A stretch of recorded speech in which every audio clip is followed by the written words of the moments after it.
Yeah, well, I think they'll also be trying to tear EG's game plan into Chaos too. But this is a great map to get a sense of that kind of stuff. PaperX like playing hyper-aggressive with the double duelist. You were hearing the desk, Paperthin talking about how he just wants this PaperX team to run it down. Old-fashioned W gaming, get in their face. And I think that this is going to be a great litmus test early on in the series to see how well that works. Of course it's EG's map pick, of course it's the map where they've looked incredible, dominant here. And yet, I feel like PaperX have got a style that potentially could match up well. For me, I'll be putting a main focus onto these pistols, bonus rounds, ult economy, that kind of stuff here on Fracture. It's going to matter for the entirety of the series. But right here, we're going to get our first glimpse at EG's best as to whether they can make that a big win condition for them. And it was knocked down a tad, you know, in terms of the statistics they were piling up. Pistol rounds, bonus round conversion for EG in that matchup against Fnatic. You know, both teams really just taking chunks out of each other. They're as close as it really could have gotten towards the final moments of that one. But here we stand in the lower bracket finals here. Let's get into it. Map number 1, Fracture on the cards. PaperX versus EG. I am excited. Let's see the clash in styles. It's going to be fast from PaperX, you already know it. It's built into them. Let's see how this one will begin. Steady jaunt into halls. And actually contacting, trying not to give anything away. Messing with expectations early. Not giving anything away with Util, but as the door opens wide, so does the opportunity to claim a few kills. It's traded and equalized. Just the 1-for-1. Damage done to the Vi. But the smokes are dropped down, and that's going to be impetus now to go into the side. A flash repeat and a refight from them. EG, they choose their timings and they choose them well. Even Abusio following up. Con with the anchor in position. That's a pistol round win for EG. A major strength of theirs, and you get to see exactly why. The defensive utility thrown sets up EG for such immaculate kills there, especially that flash recon combo they like to throw over towards Sam.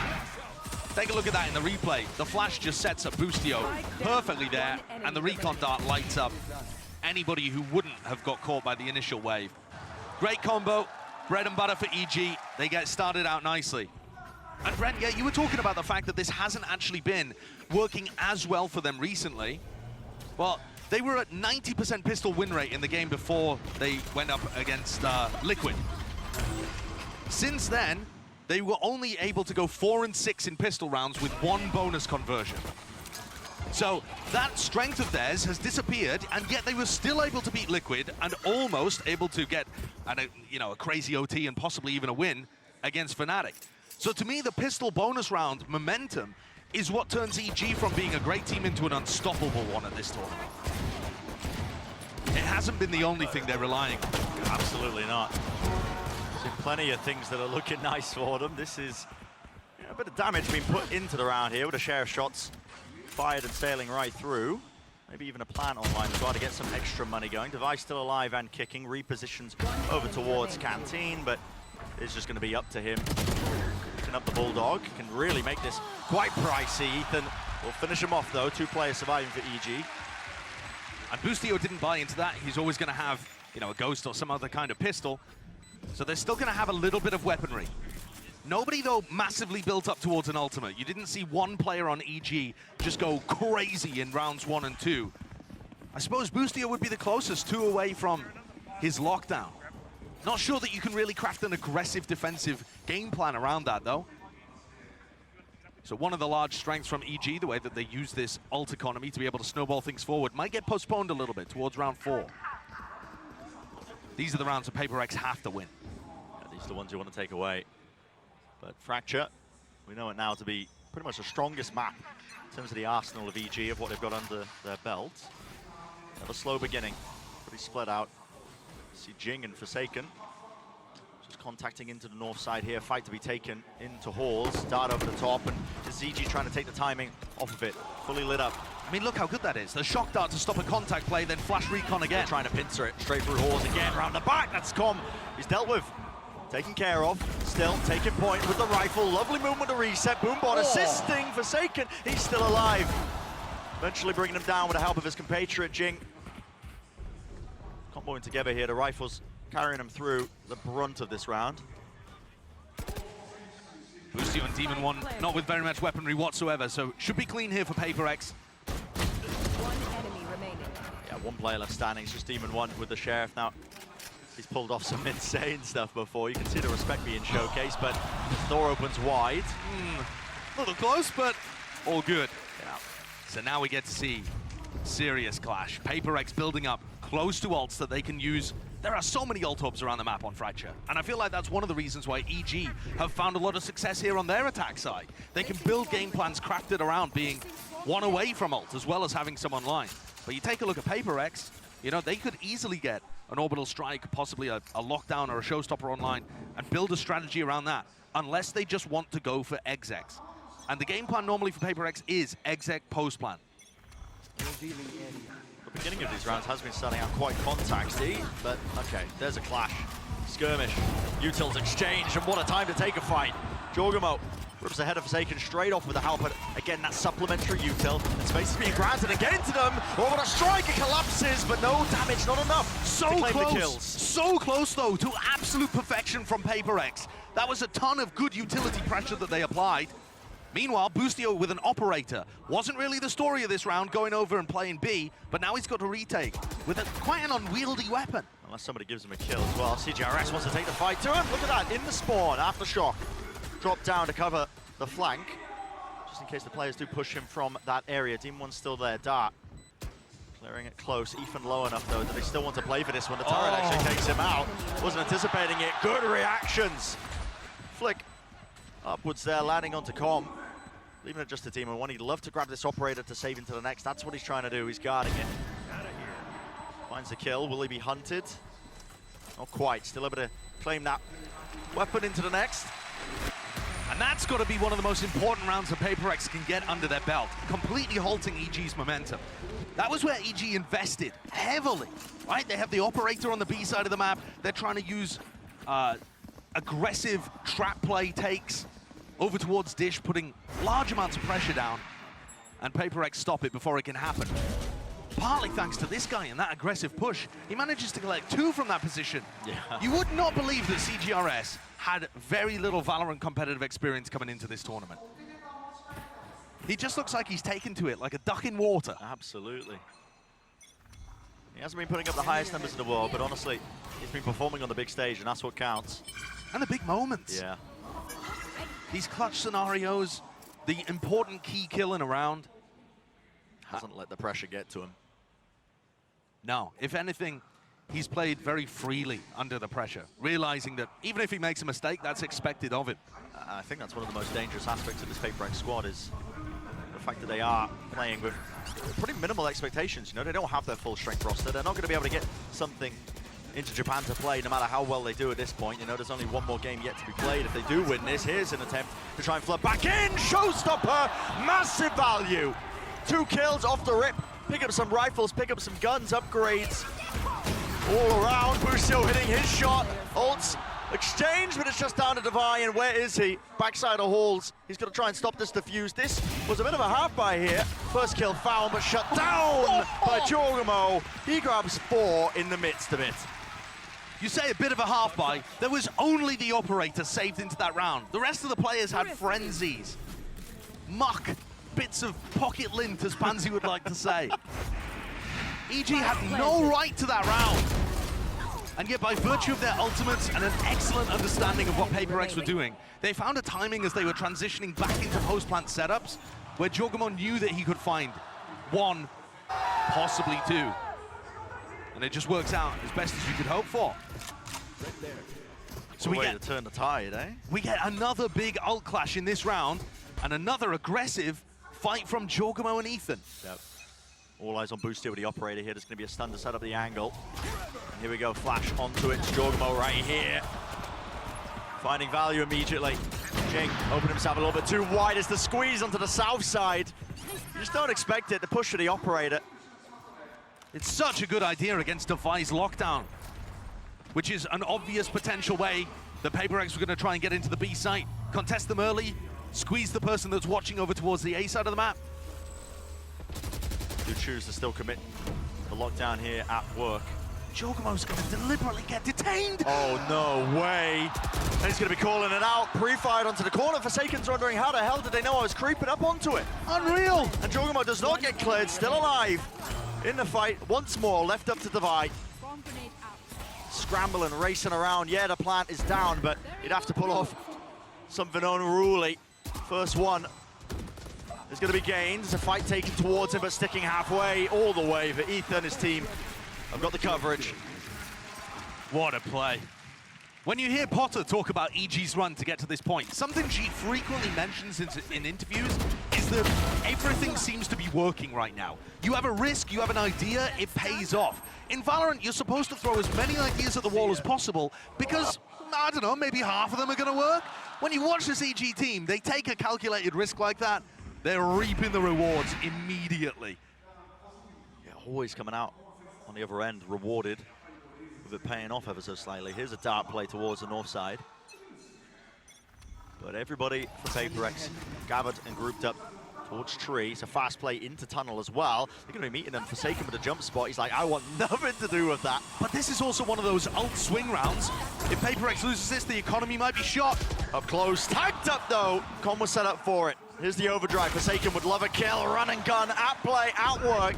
He's suited for it. Here's a Rolling Thunder, intending to punish. Scatters his way through, trying to buy a bit of space and time once more for them, but his crossfire setup says gaps in the openings. Still Forsaken's in it, but he's the last one left and he's got so much more to do. Spike has been planted for him. He gets information, knows that Team 1 is in main, whips out the rifle, 8 bullets left. Needs to find a kill here. Ethan opens himself to it. Here's the ult. Still left, gonna be fading at any point now. Wide to the angle. Team 1 shuts him down. What an incredible attempt from Forsaken there. Had all the tools at his disposal and a great read on where players were. It required that pinpoint tap aim accuracy that you've seen so many times from this demonic player for EG. Hits the head of Forsaken, shuts down the clutch attempt. And also stifles PaperX's economy here. This is where EG are at their most dangerous, in my opinion, Brent. When they're able to win with one ultimate, just the breach ult, to be able to clear out an area that Forsaken was challenging. Nice! And then they still have them available for the future.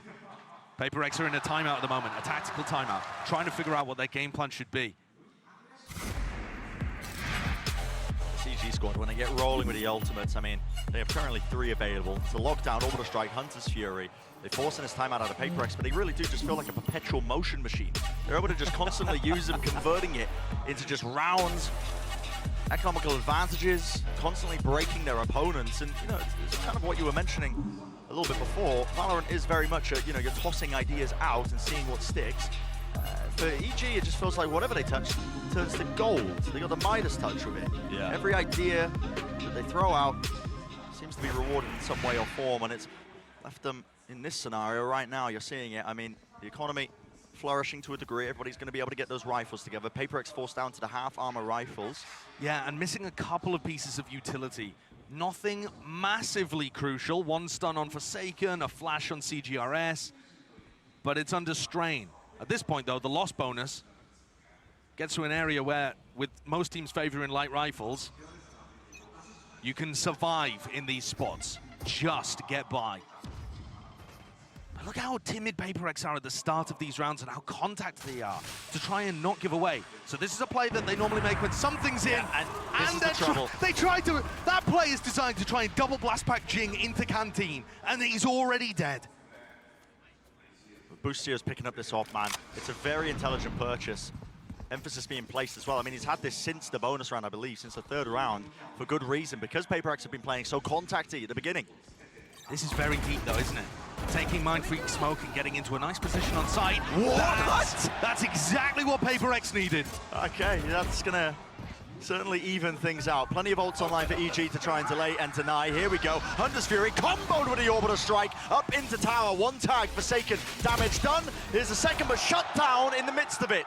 Devi, he's lurked his way behind, and let's see how EG deal with this one. They are still capitalizing. Kills are being collected all over the bloody map. CGRS left alone, stationary, just behind Dice, trying to tuck himself. He needs a bit of a bailout, but Devi's shut down. He was his last line of defense, and they do deal with it. so cleanly. Yeah, if you want a round that demonstrates how EG are dealing with the chaotic element of PaperX, that's the one to take a look at. Like I said, PaperX have a set play there where they're supposed to use Aftershock, they stun, they double blast pack into Canteen, put a lot of pressure on anybody that's playing there. It's unexpected, it's only really PaperX that make plays like that. Instantly, Jing dies. And then Devi on the flank, that kind of play is gonna win you rounds against most teams in this tournament. And yet EG group up together, play disciplined, strict, and deal with it.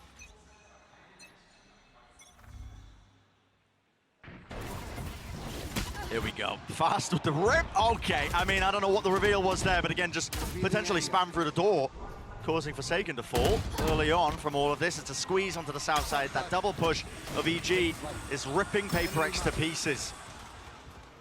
That's so sick by Com. He throws a shock dart at the start of the round to be able to catch onto somebody, and it opens the door for him to be able to punish the aggressive players. I mean, that is just marvelous timing. How to use a piece of utility to inflict damage and also offer you further opportunities to frag off of it. The combo play there from him supporting Boostio is just unreal to deal with PaperX. You can feel it just in the positioning. The way the PaperX are playing, they are left scrambling for answers. 3 left alive. Slight jiggle. There's information gathered at least. Boombot met with the fault line. All the way slowed down. Ethan seeking to contain any other pushes. Onto Jing, Molly at the feet. CJRS was not aware of it, and he shot the spike out into the open. Mindfreak really doesn't stand a chance. Satchels, util lobbed right over. Straight up bullying at this point. A prime game in Flawless here in round 9. This, of course, is the map where you expect EG to be the most dominant. This is where they've been able to find their wins against everybody, and I mean everybody. There's no one in the world right now that can particularly touch EG's fracture. But as we head deeper into this map pool, things get into more and more contested territory. To be honest, it feels like PaperX could win on any of the other 4 maps in the pool. I think we're set up for an absolute banger of a series. Don't let the current scoreline fool you. PaperX will be back with a vengeance later on. So that's designed to put pressure on Com. Doesn't quite hit though, does it? Yeah, and this time it's Jing who's taking the pathing out towards Sand, but Split approached. It's pronged outwards. No chance to latch onto a kill for any of the PaperX players through the wall though. I believe that might have been just intended for a piece of utility. Demon 1 though, he's holding it down, anchoring, pushing through the smoke. Coverage is there, yet the util still exchange, and Jing is back in the fight, back in the action. 2-for-1 special. Spike not picked up, but now he's got it in his hands. Does he realize both of the EG were in halls just then? Oh, this util, it's putting the squeeze on him. He must do now. Showstopper from Jorgamo, seeking to deny. Jing spammed up close, up top. Just spotted out. Every avenue is watched for. How sublime is that, man? Spamming the only spot where he would be able to survive the showstopper. So you guarantee to scour the map. Ridiculous. We saw EG running this same defensive setup on A against DRX, and it worked immaculately. They're playing a very hard anchor flood defense. They put somebody in a tough position. In this case, asking the world of Demon 1, and he steps up. 11-4 with Com running through smokes to support. It's a full delivery. Smoke dropped down deep as well. Lots of players behind this one, but just Devi to meet them inside the smoke. Boombot trying to seek the timing. He does catch it. Claims the kill. Backs away though. Will he get onto the ropes? No, stunned up. Just didn't have the momentum to escape, so that's it. Traded, evened out, drop. Control going to be lost for them. Boostio with the op now. What timing is he going to try and seek? Fast lane, cutting off his available line of sight. He's hoping for a kill. Spots it, just the one angle. There it is. Flick to adjust still. It's Jing as well, holding down that drop with the showstopper in his hand. The rifle, enough to find 2. Jing has nade for that. Here's a lockdown. Nade, rebounds, wall bang, Boostio. He's pushing the issue. He's forcing a fight right to them. Shock darts clearing close. Not the best weapon for the job. Dart round the side, tags onto CGRS, pushing down with the shorty. Here's the molly, sails over, orbital strike still around us. They're not gonna be able to get half. EG pushed off of this one, has enough time, it being purchased all the way through here. I think they've realized it. The job has to be done. Tap onto it, there's the ult force through. The time has run out. Mindfreak claiming that kill, Boostio making the most of it. realizing he had to get half at any chance of winning. And that's what it's taken for PaperX to get around on the board. All 5 players falling, Brim Molly and Brim Ult used to try and stall that out. They gave everything there. Jing gave his life to take the lockdown with him. How are they going to be able to pull out another one of those? That took everything. Jing played that fabulously, though. Despite the fact that he gets caught by this operator shot, which is a lovely one by Boostio, Jing does all the work to be able to set up Mind Freak for the clutch. Final round of the half here. No matter which way it goes, it's excellent for EG.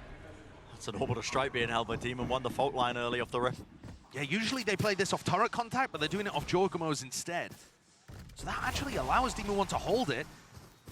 PaperX have to play this round quickly. If they end up getting caught with 20, 30 seconds left on the clock, you can't plant against a Brim ult and a Breach ult. No, there's no chance. They've got enough stall, enough delay. Tree control gained. PaperX willing to slow it down for but a moment, but we're reaching that minute mark right into the sight line of Boostio. And there it is. Striking back, no damage done. Narrowly missing with that shot, but a dart's waiting for them. Side is compromised. Deep onto the angle, off the dart. That's going to be Boostio swinging, and just look at how good the supportive utility is. We sing the praises of EG all day long. Ethan and Com, they're the difference makers on this map. But remember the clock. There's only 40 seconds right now. Devi's miles away in terms of a position to use his lockdown, and even so, I don't think Demon 1 would even commit the ult. This is falling to pieces, looking like a 9-3. Shots fired, Boostio still maintains his cool, watching every angle, and yet they are losing it. It's fallen to pieces, it's scraps, it's up to Devi, but you're working against everything. 2 ults, your position, they are hunting for you. The orbital strike to clear out and cleave out any potential areas. That's a flawless one to end it. 9-3 is the half. Domination from EG. Remember the words of the desk, this is a marathon, not a sprint, but it started out with EG's structured play, being able to control the chaos of PaperX.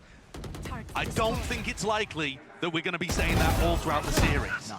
But for now, the pretty style of EG with the trap plays, set plays, combos with the ults, it's working. Absolutely. Got to remember, it's best of 5. Any more maps left to go as well. We're only just in the first half of map number 1. And so far, it has just been that chaos being met, pound for pound. Let's send it down to the desk to break it all down so far. What is going on, everyone? Golden Boy here. Of course, we had a big old swap, so we got Mimi and Hypoc, as well as Achilleos doing double duty today because he really, really wanted to work. Oh my goodness, what a way to start things off out of the break there, but it's very clear that PaperX, they're going to learn today about EG's Fracture. Yeah, EG really defined the pace and was able to slow PaperX down, and I think a big part of getting that ball rolling is the way they play on their low buys and always prioritizing, grabbing ult orbs no matter the round, and leveraging them to win situations that they really have no business winning. Yeah, we're talking about them building game plans around these ultimates, but also they become massive curveballs. They're actual swing factors for EG, and I think the example here with the Jorgamo double kill with the showstopper, this almost looks rehearsed. EG are stacked up towards sand and rope, ready to execute this play. Yeah, and it's really the straw that broke the camel's back in that half, because after this, EG go on a monstrous streak to then end up getting into a 9-3 scoreline at the end of this. This is a really crushing start, but this is also kind of what we expected. EG continue to look absolutely gorgeous on Fracture. And the thing is that EG is even better at orb maxing it, prioritizing those ultimates when they're on the attacking side. You'll see even in these early rounds, the player who's getting the most kills on the pistol round, even if they lose it, will be getting those orbs and will be putting EG in the direction of a map win, which is the reason why it's going to be so hard for PRX to come back. Yeah, I was going to mention that same thing, right? It's very clear that for EG, getting that hot start at the beginning of the game really set the tone for them. And then from there, well, the score speaks for itself. We'll see if PaperXO has the capability to be able to bring this back. EG, well, they love this map of Fracture, and they're looking to close this one out quickly. Brent, Sideshow, over to you. EG definitely hoping to keep that momentum firmly on their side, keep the tempo up, and clean out this map nice and easily, heading deeper into the series. I definitely agree with the desk that their attack side looks the most dangerous. I think this is going to give us another look as to how the pistols are going to go this series as well. Okay, good answer. An attempt to follow through and follow up. Jorgamo with the satchels as well, just to see if he can catch that timing. The back heels are forsaken though. Look how fast the A-Hall's flank is. Left alive on 52. Health they've lined up for him. That's 3 in a row now. He's confident, he hates the shots are fired, damage is done, and there's the follow-up. Like you said earlier, Josh, it's that 8-horse flank, the big wrap around once more. See a lot of that play in Fracture, that was rapid. Blink of an eye. Don't get up for any snacks. That's a quick one. They're going to need more of that. Applying a ton of pressure to EG. If PaperX want any chance of being able to come back into this game. I know the Fracture's incredible for EG, but it feels wrong counting PaperX out of any of these scenarios. I've seen maps so far at Masters Tokyo where I'm so confident PaperX are going to lose, and it's going to snowball into them losing the series, and they end up winning and going on to continue in the tournament. I feel like we could have said the exact same thing about the first map when they played against NRG. Yeah. And then you've got Mind Freak at the end of it saying, I don't know how we won that series. I can't believe we did. But that's the kind of stuff that this PaperX team will give you. Never stop believing. Just miracle moments. And are skilled enough to jump on them, pounce on them. Very narrow angle, Forsaken trusting in the reactions to land that one. Turret catching the contact, he wants to go for a second peek. Will do so. Util dumped into tower. Positions move back. Tower is occupied now as well. They are really pushing out. Divide, blinded up, jump spot round. Forsaken's got his teammates back. Corralled up into the corner. Looks like an attempt to refight this one. Do they have any util? Stun, right click in their face. This could very quickly turn sour if it hasn't already. 3 versus 3. The advantage to PaperX being that they know where the positioning of these players are. And 2 of them will die to a single shot from Forsaken. Needs to stay alive here, get value out of this one, but constantly repositioning. They've got them collected. 30 seconds. Ethan. 30 seconds left. Com waiting 15 seconds for the regenerative util with the dart. There's a stun and a repeat. Damage still being done yet. Okay, all collected in the end. Definitely some danger. Damage being done there, but PaperX still. They win the anti-eco. This next round gives them an opportunity potentially back into the map. Can they craft some kind of aggressive play that centers around Forsaken and Jing? If you allow EG the space on the map, they're going to go around, they're going to hoover up the ult orbs, doing a Nunu cosplay or something. And they're going to turn that into round wins. You can't allow it to happen. I think for PaperX, it's a very difficult balance they have to tread of being aggressive without throwing it away. Well, here we go. Talk about aggression. Smoke in his face, no angle cleared. Crossfire set up with Timmy the turret. But Lucio's feeling the heat now, isn't he? He really is. They've been really trying to clear him out of this! The reactions are just sublime. Lucio responding in kind to every challenge he was facing. There were fights taken, evened out across the board here, but it ends with just Mind Freak left alone in the 1v3. Heavy boot steps, they know exactly where he is. Flash and the repeat, the supportive util is just so damn good. We talk about it all day long, but it is Ethan and Com, the difference makers. In that round, I can't believe what Boostio was able to accomplish there. Getting pressured from both sides, the trade should come through 10 times out of 10 in this spot. Of course, the first one, a gimme based on his excellent positioning. That, and then to get a follow-up on CGRS as well? Yeah. Yeah, give it a chest pump. Look at him. He's feeling it, man. How many times throughout this tournament have we heard that giggle followed by I'm the best coming out from Boostio? It's been a lot. Here's a standard play from PaperX, so they go for this tunnel control to stun and a refight, the reclaim of this one. Com was playing just in a tuck position, but he's dealt with. The aim is nasty good from Mind Freak. They have to worry about Boostio here. It's all good PaperX being aggressive and getting the kills, but if they leave gaps like this, Boostio could still be a thorn in their side. CGRS is somewhat aware of it. He keeps looking back in this direction. Smoke drop down for Boostio to play in as well. He's tucked towards this one. CGRS is not hard holding this. Okay, now with the smoke down, he's thinking about it. He's still worried about tower and tunnel. All down to Boostio, and at this point, surely the timing's gone for him. Yes, smoke face, they spotted him out. Respect showcased. Fault line for your troubles. Another piece of aggression that works out perfectly for PaperX. It's not that same level of pretty trap setup that we've seen on EG's defensive side. It's brute force, and it's what you should expect from this squad. Look at the way in which they're just so happy. One stim beacon, running together to try and take duels. remaining. They're planning to overwhelm EG with pure amount of players on the screen. It's one of the Paper X they do use quite often on this map. Part of their playbook when they do that big wrap around, but here we go, a new turn of events. See how this one will end up. Jing is punished. Tries to take the peak angle. Satchel play. Jorgamo again to vacuum up even more. Another strike right into the center of it.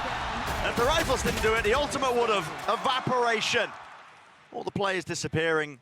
Ethan, lone player left. Flash re-peek. Found himself at the angle. Has the ult in his hands. He was thinking about using it. In a 1v3, he knows the other players are going to be grouped up around the spike. This is some level of confidence. Yeah, he wants a few more though. Just to find an easier fight for it. There's one through the wall, enough damage done to him, 20 HP. Any single player could really bring him down in this moment. Forsaken is low enough himself, but just doesn't look doable. CGRS as well now holding that util. Forsaken takes contact, they're going to be pouncing. There's a stun. Used pound for pound, like for like. Shuts it down before it gets out of hand. And so Paper X win an anti-eco there. Utilizing a big ultimate, but in such a coordinated manner. The pinch coming through here on EG's stack is immaculate. And that's the second time we've seen Mindfreak use his ult like that, just completely trapping players in order to convert around. Paper X are so fast to fight that they're not even really offering that many opportunities to get those flank plays through or try to play spread. They're just grouping up almost as 5 in one area of the map. And EG tried to counter it there on their eco round by grouping up as well.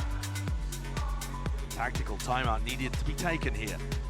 4 ultimates available to EG. They have all the tools to be able to win a crucial round and start to get the momentum back on their side. But at the moment, struggling under the pressure. Yeah, it's been a string of rounds now. The exception of round 15 that EG managed to win, but other than that, Paper X, ever since they've got to this defensive side, the story has been theirs. And it's kind of like Paper X are picking an area of the map, one of the 4 entrances, and just gambling that EG are going to be trying to take an ult off there, and trying to shove themselves as deeply as possible into EG's territory. So where are Paper X playing this time? It looks like a triple play over towards Dish again. They'll probably throw out some of CGRS's utility to make it feel like it's a north side crunch, but we can see the majority of this aggression, both duelists, stimmied up, are going to be coming from Dish. Jorgamo's going to have to be, again, stalwart defender of that one particular section if he's going to be met. Any sort of pressure? No. Boombot, here's a stimmy, here's the stuns. Sails Rider through and across. This is a reaction from EG. They choose to use the rolling thunder.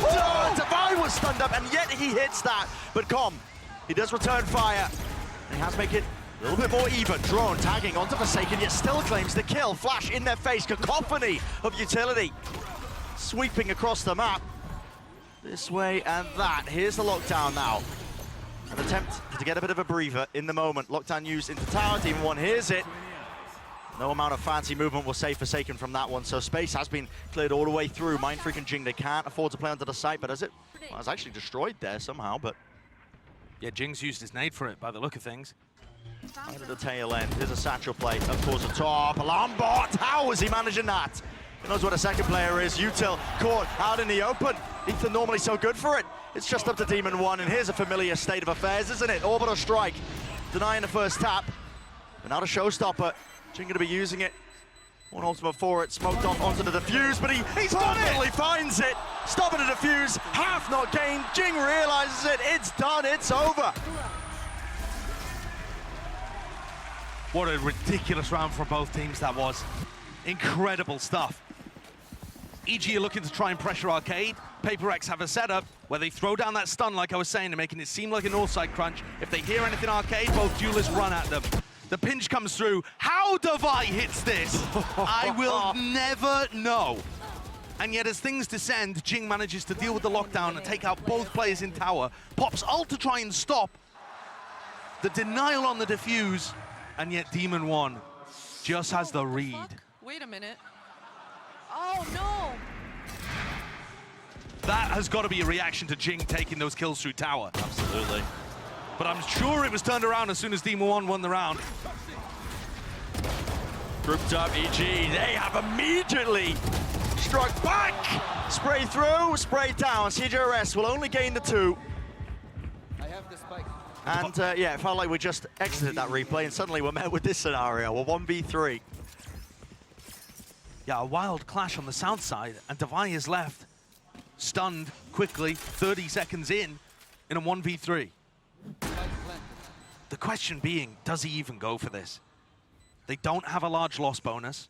Forsaken, CGRS, and Devi would be able to buy next round. That extra gun might be the difference maker. But he feels like he has to go for it. It's 11-7. Can't let EG grab up all the way to map point. He has money in his back pocket. Taking away the guns would be quite useful. Trying to find one of the fights as well. At least tucks himself into the corner, but gives himself the 1v1 versus Bustio. Bustio glad to take it. So there it is, 12-7. EG onto that map point. EG were ready there for the south side aggression towards Tree as well. They've definitely done their homework. Jorgamo was on the high ground angle, and I believe to meet them when Jing goes for the double satchel play on top of the box to try and punish any sort of attempt there. We'll see whether Forsaken decides to go for a similarly aggressive setup. He is often trying to challenge towards Tree. If you watch how Paper X play on this map, and he doesn't usually have too much backup. He's smoked off. Yeah. So the fight instead happening towards Halls, as it did in the prior round. You might just see a brawl take place. Lots of ults. Here we go. Hunter's Fury, showstopper. Let loose. Jing close to the corner, but Hunter's Fury is doing work. Clears out the close corner. Jing will fall. So no raised players on either side. Take a breather and a step back now. Reassess the situation. Bustio gaining some ground towards drop, and as there's that re-exploration, Mindfreak was hunting for some information. He pays for it with his live. Divido does catch that lurk round. I have to try and stop this towards Halls. The smokes have been dropped. Door open. Again contacting, slowing it down. 50 seconds left, and they're going to be facing it with the firing line. Devi, he will fall. CGRS. Forsaken's got to capitalize on this for Paper X to win. Catching the contact, here's the ult. Does he let it rip? Yes, he does. Scatters across onto the side. 2 players connected, but so does it onto Forsaken. He's stunned up. He ran into it. No chance. Trying to capitalize, at least it's bought time. They know it's going to end A. No, Forsaken's worried about it going towards B right now. It's chaos. It's the fast rotation back over towards it, but EG slowly tightening the net. Util to clear out close to the site. Everything being expended. CGRS and Forsaken, they've doubled up. It's a high-low setup here. Time running so damn short. First kill granted to him. Close to default. Aftershock pushing him wide out into the open. No bullets left. It's a 1-2 face as well. They have to try and collect these kills. Pushing them all the way down. CGRS is done. Not enough. It's Ethan who closed it all out. The kills were collected at the end. That's 13-7 for EG to take Fracture. Great map 1 for Evil Geniuses. Tough position for CGRS to be in towards the end. He's come through good for them in so many of those incredibly tough spots, but just not quite able to deliver another impossible clutch. EG take first blood in this series. Remember though, this is going to be a marathon. It's a best of 5. The Paper X core have played 15 of those across their history. This is only EG's second. I mean, just a crazy situation to be in terms of the experience difference. So a great first footing for Evil Geniuses. So many moments in this series that are just outlandish, man. Reliving through some of them. But EG were in firm control from the one half. Paper X doing a decent job of putting the fight back into it, making it potentially winnable. Lots of instances as well, but as we've already been mentioning, it's a marathon with his best of 5s. You get into that new territory. Definitely new for a lot of the players on this EG squad. How they're going to be tested as the map pool really gets deeper. Winning map number 1 is a good one to get under their belt. Absolutely, and it's the place where you expect EG to be able to get their results. To me, as we head forwards in the series, it's now truly anybody's game. Even when it comes to Lotus, the next map coming up, the first one that Paper X picked, I think there's still chances for either team to take that. Yeah, absolutely. Well, map 1 wrapped up here at our lower bracket finals. Do not go anywhere. We'll be right back with a continuation of the series.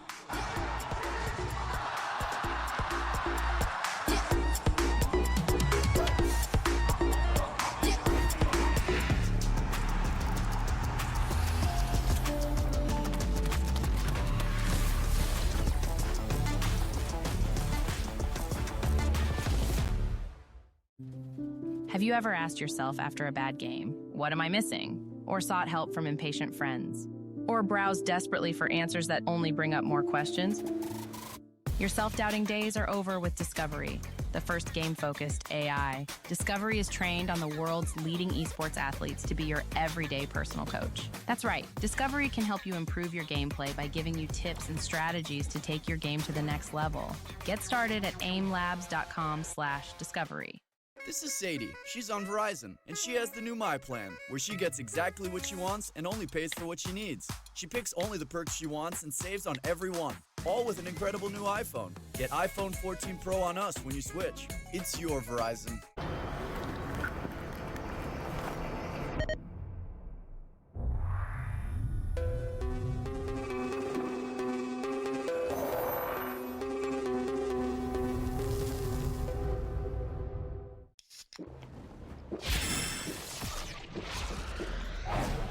Red Bull gives you wings. Red Bull gives you wings.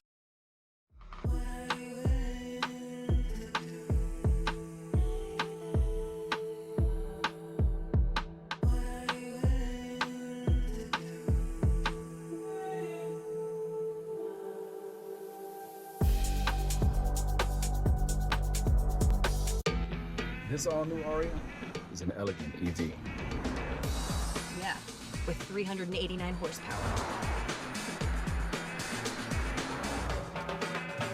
And all-wheel drive.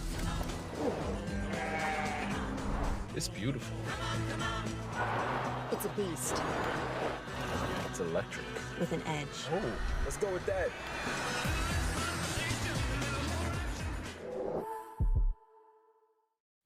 "18 years from tonight, Grant Gill will become a legend when he totally kills it at his improv class's graduation performance. Knees will be slapped, suds will be sprayed. People won't know what hurts more, their cheeks or their sides. That's why he's already keeping himself in shape and razor sharp today with health tips and wellness tools from AARP to help make sure his health lives as long as he does. Because the younger you are, the more you need AARP. With the Deluxe Build Your Own Cravings box, you can get more food for less. Customize your cravings and unlock specialty items for only $8.99. Y'all know when I like something, I get the same thing every time, so I saved mine in the app. Download the Taco Bell app and start customizing your Build Your Own Deluxe Cravings box. One app with a slap so mean, got big plays from your phone to the big screen. Yeah, you'll feel like a VIP. Top shelf content blowing up your feed. ESPN Plus, it's in the app. Everything you want right here, no cap.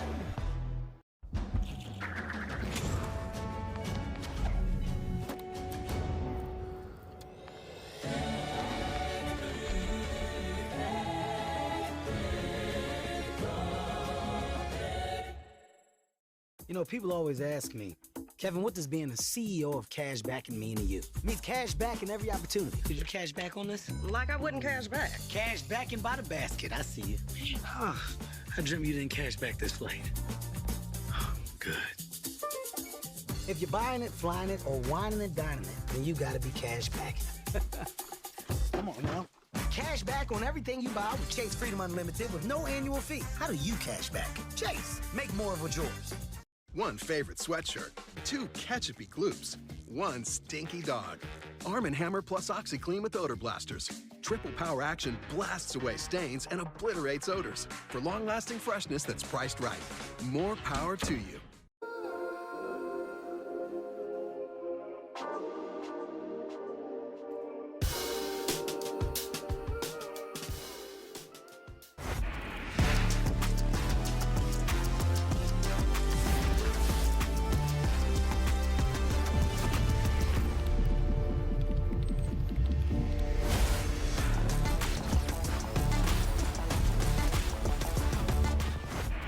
What an incredible start here for EG in the lower bracket finals. I'm joined by their coach, Potter. Now, Potter, Fracture, such a great map for you guys, but how do you play against a team like Paper Rex? You didn't seem like you guys had any issues dealing with their chaotic style.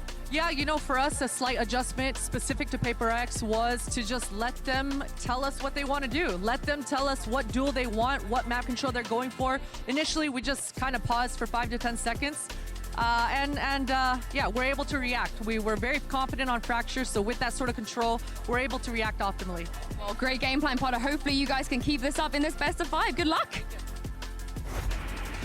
Thank you so much for that, Yinsu. Always a pleasure to hear from Coach Potter. And it just, again, played like a fiddle, honestly, when you actually think about it, Hypoc, because really, PaperX, they're a team that they like to show you their hand right away. And sometimes that hand's a very good hand, but EG knew exactly how to stop it. For sure, yeah. And I think the concern coming into this is actually what EG have shown here at Masters Tokyo with their fracture composition, their approach to the map.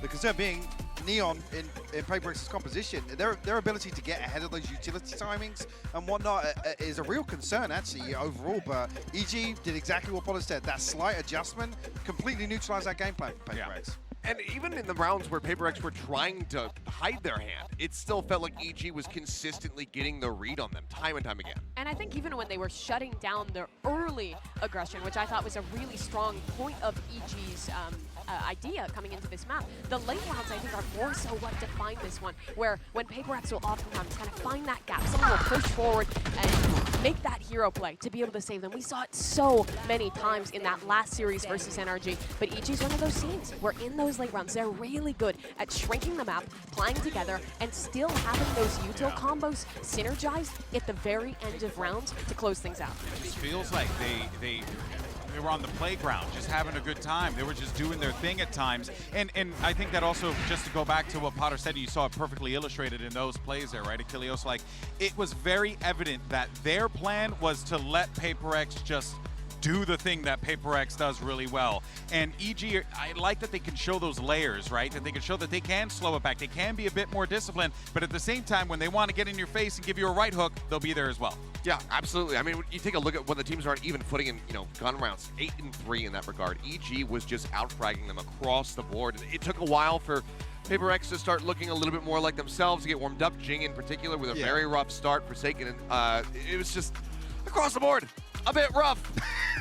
Poor Pacific caster Achilleos. It's okay.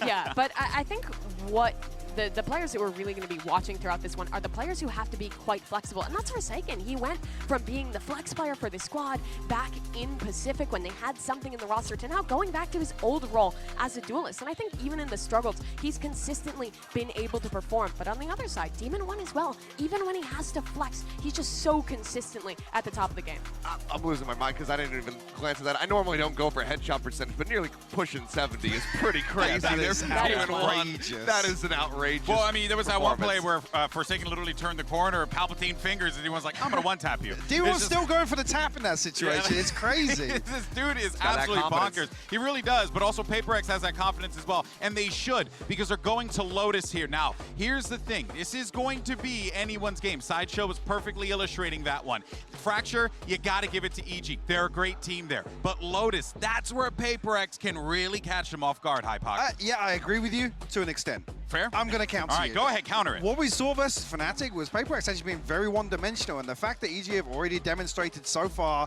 opening map of the series, they have the awareness, and they're actually playing to basically PaperX's strength and using it against them. So with PaperX showing a very, very simple, like I said, one-dimensional attack on Lotus, I think they have to totally overhaul here. They have to approach this differently because EG are the sort of team they're going to look at that footage and they're going to try and mimic exactly what Fnatic did. Yeah, and I think EG's game plan on this map can actually be quite similar to Fnatic at a lot of times. Absolutely. You don't see them on their defensive side, where they will be starting in this map, really going for those gambits to take extremity control towards A lobby, towards C mount, something like that. Instead, they're really playing this slower style to re-clear space in the late round that really punished PaperX last time. Yeah, well, of course, Coach Alex is going to have to cook up a plan here, and I do believe that we have Yinsu standing by with Coach Alex to get a few thoughts heading into map 2. Let's take a look.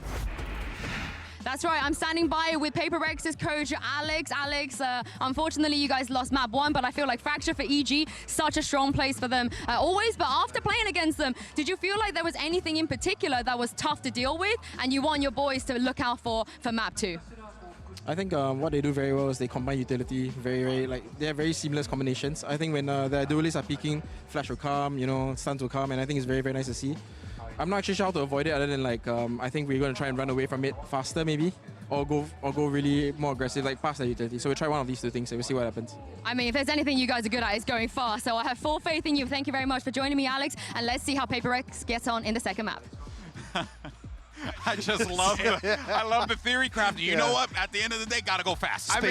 Speed kills. Let's go. He's just like a guy running an omakase. He's just like, what can I make today for dinner? We're going to try to add a little bit more of this. We're going to slow things down. We're going to run away faster. We're going to run at them faster. I mean, you can tell like it is so fast and loose with this squad, and it has been able to deliver them results, but we'll see if it's going to be good enough to get a reply map win. But that's definitely the mentality you need when you're playing with a substitute. You've made it this far into a lower final. Just being flexible, being chill in these high-pressure scenarios is part of why PaperX is so good in games like this. You have no other choice, right? I mean, like, look at the atmosphere where we are right now. It's thousands of people crammed into this building, everyone losing their mind for every single play. And as we jump into the Prime Gaming Agent Select. Oh, I love this. I love this. I've been waiting for EG to change their comp and bring a Viper. I think it gives so much more to your attack-sided mid-rounds to have that utility. Absolutely, I agree. I think this is the go-to now. Obviously, EG have demonstrated elsewhere that they're happy to play around with the meta a little bit and bring a little bit of cheese, a little bit of something different, but this, to me, feels like something that's going to stabilize EG's Lotus performance. And for the EG attacking side, when they switch on over, I think this works so well, because PaperX puts a lot of emphasis on going for those fast fights for a lobby. Leaving that space early and re-clearing with a Viper wall works so well. One of the things that I need to see right at the start of this is going to be Jing on that race. He needs to have impact. We saw that from him for CDG, those blast pack entries, but EG's been looking good to shut him down so far. Well, we're ready for map number 2, which means we got to send it back to the Madmen themselves. It's, of course, Brennan Sideshow for the call. Thank you very much, Des Crew. Yeah, let's get into it. Map number 2 here for Lotus as well. I have to agree with the, the overarching points by the desk as well. EG, they're making these last-minute changes with, goals probably to stabilize some of the, more one-sided affairs on some of the halves of this map. But would definitely agree. Doing it in the lower bracket finals is quite crazy, isn't it? I think this is a good time to be able to bring out new ideas. You don't know how long they've been cooking something like this. It's not a brand new comp that they've invented. They have other teams that they can look at how the Viper gets used and what its strengths and weaknesses are. I think one of the big strengths that they're going to be relying on here is that they can play a little slower, right? They can slow the pace of the game down and allow PaperX to come to them, come through those walls where you get the decay damage, hit the snake bites where they're going to get vulnerable. And Com's got experience playing this agent too. So fast. Up the gut towards the map. Picking up the orbs. It's going to be the goal. A bit of emphasis placed as well onto the extremities, but only Forsaken to contain some of it. Jorgum over to Jiggle Peak. There's no way he's gone for this many shots and repeated attempts at that. Goodness me, man. Trying to draw out as much utility as possible here. They don't have the Killjoy, they don't have snake bites. This is a very weak C site. Trailblazer combined with the Boombot. All being utilized together here. A couple of detonations, but the Nanoswarm delays them. Over the top, it's going to be Dizzy. Paranoia used in response to it. Cage cuts them up though on... Well, KG, they managed to swarm into position, left up to just Jing. It's a solo player here towards the back of the side, and yeah, he might have a frenzy, but that's a little bit too much to overcome even for him. So, part of the course, pistol round, gained and won for EG. And a really well-played C defense. They flood in, buying time with that single Nanoswarm that Boostio had given them while playing the other side of the map. And then relying on the Paranoia too to just delay. And look at the pathing here, going into their own cages in order to apply pressure. Two right clicks, one left click. It's not just PaperX theory crafting on the fly. What is he waffling about? The right click, 2 right clicks, 1 left click? I believe it's like... It's the faster fire rate, right, with a classic? I think the idea is you put out as much DPS as possible, but a joke, I'm sure, to do with him trying to teach somebody else on the team how to use the classic most effectively. Okay. Deep push position for Jorgamo. He's pulled down to util, hasn't he? Just with his presence. Even the wingman, that's a flash repeat, but my God, he almost pays for it. Damage definitely done. Backs away for the heal. They're getting their money's worth out of Ethan's heal, aren't they? Yeah. That's 2 rounds in a row.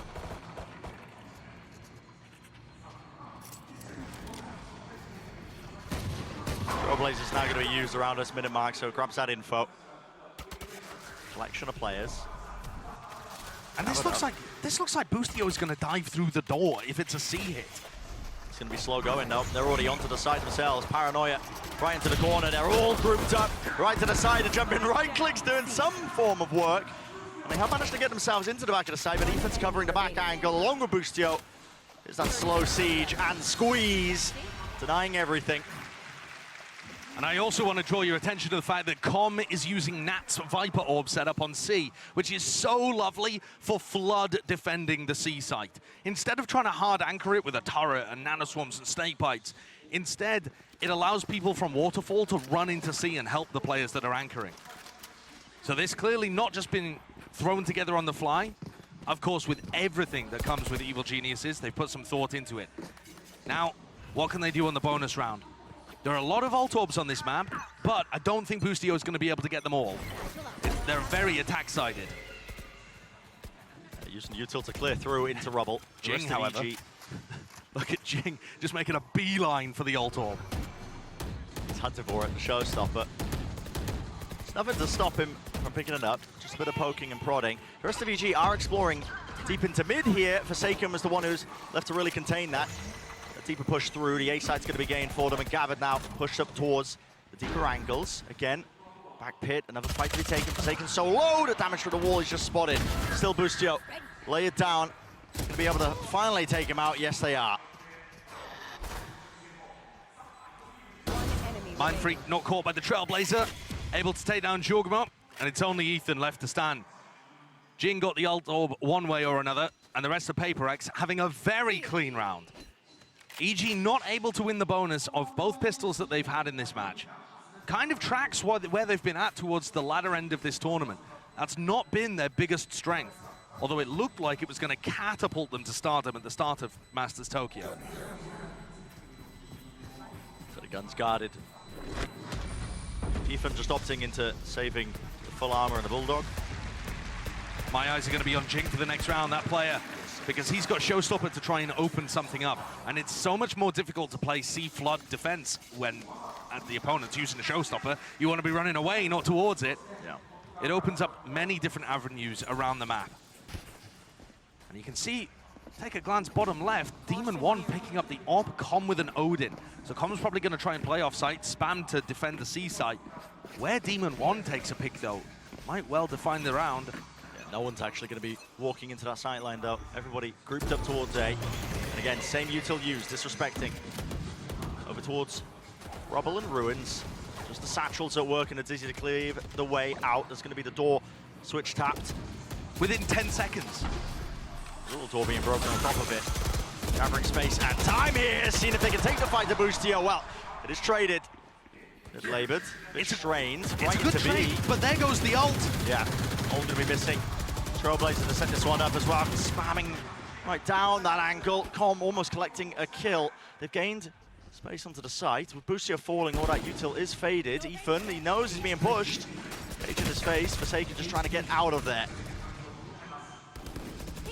It's getting awkward. Plan's still going to go down. Get themselves into the post-plant situation. This flank, it's occurring as well. It's Mind Freak versus Jorgamo. It's an important one. It's going to define quite a bit. Where the rest of his team puts the squeeze on. Mind Freak collects that kill. It's going to remove all the danger from one of the extremities. Ethan, good adjustment with the aim, yet it's on point. It's on fire. Paper X on all cylinders, really. And that's another major round for Paper X to win. They start out this map in the same way they started Fracture, by winning these important round 3, round 4 fights and halting EG's momentum. As soon as Boostio dies early, he's not the first death, but the second, it just opens the door to B. They can't play B retake very well because Demon 1's got an operator on board. And they're kind of relying on those nanoswarms to keep back the horde of Paper X. So there goes the Odin investment, the operator investment. Heavy buy, and now they're seeking a clash and a skirmish now. This time trying to put the hurt on a team that has just been taking this space for free. Paper X meet their match in one capacity. CGRS falling, but it is again evened out. Suspect shown even more, just right past the Viper wall. Jing is not afraid of it. Now here comes the showstopper, combined with the neural theft. Demon 1 up in the air, skipping right around the side. His position was popped out from the neural theft, the second pop of it. Jing is just so damn confident, this guy, unrelenting. Determined to make a statement here on Lotus. Paper X picking this map for a reason. Jing's gonna show him why. 6 and 3, an opposite beginning for him on map 1 to map 2. Individual form really got swinging. And if you wanted a warm-up map, if you felt like Your team needed a little bit of time to warm up on stage. What better map than Fracture, where EG are favored anyway? So now the Operator, the Odin, come back out again. Similar kind of setup. Players matching him though. That's a satchel play and a peek from Demon 1. He does land it. Jorgamo fully blinded up, jumping into the wall like a broken AI. It's gonna be met though. Trying to offset it still. What a reaction and what a flick from Demon 1 still. Someone below him, he does not adjust the aim. It's not there in time. So 3 players left standing here for PaperX. Boostio, the timing through the smoke. He's facing the opposite way. He was waiting for the flash timing, potentially hearing that util being used. Spam into the wall here, Com. Almost getting punished for it, but now backing away, realizing he has to save it. That full investment once more. Can't go another round where you just lose all your guns. And PaperX are punishing EG for going for these early pieces of aggression. Potter talked about how important it was that they just allowed PaperX to play the game into them. And it feels like at the start of these rounds, EG are trying to make something happen. Round 1 and 2, Jorgamo was peeking out into C-Mound and getting slightly punished, small amounts of damage, but not giving away a kill. There, he tries to do the same kind of thing to set up Demon 1 with the Operator, but got full flash and just ended up walking into a wall. I know the EG guys were talking about Nats looking like a Yoru clone in one of their games. It can happen to anybody, I promise you. Demon 1 was truly doing the most here. Trying to stop all the aggression that was coming his way, some nasty kills, but yeah, just couldn't quite find the right timing with that one. Double Yoru clone. PaperX here, 4-2. Steady lead being gained and granted to them on Lotus. And the Thrash online, an ultimate that they can get massive amounts of value out of, and one that most teams will not have anything prepared to deal with. Just the one snake bite launched.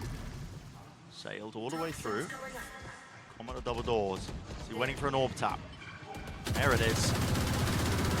Gonna track it all over the place, almost claiming a kill here as the door rotates open. The door gets tagged. Oh. There's no punish. Already players though in his face, right up in the open with the flash. It sets up the buy nicely for a cheeky little 2-piece. Thresh from the back. Seeker's gonna be earned. Ethan already though has taken up the front section of the entirety of the site yet. Okay, brought down. Boostio's got a rifle, and Mindfreak wants to take this fight. PaperX have still got to be careful not to throw it away. Jing. Shutting down that approach from the extremity. They know what Boostio is. The nade, yeah, forces him out into the open. Clean. Good util from Jing. So, PaperX combining, chaining their ultimates to be able to get another on the board. 5 in a row right now. EG with only the pistol and the follow-up. And once more, catching EG's players flashed. Obviously, Com's going for something there and getting a lot of value out of the Odin still. But they're not quick enough to be able to disengage from the aggression of PaperX. You think back to what Coach Alex was saying, well, we either need to run away from their utility or run past it, run through it. At the moment, PaperX have increased the tempo and gone forwards. They're running into Demon 1's Operator in order to punish it. They're running into Com's Odin in order to get the punish there. See the uncertainty just in the way that EG are playing. Like you said, you know, the players are getting caught with these weird, quirky timings. They don't quite know when to retreat and back away when the util comes through. Too late for a 13-0, I'm afraid. But the momentum's good for it to be one-sided in the opposite direction to map 1. Here's something I've noticed too. Since adding the Viper into this composition, EG haven't actually been going for any large rubble control plays. They're not trying to throw snake bites early to stop PaperX from gaining that area of the map. Maybe they've just decided it's too much to deal with the flash dizzy combos and mosh pit being thrown out. PaperX do have a lot of utility to just unload all at once. And they're gonna go for it again. I mean, here's PaperX once more. Flash dizzy combo, mosh pit, this kind of stuff, to be able to take A early. It's working. No reason to switch it up. Jing's been able to sprint over to the A door within 5 to 10 seconds. Nothing to stop him. Cage, flash. Cuts up the angle, Ethan. And look, now they're using even less utility because they know that EG aren't contesting it. Cam deep, Boostio's tagged, Paranoia. They want to chase down this kill. Forsaken is eager for it. Already, what a shot! Reactions to that one, adjustments. Just the micro movements of the mouse. Have to give him the kill. He's left to try and hold back. Again, this unrelenting pressure. He knows that there's a team building up behind him. Noise cut as well. Makes it feel like they could have just been walking themselves into B, but now as the door opens up, Trailblazer through along with a showstopper. Vulnerable up. Okay, deals with the first piece, but they're already into the side. Out wide, Mindfreak wins his fight. Ethan towards the back, and he has claimed 2. Brought them down to their knees. Blinded up though, Jorgamo. He's opened up wide, and this is an adjustment made still. The spike is out in the open. And Ethan knows it. Yeah. He's given up the space. Playing together now. Him and Demon 1 can hear the tap of the plant. Spike planted. No theft back online. That's Forsaken again doing damage and doing work. It's going to be spotting out these players. So they want to go for a play here. Devi is close to the flash. He backs away. Playing together now. Knowing that they doubled up. Dashed. Breaks up. One of the crosshair placements and sight lines. They know that Forsaken's up onto Heaven and they pick the timings just well enough, but maybe Demon 1 can do something with this. Only the one foul and Devi. Sky has been brutal at times, looking like the best player on the team. He's the one to shut that down before it really gets messy. And he made the hero play too. Hiding inside the smoke, gets a pop flash out in order to make that round back in their favor. Bit of a missed input there from Jing. He threw another blast pack, stopped him from being able to shoot the showstopper, and offered Ethan a chance to win the round. But it's the Sky on the other side that's been doing the most for Paper X when they need it. Adios, adios. Adios. Not a feeling. No breaks in the play, no pauses here.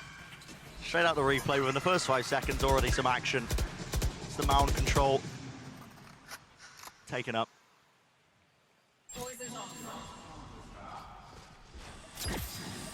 Trailblazer and Boombot, again used together. Com's going to be using the snakebite to try and push them back once more, but saw that Utah cleaving through. It's forced a ton of rotations, and now they work their way over towards B. EG corralled into the corner onto one of the extremities. Cage to get them in and cross up. Again, a potential sightline where somebody could be there. Jing, have you overstepped your boundaries? It's the 1-2 punch with the rest of his team, and they have toppled down. It's 3 versus 3. Devi left to hold down that mound control, so there's no attempt at the flank, but the lockdown is in play. And do they have anything to break this one? It doesn't look likely. Have to give it up. Can't play this one together. Serious opportunity for EG. The positioning now of these players, it should be more predictable. Smoke onto the defuse. Boostio should be granted half. Mindfreak has found the first. Half onto the defuse. Time has been bought. Here onto Heaven, though. They collapse onto them.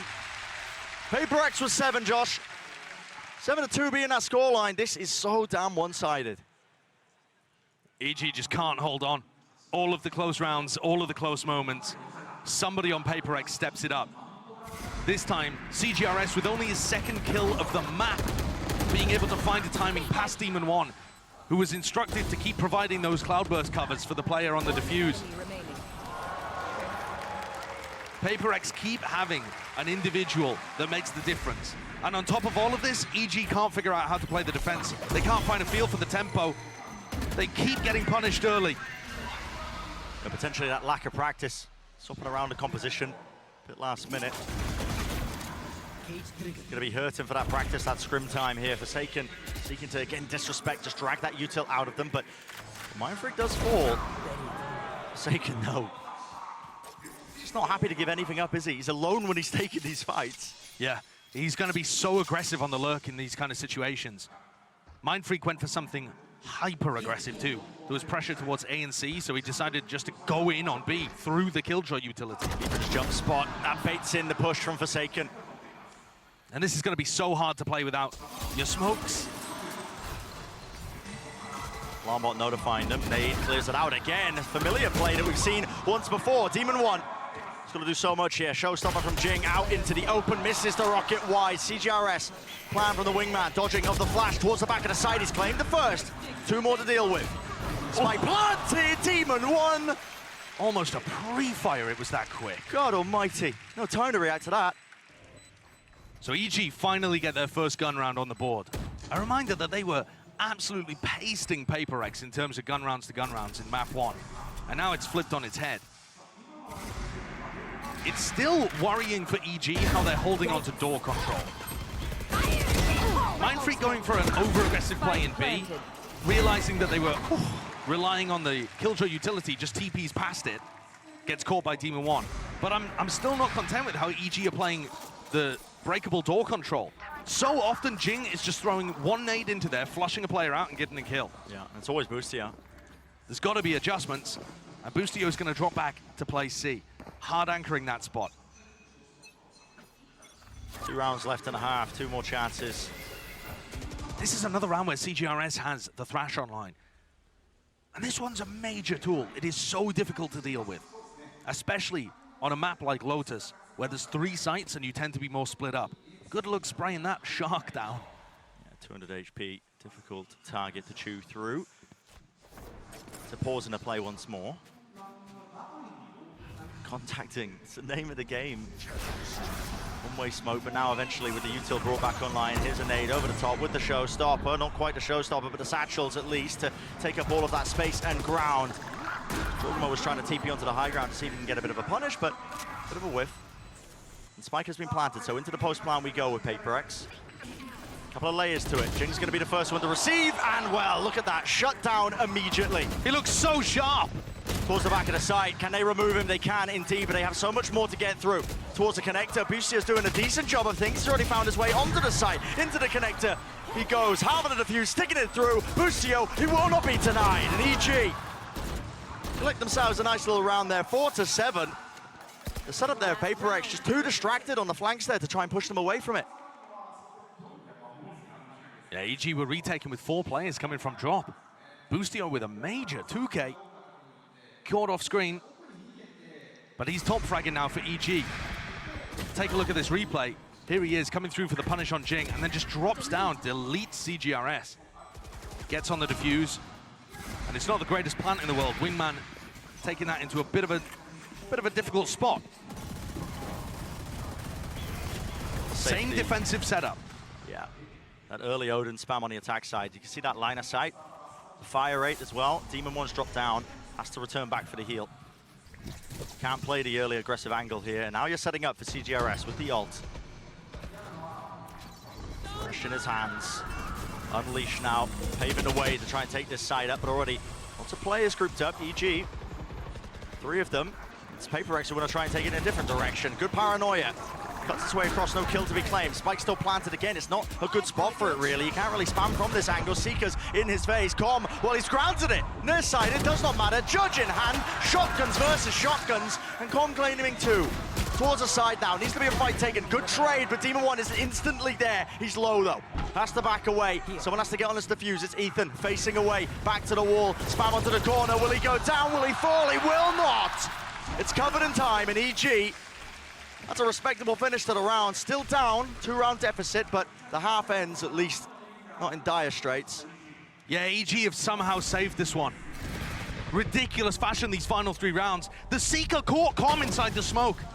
And yet, there's no way Jing is expecting him to still be in there pushing forwards with a judge. PaperX taken off guard in the final couple by a defensive change-up in the setup. Now we head into the next half, and it's actually fairly even. Yeah. Probably shouldn't be. Fairly even. Chances here, of course. Let's send it down to Yinsu. Thank you very much, guys. I'm joined by Benkai here. Now, Benkai, you've been here with this team before international tournaments. The first half, the first map, not the best, but this half has been a lot better. So talk me through what you made of this half. I think we just caught EG really well with like the pace that we had at the start, like, and our aggressiveness. It just feels like we've been pretty much doing the same thing, and it just seems to work. So they're just gonna run with that throughout the whole map, I think. Now for EG, they've never made a grand finals at an international tournament before, but you guys have. So what do you think that your boys need to do in this best of 5 to make sure that they do make another final? I think they just need to keep their spirits and their moods high, because the way that we made the finals last year in Copenhagen was we just had a really good mood and everyone was feeling really confident, which does seem like they're having the time of their lives right now, like no matter what the score is. So I'm not really that worried about them not taking the map. And lastly, very quickly, obviously you used the IGR on the team, and now we're hearing the system is a little bit different. Would you be able to explain some of what's happening in the team right now in terms of the IGLing situation? It sort of is everybody contributing at the same time, so each person will have their own input. Like oh, they are doing this at the start of the round, what can we do to prevent that from happening? And then they'll just form a plan around it together. So it's sort of like 5 people contributing together to make one round. Wow, yeah. I mean, it's working right now, so thank you very much for joining me, Benkai. He's confident, so I'm confident as well. What about you, Sideshow and Bren? Got to keep the vibes going. I mean, that's the one thing we have learned about this PaperX squad, you know, especially with them now dishing out this kind of IGLing duties across a lot of these players, 5 players, you know, coming up, formulating a plan. If the mood does get sour, it can put a bit of a dampener as well in terms of the comms and who's contributing to it. If you wanted a team, though, to keep their spirits up, you'd be looking at PaperX. I feel like they've done so much work for that. It's something that Alex has really pushed for them as well. They know that they need to keep spirits light, and I think that that's actually something that CGRS has been great at. Another pistol. They went 1 for 1 on map 1. And here, it could be all the difference made with this round. Potential for EG to drag it even. PaperX, though, they'd love to have a chance and an answer back here. Cam's going to be spotting them. Tap onto the plan. In fact, full middle as well. Nade being used, Dizzy in their face. Nobody can see a bloody thing. And somehow, it's Mindfreak who comes out with the kill. Lots of damage being done. An attempt now and a call to flood right back out of this one. Com joining with the rest of his team. Got this crossfire set up. Mindfreak has opened up the door, and inside the smoke, he has hunted out and sniffed out. Ethan is there. Wingman to the side, seeking the defuse. Demon One has to try and put the pressure out. He has to swing wide to try and break this one, but he cannot claim a kill in time. And PaperX steal away that one. Pistol round is theirs. It's rare you see Lil Bro win a round, but that puts so much pressure on Demon One. Usually, he's in a spot there where he can try and play. He knows that he's going to be able to isolate a 1v1. This round, CGRS combos the Dizzy with the flash excellently to put pressure on people as the plant is going down. Then he's picking up kills, and he makes things almost impossible for Demon One to win the clutch. I've been so impressed with how PaperX has taken an agent that is seeing almost no playtime in competitive Valorant and pushing it right to the top. They're making a tournament run with a Gecko 1 trick. Yep. This is absurd. And it looks good. You'll be seeing teams experiment, Josh. Listen, don't get too carried away. We saw teams experiment. To me, that's one of the wildest parts. We saw teams try to run the Gecko and they failed. Yeah. Early on in the season. I was mainly talking about the idea of running 5 content creators on the team. Oh, and right. playing it at pro level. Let's not give Sentinel any more ideas, but... they'd love that. Yeah, I mean, they certainly would. All right, so once more, both teams go 1 for 1 in pistols. And that's one of those strengths that I talked about for EG at the beginning of this tournament. It made them look utterly unstoppable. Grouped up, gathered up. Trying to work their way into the side, smoke in their face. And with the Bulldog, it's all clean. Only the one casualty. That's Mindfreak. He'll be able to at least save his gun as well. Take it into the next. Not the biggest ult in the world that you want to be generating, to be honest, but Mindfreak will be happy about it anyway. On the other side of things, Com is now 1 orb away from having his pit down.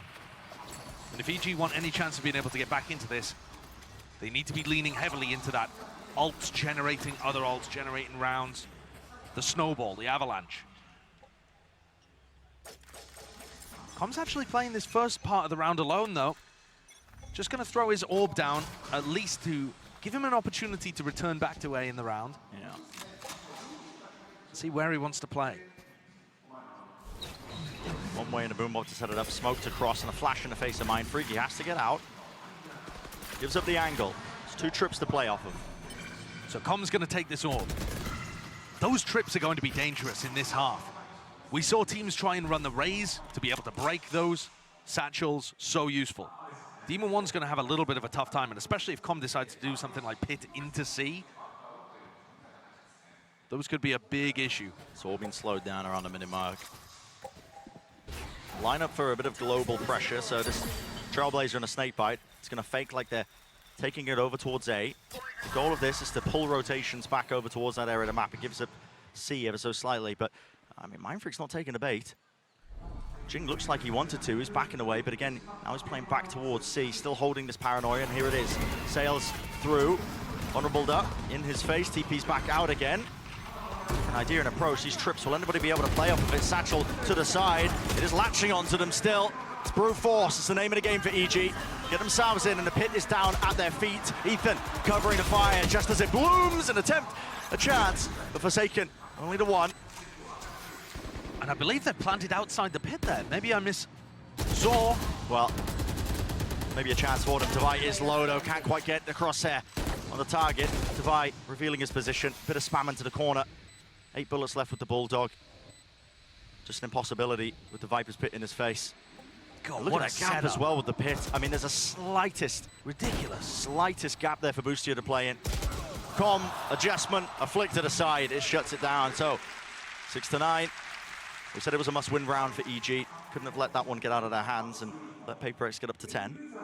And they clearly had a game plan with that ultimate. I mean, that looks like a nerdy Viper ult. 30 seconds left. Little gaps where they know how to support each other, how to be able to play in the post. Ethan, Com being able to play off each other immaculately there to trade out effectively.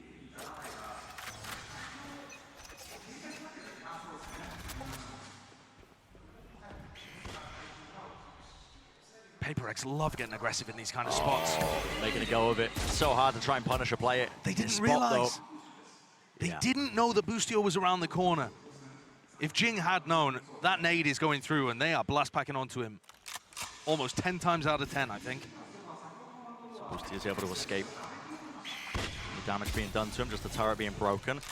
Nice mid-rounding from EG. Breaking a lot of the util. Cam was spotted out as well, which was broken.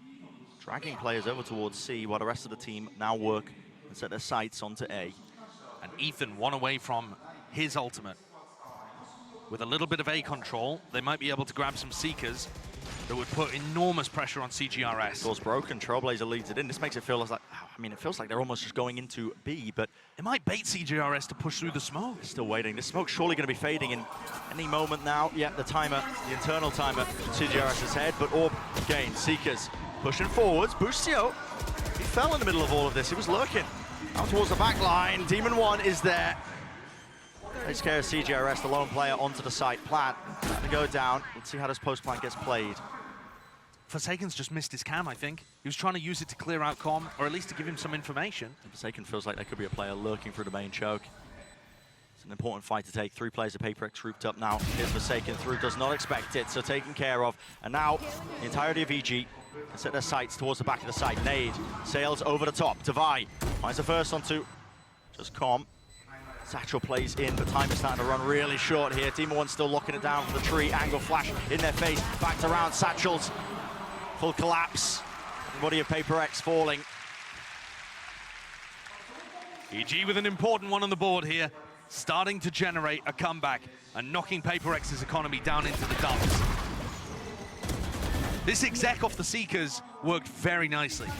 They increased the tempo, and in prior rounds, they faked A control. And CGRS has used his utility to re-clear that area. And that's part of how PaperX have looked to generate their advantages, is by calling EG's bluff. That time CGRS, he was thinking about it. We saw him inside the smoke, wondering if he should try and gain that info back for his team. And he just ended up a little too close to the exec when it happened. So with this timeout called, what is the adjustment now that needs to be made for PaperX? Losing grip ever so slightly on this half. And do you think they're discussing strategy?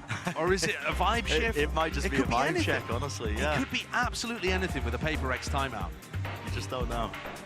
Their comms videos are wonderfully crafted. I mean, really illuminating into what the team atmosphere looks like. But sometimes in these big matches, there is a single player that steps up. Forsaken said that it was him in that grand finals that they played.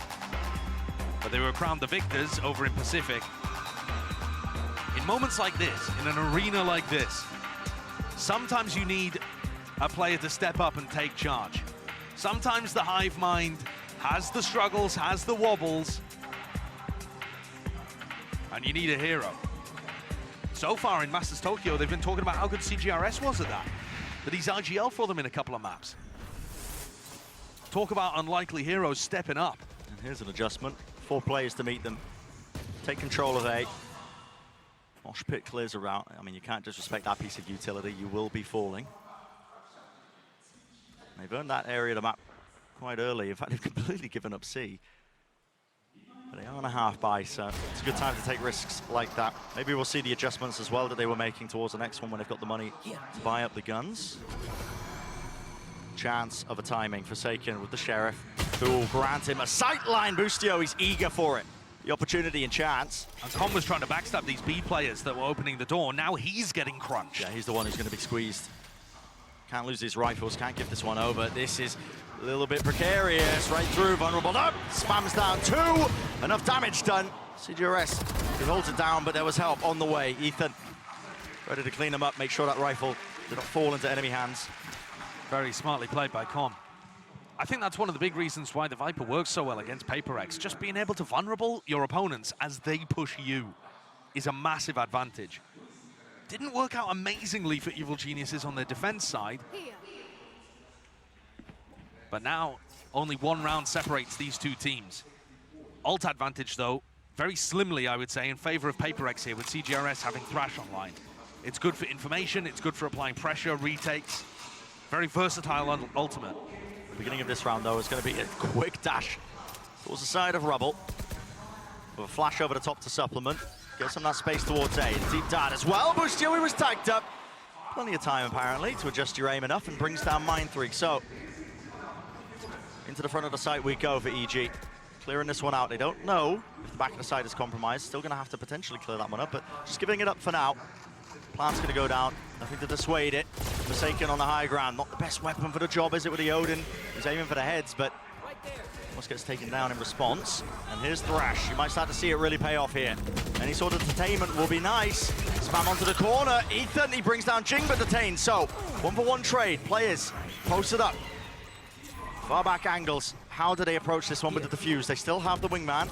Possibly get themselves onto it. That is beautiful. The Neuro Theft, it sets them up in the paper mache walls. They fall to pieces. Odin spam on top of it. That is just miraculous. What a play! PaperX looked fabulous there. They combined Trailblazer, Boombot, and Thrash together. So you can't possibly break them all. That gets them the opening into the site. And then the spam off the Neural Theft is... It's PaperX to a T. Yeah, that is It's delightful. unusual, you don't think about it. Who else is playing Cypher on this map? Beautiful stuff. And the Boostio aggression giveth and it taketh away. As he found one and then got caught. See how surprised Ethan was at that. Gonna brush it off though in these big moments. Here we go. Fight taken with the flash and a nade. Pushing them back once they realize that mound control, oh, it's not quite there. And the Blade Storm's sailing right over the head. Is Mindfreak still alive? Him and Divide making it a painful exit. EG left scampering. Uncommon failure from Demon 1 as Mindfreak picks up 4. I feel like if he was able to land a single Blade Storm, maybe the round could have been doable. Now that started with PaperX reading the fact that they were going to take Boostio's lockdown to C and countering it immediately. Potter's going to instant call attack timeout after this, because getting caught by a trap play like that, I think is unacceptable for EG. Those kind of plays where they're off sound, alt orb tap, something like that in C are so common. Yeah. So common. And yet the big moment, the pressure, the speed that both teams have been playing at, causes those kind of errors and mistakes. It's the danger of playing against a team like PaperX. They bait you in. Yeah, the faster plays, man. We've been hearing teams talk about it. Definitely. That was something that EDG's coach talked about a ton. That they just got baited into playing the high-tempo game and they couldn't hold on. You don't keep the diligence. Like you said, you know, that trap play, that works. In that instance, right here, right now, maybe because this is a big game. You know, you're in this new arena, thousands of people watching you. Lower bracket finals, no more second chances. Yeah. And I think one of the other ways that PaperX baits you is that they do a lot of stuff that's based off timings and instinct. And then they'll throw a trap play at you, some set coordinated piece of defensive aggression on many of their maps that takes you off guard with how coordinated it is. And that's quite a standard trap play that they just showcased. But I think that really left EG reeling. know something, no problem, man. This guy, he can play. CJRS is in, stepping up for the team. Listen, not exactly the one-to-one in terms of the roles, but they are just plugging and playing him in with his Gecko knowledge here. And now PaperX up to 11. Boostio's gone for an attacking operator to try and deal with what PRX are up to. It's interesting. How's he going to clear this close corner? Because look, it's CJRS. He's posted up deep onto rubble. I mean, this is exactly where the Snakebite lineup goes if Com wants to send one in. They do have util to clear it. At least the lineup in the back mines, we've seen Com use it. There's actually more of an aggressive fight happening over at C. Jing, full blind, still holding W, tucking himself into the corner. He does not care. Look at the disrespect being shown. He does not care. Tanking 2 of the flashes. TP across, setting it up with a jump spot. Devi looking for that information. Punish with the attack side up, so finally revealed. And that'll be a surprise for PaperX too. The operator coming out. Not expecting it. Where are EG going with this? 45 seconds. It's time for a lockdown, and it looks like they're going to take B control. Lockdown, door opens up, an attempt to try and punish this one. There's a fight being taken as well, punishing it all over towards Mound. Jing is there. He's gonna hold on, shots right through the wall. Lockdown's gonna be getting off here. Fight needs to be won. Backing away with the satchels. No players detained, and the site is theirs. Viper's Pit. Drop through. Wallbang spam angles. They got lineups on lineups for days, but Demon 1 will put down any sort of funny business with the very funny gun. No chance in hell. Demon 1 is ripping off heads and taking names off the list, isn't he? Single-handedly making this one winnable.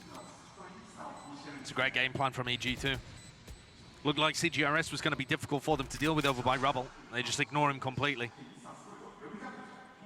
I like the patience too that EG demonstrated in this round.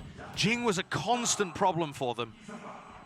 And so they dealt with all of the supportive elements and have left Jing until the very end to mop up. Don't offer him any early fights. Pick off his support with an operator, head to the other side of the map, and use your ults to be able to get into a site exec properly. It's nice. It gets EG up to 9, but PaperX is still in control of this map. For most of this map, it's felt like there's just been that 2-round deficit. You think back to the half as well, when it was 7-5, it's just been carried all the way forwards. Definitely. The narrowest of leads, still held by PaperX, still in control. And an operator on the field. For Devi over on the C site, not going to be contested early. Instead, the clash at Rubble. Oh my! And it's Boostio's up that comes out on top. It's a flash over the top that was not detted. CJRS was trying to play anti-flash. That's why he's back towards all of them. Trip's going to be cleared out. Sacrificial trailblazer just goes to take the trip. And now that forces PaperX to go for info peaks. Not what you want to do when you're up against the operator. Not at all. Boostio's on such an aggressive, risky angle here, though. Man. I mean, he spots it, and there it is. Another one for the collection. Now, when he opened, though, he had util in his hands, and the cage cut him up from the rest of his team. There was no follow-up. Forsaken tucks himself into the corner. No way. Into the box. Is this going to get cleared? Some level of foresight. It's there, and a re-swing. Spammable through the box. Demon 1 dashes forwards. Maybe not intended, Jogamo. He's got his back. Coverage in the moment. 40 seconds in the round, plenty of time to take a breather, but they opt to take the spike and get the plant anyway. It's Devi left in that 1v2. Giving away his position with the flash. Yeah, and he's only got the opt to do it. Smoke in his face. Paranoia. Sensory deprivation, doesn't know where they are. Silent drop down, still contacting. I don't think they saw him cross here, but there's so much to watch for. Yeah, Devi's got util, but does he choose to use it? Ult popped off. Clearing back through into the back. It's pinged out. I think they know the Devi's here. Tap onto it. It's a weird plant location. Door rotates. He hears it. The footsteps perfectly sound baiting, perfectly noise baiting. There was no tap from Devi. So it didn't exactly force the issue from EG, but they chose to take the fight anyway. So EG pick another one out and drop PaperX's economy down into rough territory. Not impossible. But ever since Boostio has gotten this operator online, EG have found one enemy remaining. Victories out of it. I think it tames Boostio a little bit too. Some of his lurk timings have been overly aggressive, trying to make a play, desperate to drag his team back into contestation on this map. And now he's been able to find a lot of good opening fights. it's also slowed their tempo down. Instead of having to react to Paper X, they can control it and fight purely for map control, going into some kind of execute or push up towards the site with a few, 40 seconds, something like that on the clock. Last time out for Paper X. Everything used. You've got to bring this one over the line. It's a best of 5, sure, but you don't want to go 2 maps down in the series, not when this one was so winnable. Paper X would not be unfamiliar with being 2 maps down in a BO5 and coming away with the win anyway. If you recall, they're the first team in VCT history to reverse sweep a BO5. Previously saw it in Game Changers, but it took up until the Pacific Grand Finals against DRX for a reverse sweep to happen in this circuit. So they know they can do it. You'd never want to be in that spot though. No. Especially when this has been your map pick to start the series.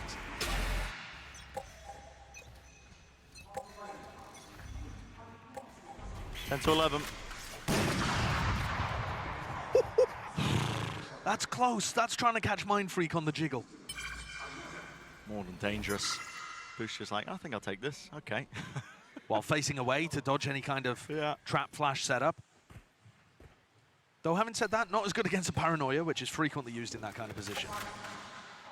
Just the Stingers. Maybe a rifle for CGRS. Deep flash, they know that nobody's tucked behind the box. And Boostio's going around the map. Hoovering up the ult orbs. And one more left to gain. This game plan, you've got to be aware of it, but I don't think Paper X really have any of the tools, high pen weapons to try and do damage to it. Could be aware of this one though. Look at this lineup. Where's this one going to land? Mosh pit. I mean, it looks like it could be on. I don't know. I mean, yeah, not too sure. It can't be on the ult orb. It must be for rubble. But where's the contact for that? Yeah, I'm not too sure. Here's Dizzy. Information gathered. That collects onto a cacophony of players. All grouped up. Beautiful work. And they have absolutely turned EG into mincemeat. We were wondering how on earth they were going to stop EG from picking up that final ult orb, and I've never seen a play like that. Yep, Dizzy through the tiniest of margins, over the top, into the ceiling. Mind Freak. He's got to put a stop to this one. Smoke lets them cross in. Paranoia up. There's no real time to play with. Through the smoke, Comstore lands the shot, but where is the spike? It's in his hands, and he needs to plant it now. He's just saved them. Time running so damn short, but I think they've just got enough to extend it. Brought it into it. Yeah, here's the post plant. Ob still in the hands of team, and one. Here's another one. Right for him, pushing deep into the spawn now, over the top, over the heads, Dizzy, lands Jing, he hasn't spotted it, ships in the night, Commerce lurks right behind them, and they are none the wiser, clearing out everything, I cannot believe it! It's planted for him, a tap, he knows it, Com may have just made a massive play, one to save the map, a tap onto it, misses the shot, no bullets! Has to go for the reload, another tap, forcing it, snakebite, doesn't know if it connects, has to be a wide face, half onto the defuse, it's shut down! But my God, what a chance. What an attempt by Com. An unbelievably smart play to try and win the clutch there. But credit has got to go to Paper X for that trap play that we witnessed over towards A. That's what really seals this round. What on earth is this? Dizzy combo with Flash, they open the door, wingman out, players pushing through the breakable door, which was softened up earlier on. Yeah, that's what 1,000 hours of Gecko looked like, apparently. And also, an impeccable read on what EG were doing. You look at Tab, you see Boostio's taken 1 ult orb, 2 ult orbs, you know he's going A. This is it, precipice for the map. Paper X, only one step away, out in the open. Boostio does not know which way to stand. And that's the lockdown gone. Yep. Made to look silly, foolish by Paper X. And they left scrambling into the sight lines. Divide with the operator, straight down mid. It's EG that are being picked apart here, looking for any available option.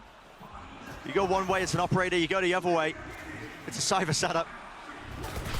Cross-section of wires in the traps, all you gotta do is drop down and you're gonna be punished. Showstopper around the side, Ethan's there, Jorgma forwards. Can they really make something of this? Trailblazer, round the side, it catches onto Mind Freak, and of course the punish is there. How has this turned? No reactions inside Jorgmo. Taking matters into his own hands. For the map. They want to see the extension in play. CJRS pushing through the smoke is instantly there. Shut down. What was that from EG? A small smile on the face of Ethan. He knows that they've just absolutely robbed PaperX. Forsaken was in his camp watching all of this happen. How have those bullets gone through that wall to kill Jing? And then all of the aggression, proactivity coming out from Ethan's flashes. That's masterful. And it's dropped PaperX down into a shoddy bye for this, the final round of regulation, all on the line. What a chance that's been slipped out of the fingers of PaperX. Could have been their map, grouped up towards mid. They're going to seek to punish. Still the turret in their face. What are they waiting for? They hear the Trailblazer towards Mounds. There's nothing to push this one back, but still holding this paranoia. A ping onto the corner. I mean, the traps have worked. But what are they hunting for? Flash, wide face, and swing. It's collected. Well, it's just about landing. And come too slow. That one just taken off for timing. They were hoping to take contact early, didn't. Decide to re-clear it anyway. What a way to get rewarded with one of the very few rifles you really had, maybe. There's a chance now. Big player advantage. The team of one falling. A lot of the initiative that's going to be in this round is going to be taken away from them. You don't have your jet player. It's not a disaster just yet. They have lockdown Seekers to work with. Seekers, Ethan, trying to make this one feel like an A-hit. Breaking through the door, following up behind it. It's not too much house pushed up behind. Only the Seekers, though, they have pulled players all the way into spawn. I mean, PaperX are just collected there. It's like the round's just begun, man. 30 seconds remaining, and it's the double back, the double fake. EG are running right into this one. It's been read by PaperX with the Seekers of their own. It's spelled out disaster, lockdown. It has to be used to clear this one forwards. Plant, an opportunity and a chance to Saken. Seeking to take the timing, but he's going to be punished. Comms holding their back. All the way further, all the way back towards Rubble. Punishing onto the Vi. And here's the Thresh now. Has to try and get some sort of detainment, but it's a scattering of players. EG not giving him a glimpse, not giving him a chance. Two left standing here. No more rifles. Smoke's dropped down. Mindfreak seeking to clear through. Defuse, started by the wingman, but no damage, not enough done. The shorties, they break it down, have on a defuse, maybe an opportunity, but no. Brought down to the knees, EG all the way. An absolute miracle hero play from everybody across the team in round 23, sorry, and then immaculate calling from Boostio. That is mastermind.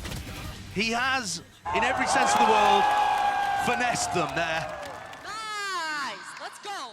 The Hive Mind was able to take down the Mastermind just for PaperX to get into this match, but that was a beautiful round from EG to be able to get them into overtime. Pushing and pulling, and the 7-5 half ended up getting recovered.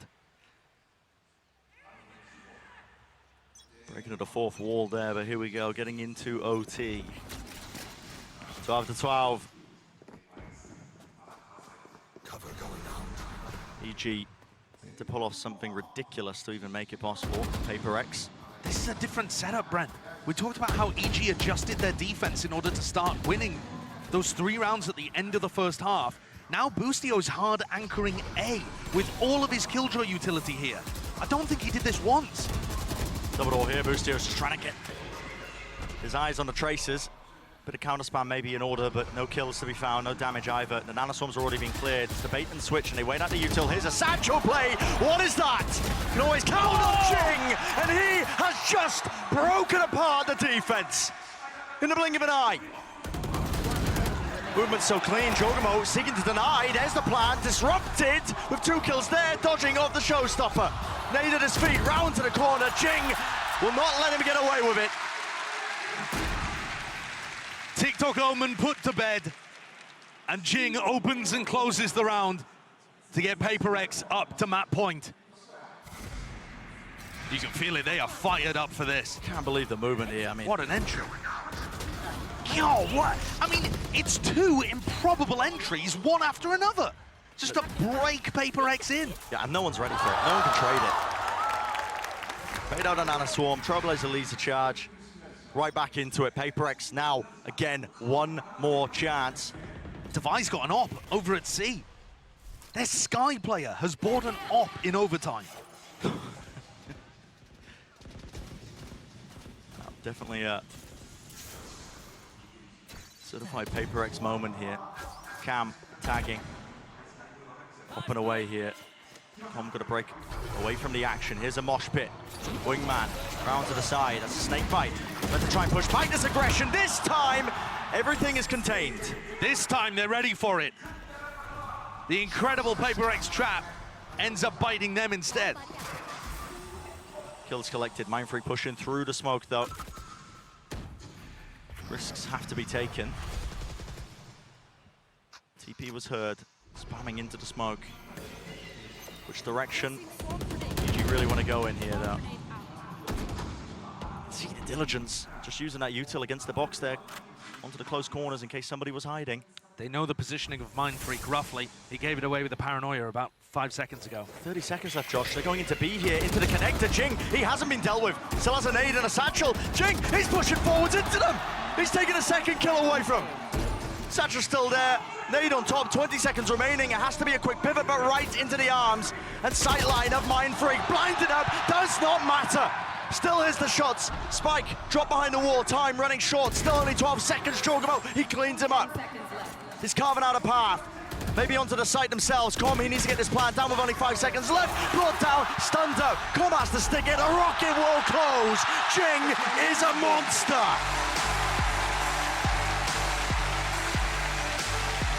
Both rounds of overtime, Jing puts on a masterclass. What on earth was going through Evil Genius's head in that final round when they went for the B pivot and weren't possibly aware of Jing's positioning? What an opportunistic play. Over 300 ACS Jing finishes that map with. Monstrous performance. And almost single-handedly winning both of those OT rounds. Oh yeah, he was taking charge. The movement from the satchels, the containment when things just started to spiral out of control. Jing just is that guy. And what a way to set the stage here. Our lower bracket finals. It's 1-1 with the map score now, Josh. Both teams have the briefest of breaks before we head whirling into Split, where we're expecting a double duelist mirror to be able to carry the momentum of this series into quicker and quicker heights. This was a ludicrous map. I don't exactly know how Paper X were able to hold on towards the end because it looked like EG had figured something out. But those final 2 rounds, excellent. Punch in the face and see how they can stand up to it here. The deeper this series goes, the more interesting it really gets as well. Map pool depth is going to be tested in the lower bracket final. Best of 5 territory that Paper X have been in before.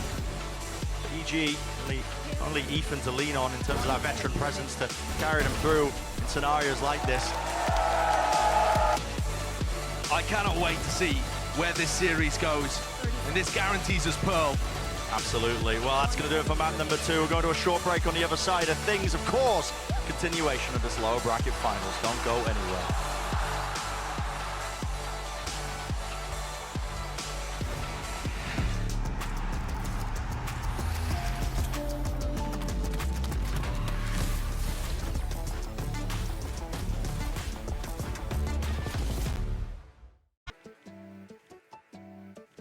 We left all of our fears back then.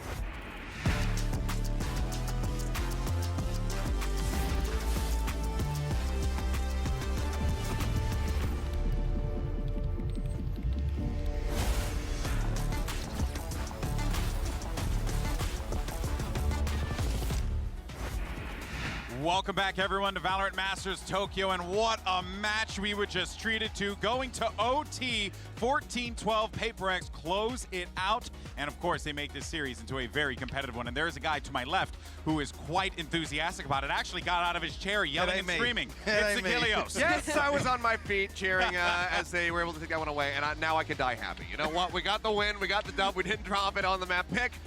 but there's still plenty more work to be done here, and it's only going to get more difficult as we go on. Yeah. But it was such an impressive win that they managed to pull that off, because after EG gets 5 rounds on the attacking side with this composition change, I thought they were going to be able to run away with it. And I think it started in that direction where they had really good control of the mid-round. But PaperX come out in those last few rounds, and as they seemingly always do, pull it off. Yeah, and what was interesting, I mean, coming into this, the big concerns were that performance versus Fnatic, where it felt like it was very one-dimensional, but this time around, PaperX actually converting 8 out of 11 post plants was a huge improvement. You can see it was just a tiny tweak to actually get through. Some of these utility synergies look much better here. Example, actually over towards A side there on the crunch a couple of times. We saw a few different takes on that, and it looked fantastic for PaperX. And I think what I was most impressed by was how they were combining CJRS's utility with some of these other players to re-clear space in the mid-round and also to set up those trap plays that we were seeing there. EG's normally the team who we talk about as being the util combo squad who's doing that against opponents, and here PaperX managed to leverage their comp really well to get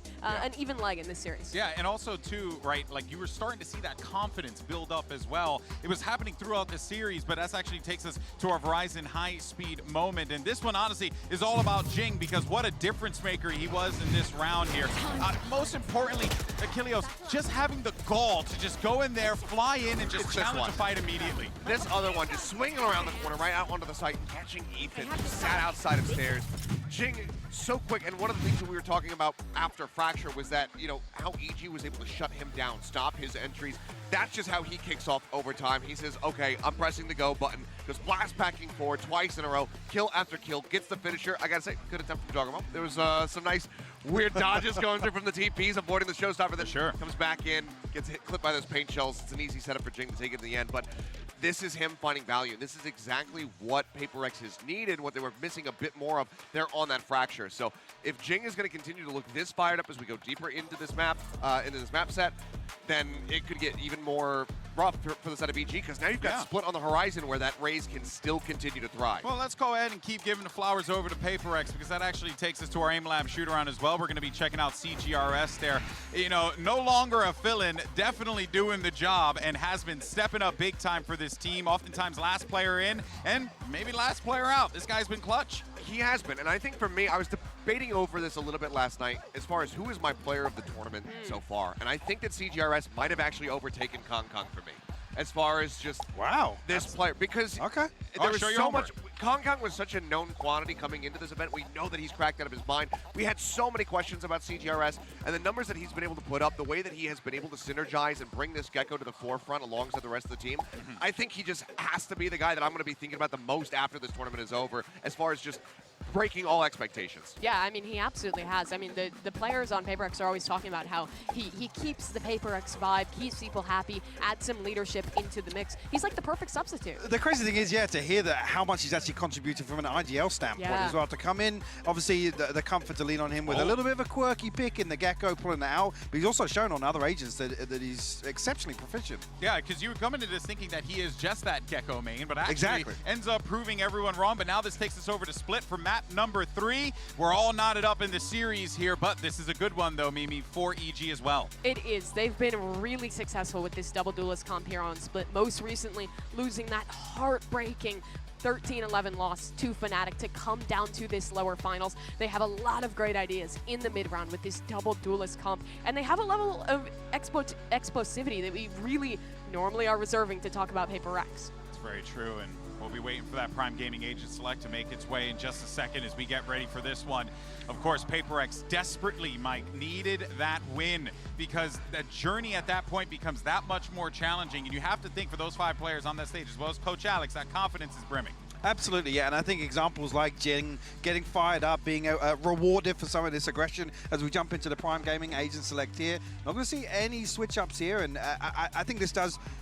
In terms of momentum, it's huge for PaperX to come out of that previous map with the same sort of tempo, right? EG stretched them all the way, but here PaperX have an ability now to double down once again. It's double duelist, it's their bread and butter. I'm really looking at the Sky players in this matchup, in CGRS and Ethan. Both these guys are going to have such a big impact in these solo initiator comps, in getting information in the mid-round for their teams and setting up their duelists as well. Yeah. Last time we saw this one from PaperX was them versus EDG. They were only able to put up 9 round wins. EG got that one away from them. Let's see how they fare, though, against EG. All right, well, this is it. We're all knotted up into series 1-1. We're going to split. Let's see how the chips fall and send it right back over to Brennan Sideshow. That splits that staging ground here for PaperX and EG. It's even across the board in terms of the map score. We're not going to have this, blowouts that tend to happen as well when you get deeper. And as well, this tournament has been quite one-sided at times on top of it. So I'm glad to finally see, actually, there is a bit of that fight back now and parity between the regions. Yeah, absolutely. And I think that all of these maps end up getting crazier the deeper you get. This is going to be the double duelist mirror, which I think is exciting in and of itself. Can Jing continue? What does Forsaken look like going back onto that duelist role as we saw in map 1? All of these kind of stories. But then as you get deeper into the map pool, we get to see stranger and stranger stuff. We're guaranteed to get at least here into Pearl, where you get to see Jing pick up Phoenix usually. The final map might have Harbor being played on Ascent. We don't know what's going to happen if we do get to map 5. But for now, both teams just going to be soaking in the moment. It's double Sheriff here for Defiant Forsaken, a strategy we've seen a few times from them. PaperX just nice tepid beginning.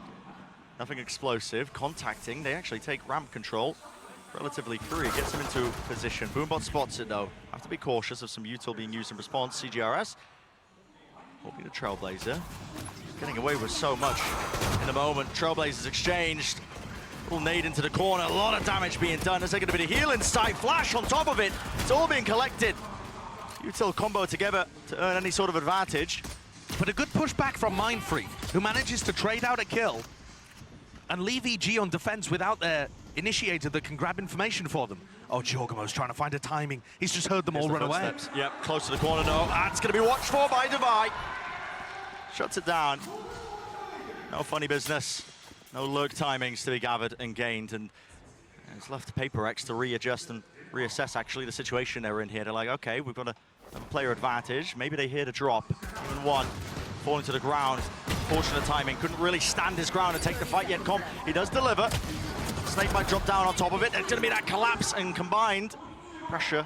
20 seconds now onto rope, onto the ramp, I should say. Flash, try and at least gain them a bit of ground, but have dropped down. Spike in the hands of CGRS. It's a mad dash to try and get over to the B site. 10 seconds left. 8 seconds left.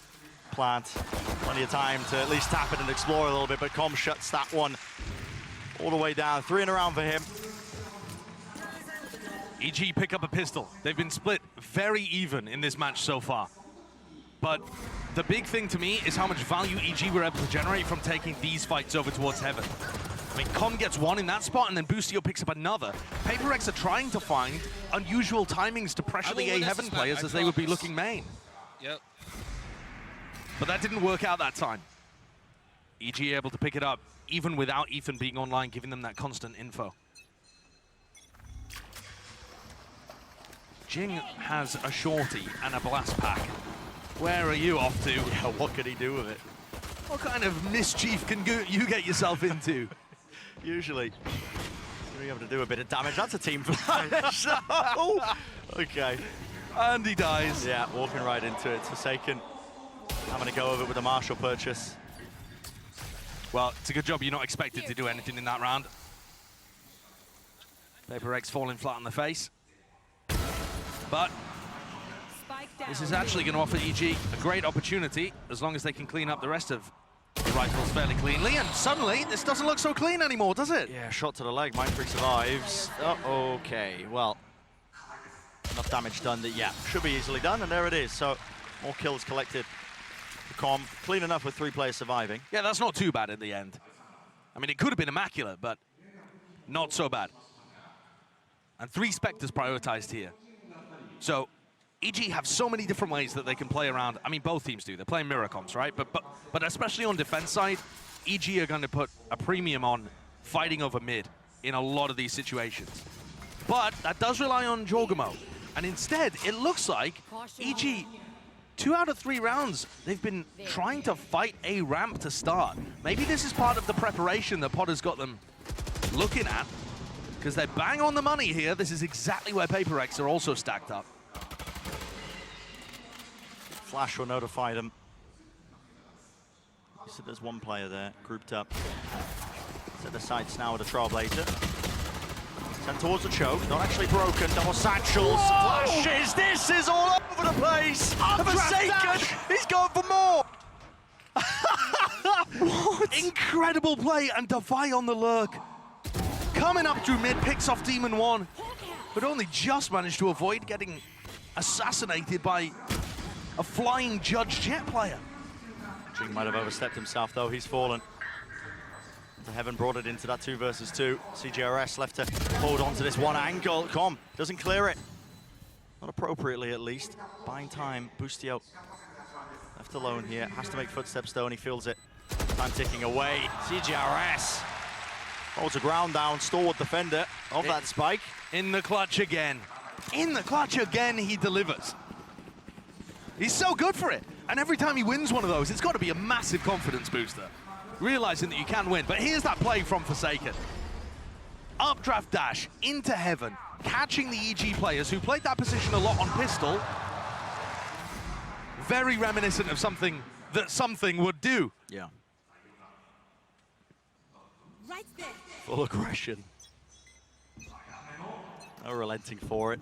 Similar scenes to the beginning of the round that we've just seen, only this time to pull. Double satchel play. Jing's already in their face. Trailblazer on the back. Stunned up. Where's the punish?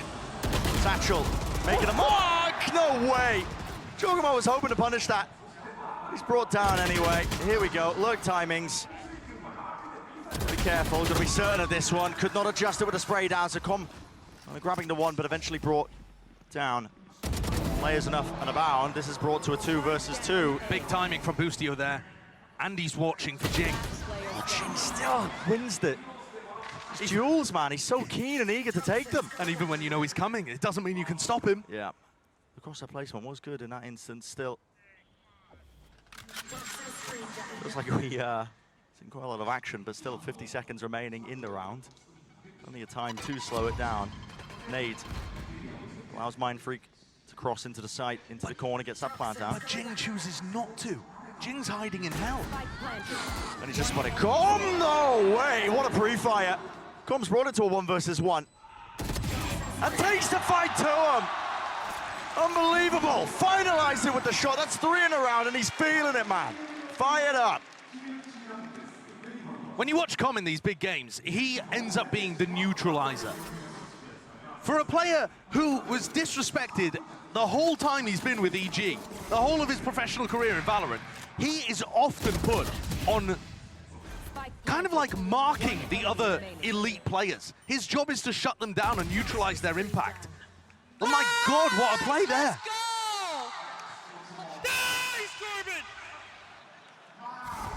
It's Corbin time. And he's just Corbin all over them.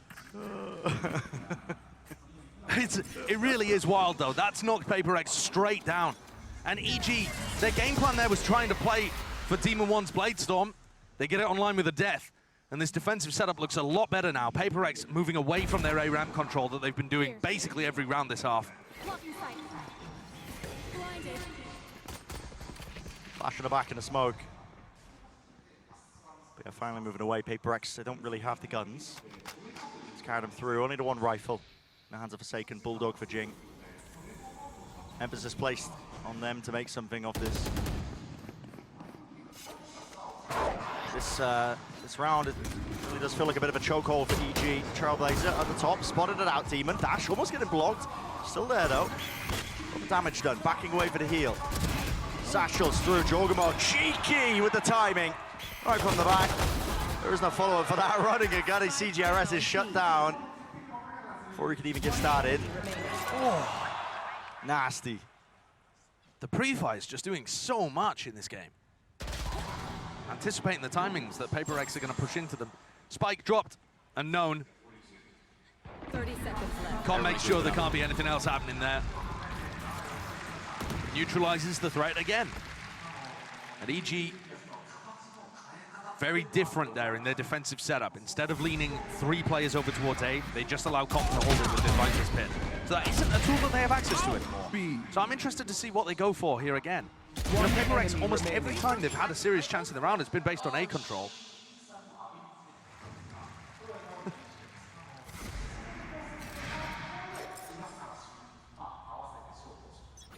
Double Duelist holding A. And they've given Boostio responsibility of locking down the B site, which is where the whole of PaperX are, with all ultimates on board. Yeah, it's a weird buy into it. They want to take a fight straight to them with the knives that's beamed down. Boostio couldn't see much. He was blinded. Tucked into the corner, stunned up. There is that punish in sight. Of course, Jing is the follow-up. It's that 1-2 punch, classic PaperX style. Seeker's leading the way now to a potential easy opening. Ethan. He's stopped the plants. He has. He's denied that one. Demon 1 containing as well into the spawn. It's bought them time with the showstopper. Cosmic Divide there. Lighting him up into the corner. Maverick cannot withstand it. Device left alone. Spikes in the middle of nowhere. Tucked deep. Ult's going to be fading away. Wall is up. Just to try and fake like he could be lurking here, but this is just being watched for. Jiggle peek by Ethan. There's the second. That was dicey. Very close. Excellent attempt from Divide. Trying to save the mistakes from earlier in the round. PaperX not committing enough bodies to actually holding onto the site here. Coach Alex is going to take attack timeout. Look, they don't have anybody trying to stop players from peeking, and they're reading this push that Jing's going for every time. Every single situation that PaperX find themselves in a post plant or with site control, Jing's going to try and push that a little bit further. And it's been working fairly well, but now it's time to tone it back. Because now EG have got the read. You see the positioning that Demon 1's playing. He knows that push is coming through CT. A Divide's been on the perma-lurk as well. PaperX just need a tweak in terms of how they're approaching this map. Why is EG he's sailing away with it, 5-1. Not in the hottest of waters yet. Obviously, with it being a best of 5, wouldn't be series losing, but you never want to be in that situation where you've just been pummeled on the map heading into the next one. That's really going to be deciding a lot of your outcomes. So, needs to be adjustments to make the half more respectable. I do feel, though, like this is a must-win map for EG. If they have a chance of being able to win this game and head to their first ever grand final, they're looking at picking up wins on Fracture, Split, and then one of the final 2 maps. That's really where their map pool is at its strongest. So just to set expectations, this is one where we're anticipating EG to have an advantage. But when you have PaperX playing double duelist comps like this, anything is possible.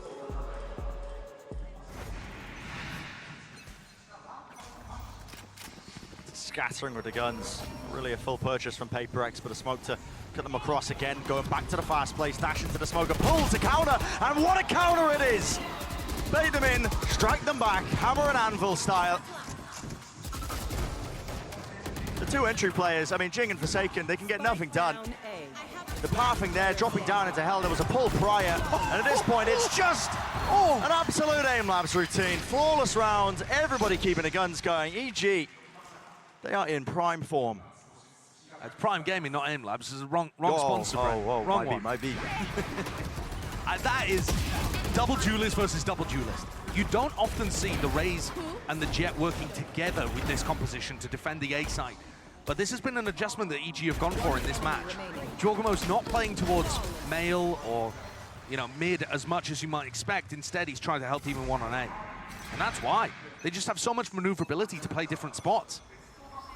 And they can play fast in the same way that Jing and Forsaken can play fast. Fast and loose. Just being a bargaining, no. There's a pull. Oh, wow.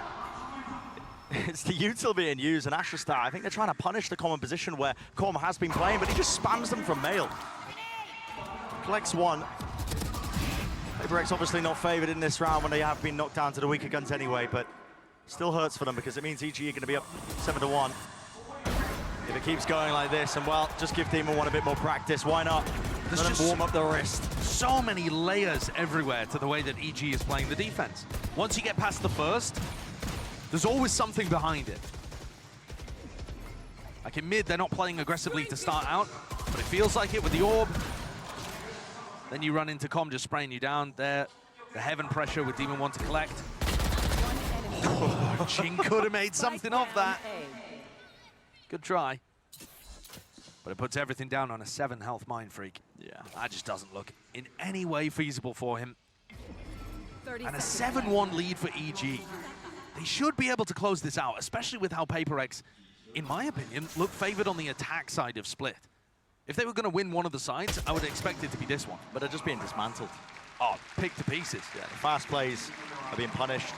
Seeing the preset Astra util. Like you said, I mean, there's not too much emphasis being placed into mid, where you'd normally expect it. Someone like Boostio playing, but... I think that's a deliberate game plan from EG. Yeah. They're really trying to mess with PaperX's expectations and catch them on the sight bursts instead.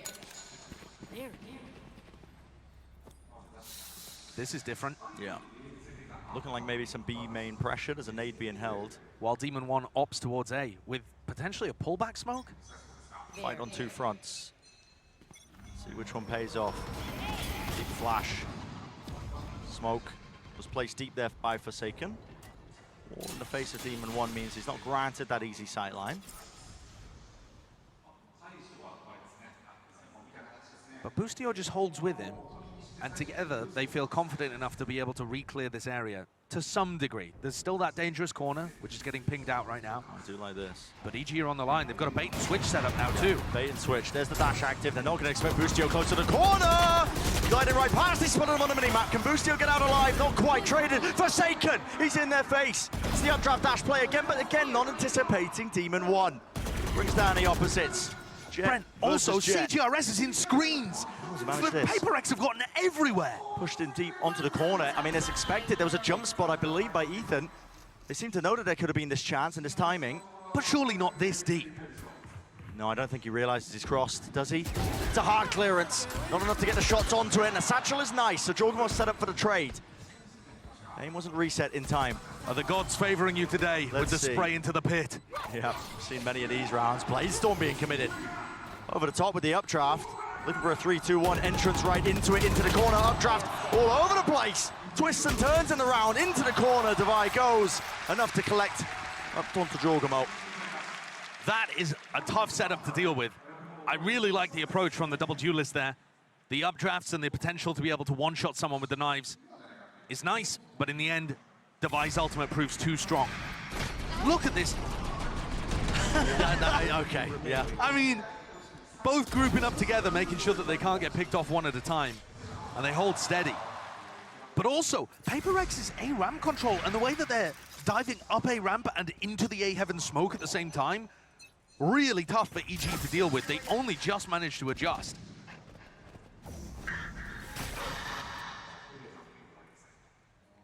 More spread, more defaulting from PaperX. Though again, it feels like A ramp is going to be the destination in mind. Has to be a string of rounds here for PaperX. Even if they get to 5, Yeah, that feels to me like... They've salvaged it at that point if they manage to get to 5, but they'd have to win out the rounds from here. And it's still not an amazing half, was more my point. Big flash, Jorgenmo. Nice attempt, a chance to punish again, the exact same play! Demon 1 though, this time playing inside the smoke to punish it. Fool me once, shame on you. Still, they run forwards into the site, and the util is clearing all the corners. Jorgenmo caught out in the open. Cosmic Divide cuts up the angles. Demon 1 still there. Crouch peek yet. Well, how does he have the presence of mind to clear it still? I just don't know with this guy, but he is quite an insane player. Look at the setup though in the post plant. Barely anybody on site. Doubled up like it's a backstab in heaven. Yeah, up into heaven here. They clear out the one player that was playing onto the site, but can they deal with these again onto the heaven players? It's up to Mindfreak. Does he have a pull for the plan? Looks like there's one. But Com is ready for his positioning. Oh, they try the body block. Yeah, body block this one. Mindfreak still on heaven. He could do a lot here. He's landed it. Enough kills found. 25 health though. Does he take the bait? It was tapped. He doesn't swing. Boostio, absolute balls of steel from Mindfreak. Swinging wide. Boostio gets half. Not enough time. And in the moment, the presence of mind of Mindfreak, man. Not taking the bait. That's so cold. That is so cold from Mindfreak. Up in heaven, just tapping away with the rifle, making sure that Boostio doesn't feel safe at any point. And also, with this first peek, he sees they're both vulnerable. He sees that they're both in that spot, so I think that probably goes into the decision-making there, knowing that Boostio is going to be a bit too scared to just stick it completely. Yeah. We have not really seen anybody being able to pull off that body block play to deny the Astra pull. And Con was ready for it too, in terms of his positioning. Just won the duel against Jing, couldn't quite win the duel against Mindfreak. Small moments defining whether PaperX can get back into this half. Just been on a nice edge. Now with 2 more chances. I mean, we said, listen, 7-5 will be a salvaged half. It's necessary for them to win out, but 1 round away from what looks like breaking the economy of EG. That's why they're taking the time out here. This is an important one. And I agree with you that the last few rounds have seemed like they've been on a knife's edge, but the knife is on an edge where, tipped in one direction, it plunges into PaperX's heart. It's not a balanced knife right now. No. It's PaperX doing everything they can, finding the slimmest of margins just to be able to save the half and get it back towards even territory. If EG are even able to get 1, it looks extremely good for them. It's got to be perfection from here on out for PaperX. Ults to work with. Comes online. Grouped up towards B main. Looks to be that 4-1 split. Contacting. Dash is now active though. They want to go off of this as a snipe bait at their feet. Jing, their second thoughts on it. The pull was also expended here. Boostio is dodging. Utility flying into his face, but does he realize it? No. Forsaken was already on the line. A counter flash play, dropping down. Ethan's there. It's a 3-2-1 face. He's broken in the midst of it. Beautiful stuff by Forsaken. Liberties with the positioning, and Jorgamo forced into the impossible scenario. Has to save for this round, and that string of rounds that we were talking about, Josh, the possibility of it, it's a reality at this point, man. Yeah, it's coming true. Forsaken's tempo catches Boostio completely off there. I mean, Boostio is trying to focus on the next wave through. He knows Forsaken's got through to Pillar, but he's hoping Forsaken's worried about somebody pushing CT, somebody pushing from heaven. He's worried, he's hoping Forsaken has some level of respect. No, not the PaperX duelists. They're going to continue to apply pressure onto the site anchor until you force them to back up.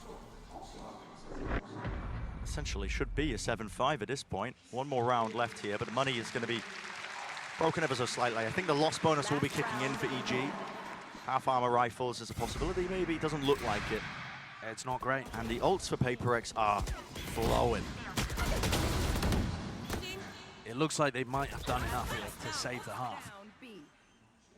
It's still not amazing. I feel like PaperX would be anticipating running away with this when they're on their attack side. But, you know, when you're 7-1 down, this looks like a miracle. Like an absolute dream. Cosmic Divide. It's let loose. They're trying to fake the A presence here of all of their players, but the Viper's Pit is going to be bogging them down. The goal is to try and take this one. Seekers. Does feel like a lot of heavy presence here, but now they hear it. Right into the open com. That was a miracle kill. He needed that one. Shuts down Jing with a showstopper, still maintains the pit. And it is this huge obstacle that's just waiting right in them. But this whole thing was supposed to be a fake so that CGRS could take the spike with Devi into A. And Devi's called, rotators leaving, CGRS. Don't commit to B, come back to the A site. Boostio's stuck in a really weird position again. Yeah, he's so worried about being pinched. He knows that Heaven was compromised. The choke on top of it. Deep flash into the back of the site. Boostio has the smoke of the choke, pushing through. Timing needed to be taken. He's got the spike down. It's going to be a call made. Spots out Devi. Repositions now. 50 health to his name. It's still not necessary. Not when a team's got his back. Mindfreak last alive. EG. They've done magic in this round. They really have. Every advantage was against them, yet they still bring it under their belt. 8-4 here. And that first kill turns the tide of the round to me. I mean, shutting down Jing with the showstopper inside your pit. Ridiculous. Oh, yeah. I think he got vulnerable. I think Jing managed to land on top of the snakebite, so he didn't have to hit every single pellet, but that's still one that, if it swings the opposite direction, we could be looking at a 7-5 half. Yeah, swings and roundabouts about this entire map as well. It's been so back and forth. Absolutely insane stuff. Let's send it down to the desk to break it down.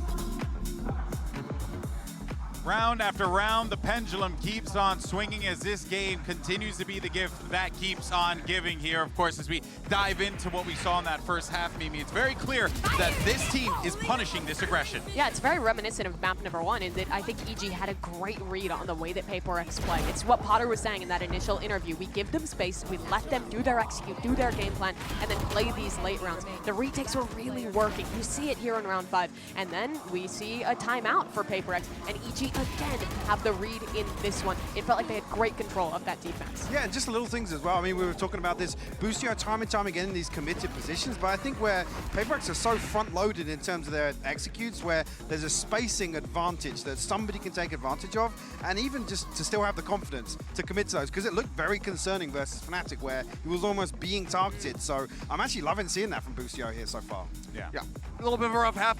The run back from PaperX, decent. Like that. I mean, that 7-5 should have been theirs, and I'm worried that that is going to be the thing that is kind of lingering on their minds after that last round, letting that get away from them. It was a fantastic little setup there from Calm to get the vulnerable out on the Jing, shut him down with the shorty, to get that showstopper completely out, just break the entire call on the round from the side of PaperX. Split with comps like these are even, but EG's looking good right now. They want that series point. They want to be a map away from their first grand finals. Well, and they're on the precipice of doing so, but of course, you can never count out this PaperX team as we get ready to dive into this one. And of course, the fans are coming out in full swing here. Everyone has been having a great time. And again, this atmosphere in this room is electric. Of course, the people here have definitely met the moment that is taking place on that stage. It is now time to jump back to the casters as we get ready for the next half. Can EG grab the opportunity in front of them? We typically look at scenarios like this and we say, well, must-win pistol round for PaperX here, but we'll see if they can do it. EG with incredible consistency when it comes to these opening rounds here. Round 1, round 13 pistol rounds. Able to spiral that one into map wins. This entire tournament, that's been the case. Dash, quick little peek for the information. Forsaken's out of there. Jing's the player that's going to float. Started the round over towards A, and now as CGRS doesn't see too much and they don't hear. Oh, the Trailblazer just goes straight over the top of Com's head too. They're going to re-push this area, knowing that Forsaken could have been playing there, and the pinch comes through from Vent. Yep, CGRS just none the wiser towards it. It's up to Forsaken to hold down the choke point. Flash, it's dodged for now. Slight corner that he can play in. He's to hold it back, and he does kick out Ethan. That's a spike drop down. Isolating that one. Jing, in the meantime, the rest of his team refighting and retaking that Haven control. Jorgensen towards the back here. Not shying away from it. Mindfreak eager to take the fight. Ground given up. Only Boostio left in an impossible situation, surely. Well propped up now. Jing was pushing in front of this. Pull. Does he know that Forsaken is going to be on this timing behind him? It looks like he's aware. Idea of it, yeah, but the crosshair's not pointed towards Heaven. So, it's PaperX. What would a pistol round win? Every map so far, Brent, has been split dead down the middle in terms of the pistol rounds.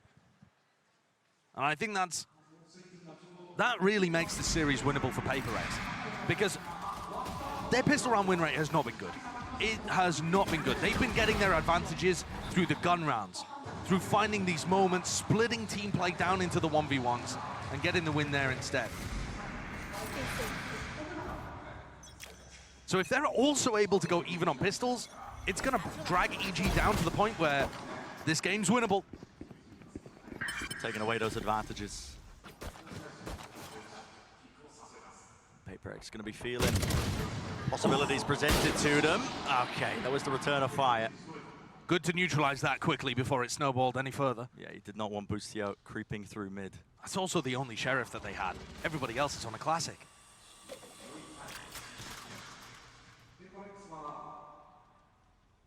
PaperX are going to be challenged here a little bit on their defense side, I think, to not overextend, to not get too aggressive. Devi loves doing these walk pushes down mid. About a minute on the clock, maybe more, something like 50 seconds. If EG are going to approach every round with the patience they've demonstrated on this, it may not pay dividends for them here with the weaponry so low. But I think it's going to ask questions of PaperX later on. Almost casting out a net and baiting PaperX to just walk right into it. That'll be the game plan. Yeah. But with a team as good as PaperX, even if they fall into the net sometimes, they'll just chew their way out. Oh, yeah. Raw skill on display. So it's going to be offered to them. Lovely set of kills for Forsaken. Definitely going to be pleased with that one. Bladestorm is brought online. Yeah, in terms of a person that you would want to be gathering all of those anti-eco kills, Forsaken's top of the list. Yeah, big purchase from him as well now, heading into it. Why not stay active in between the rounds? Although with the pace that this game is being played at, you don't really have too much time to do that, so. You want to keep your eyes on the action.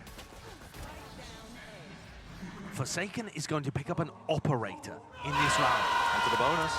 For PaperX's bonus round, having a defensive op online. Meanwhile, series of aggressive plays, pushing deep. It was a pull towards the one side, a smoke on the other. Forsaken! Oh, he strikes, lands it. Demon 1 brought down.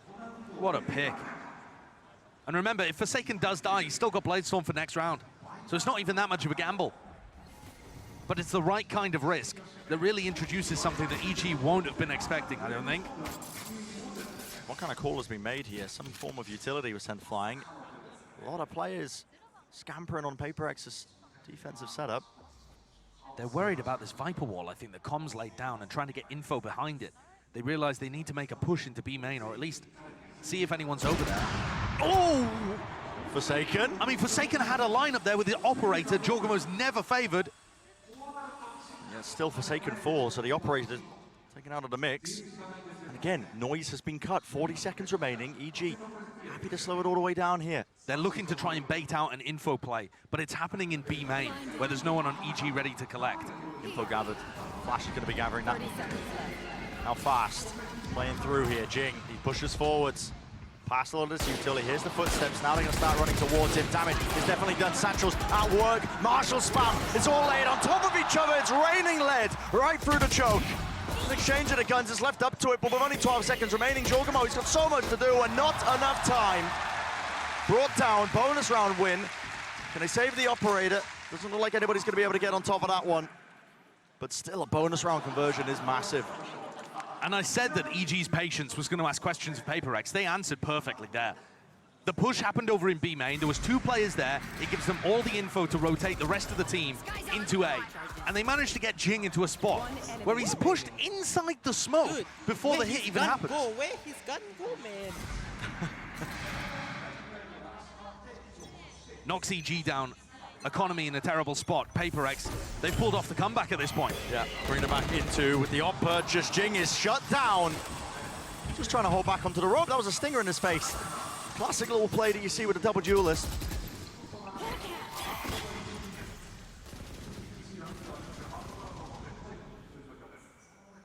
And now cutting noise a little. Waiting for that push. With Boostio on the other side of the map too. Before the wall even goes up.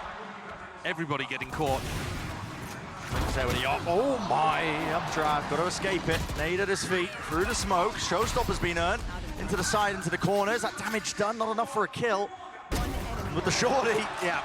Trusty sidearm. CDRS punching any would-be attackers onto his position. And Demon 1, he knows roughly where CGRS is. Last known location of Mindfreak in B. That's what he's working with. Oh my. He's not going to expect Mindfreak to be this aggressive, I don't think, in heaven. But Mindfreak has to make a noise. Yeah. Sound cue, something. He might bait the drop. Dash is there, gets info. Demon 1. Does he hear it? The drop down. Not too certain. He's going for the out one anyway. taps. Going for the one taps. 3 HP. Why not? He's got the confidence for it. Smoke cut up the one angle. Now holds it. It's a bit of a gamble. 9 bullets left. Mindfreak. Left reeling. You have the confidence to take the fight. He's definitely got the health advantage, and with a swing like that, he can afford to take it. It's close. Could have come down to a timing. But in the end, PaperX do manage to bully their way through that anti-eco. Mindfreak lands the single body shot. And the score's tied up at 8-8. Great attempt from Demon 1 there. But that was with EG investing their showstopper, finding some dangerous picks up in A heaven. Fight close. So let's have a look. Forsaken picks up the operator again, and they've got a high-low setup towards B. PaperX love running this setup, but I don't think EG have been aggressive enough to run into it. It's all been slowed down at the beginning. Heavy group up into mid.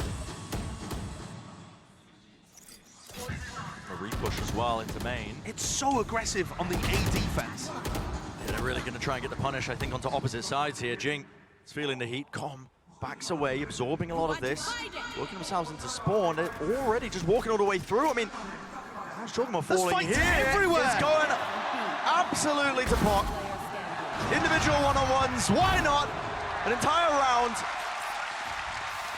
I mean, that is perfection from PaperX. They have both of their kind of supportive players pushing out towards A. They have both of their supportive players pushing out towards A, and it forces EG to go up mid and into B main. So they go into Jing at mid, and then they go into Forsaken, and Mindfreak over towards B. Easy! It looked like it. Carnage, man. Putting together the rounds, that's 5 in a row.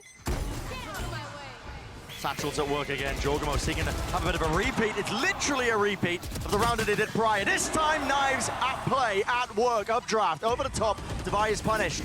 CGRS trying to play anti-flash. What a shot to hit Babustio. Cheeky upgrade, rifle in his hands. We are down, I mean, it's the first 20 seconds of this round. EG choosing to fight fire with fire. Increasing the pace instead of decreasing it. Makes sense on an eco.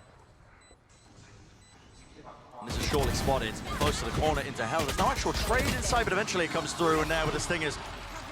It's brought down a thrifty, 9-9. You thought that PaperX were really starting to gain a bit of a lead and an advantage, but no, broad even. And Brendan, you're dead on the money. Absolutely right. It's the same play that they made the last time they had a thrifty. Double blast back up with a stinger, a ramp. And this time they managed to capitalize and snowball that into a round win. If they're finding value doing that with stingers, are EG now going to decide to just do it with rifles as well? This looks like a bit of a weakness in how PaperX are holding. They're not ready for the fight at the beginning of the round. Instead, Demon One's got an op, so I don't think they're going to be as quick. Still caution being played. Oh, here we go. Have a showstopper with the pull. Oh, real damage being done. Still, Dash disengaging. Close to the corner here with a stinger. It's brought down. Jorgamo seeks to respond. Spam through the smoke. CGRS beaming him down. Ethan trying to push through. Just the fire rate that was coming towards him there, but it's left to just these two. The slow play. EG, the ones who are being picked apart. There's the rifle. It's swapped around. Leaving the operator out in the open. Seekers covering a bit of a path. Demon One has to be worried about the push here. Oh, and he didn't expect it. What? A response from Devi. And the whole of PaperX. They're fighting fire with fire, both of these teams trying to one-up each other with how aggressive they can both get. The double blast pack down mid with a showstopper. And Jing knows, based on his nade position, where Boostio's going to be. They're just so good at reading how defensive teams are going to adapt.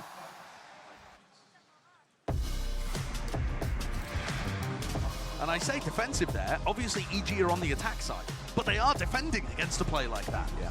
They have to try and absorb the aggression. The slow split default. No, I'll tell you what, no America's team's playing like that. No. If they, no, they are not. If they're trying to rely on their experience playing against people in their own region, nobody quite plays like PaperX. Yeah, I'm not sure who you'd have to practice, I think, to get experience against that. Maybe FaZe? Yeah, I don't know. I don't know. Just full Smeeg. I mean, PaperX are the embodiment of it.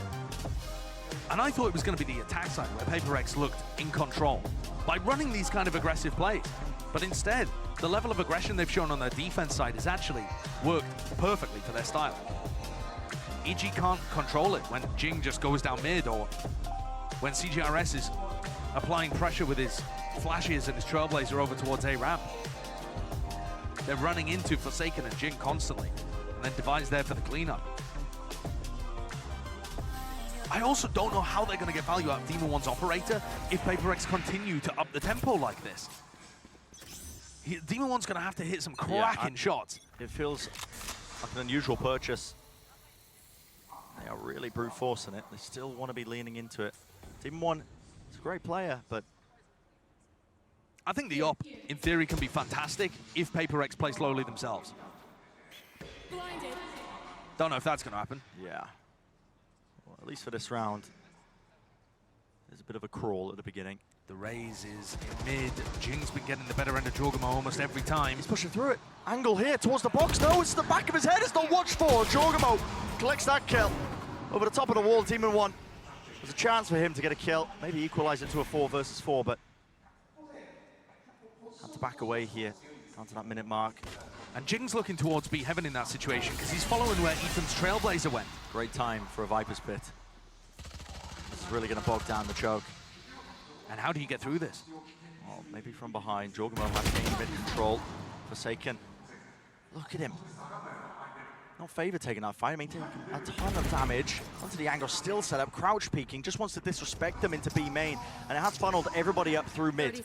The space was gained by Jorgamo. They want to go around the Viper's Pit. They don't want to fight through it, but if you leave him up, Devi, it's going to be more than a thorn in their side, man. He could be the difference maker to you winning the round. Ethan cleans him up, takes him out there. Jorgamo attempt to punish this one. Forsaken swings into it, denying it here with the plant at least. Will go down, so time no longer becoming a bit of a problem. Still, Cosmic Divide.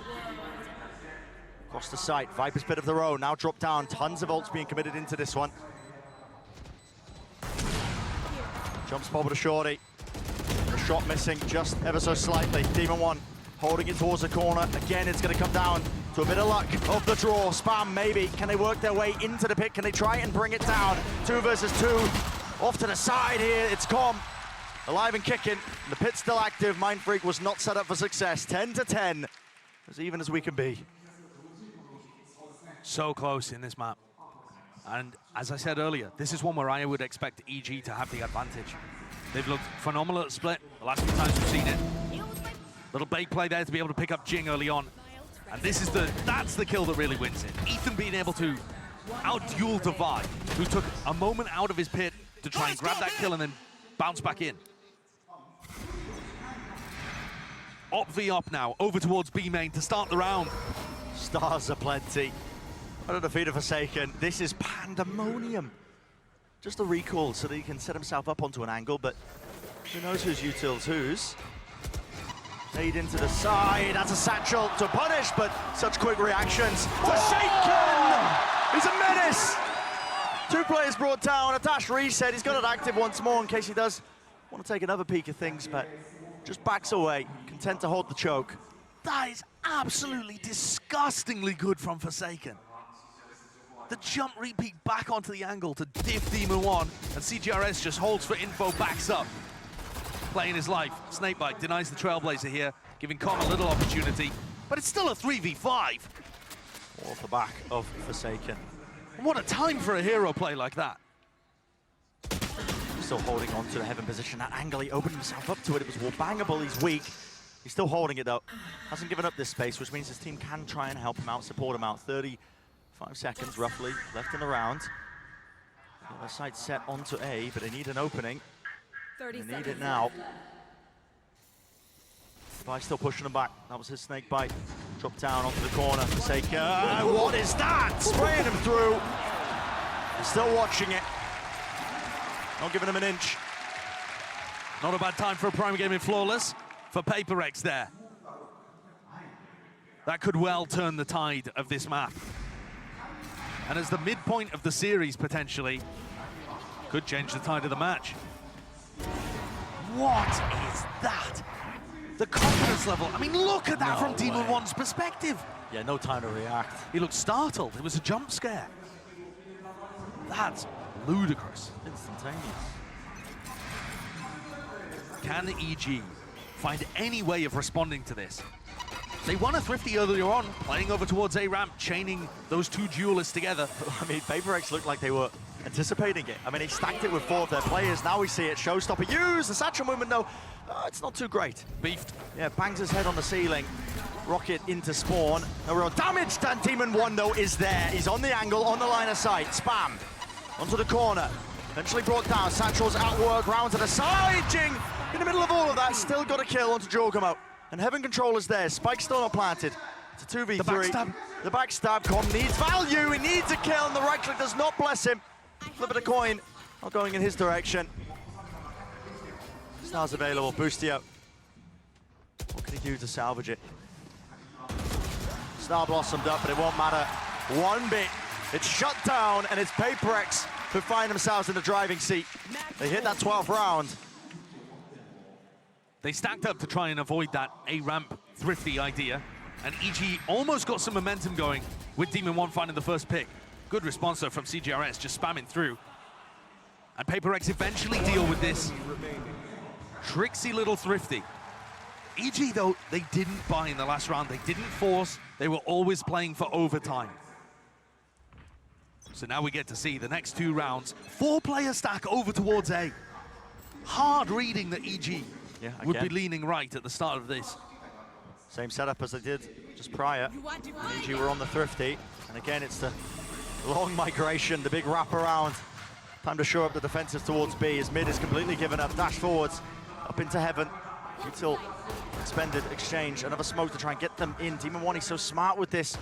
Does buy them that space towards the back. Mind Freak though, he's got to try and hold this one. Smoke away and afar. That's Huge 2 play. kills, massive from him. Still, they left to contain it. It's PaperX leading through.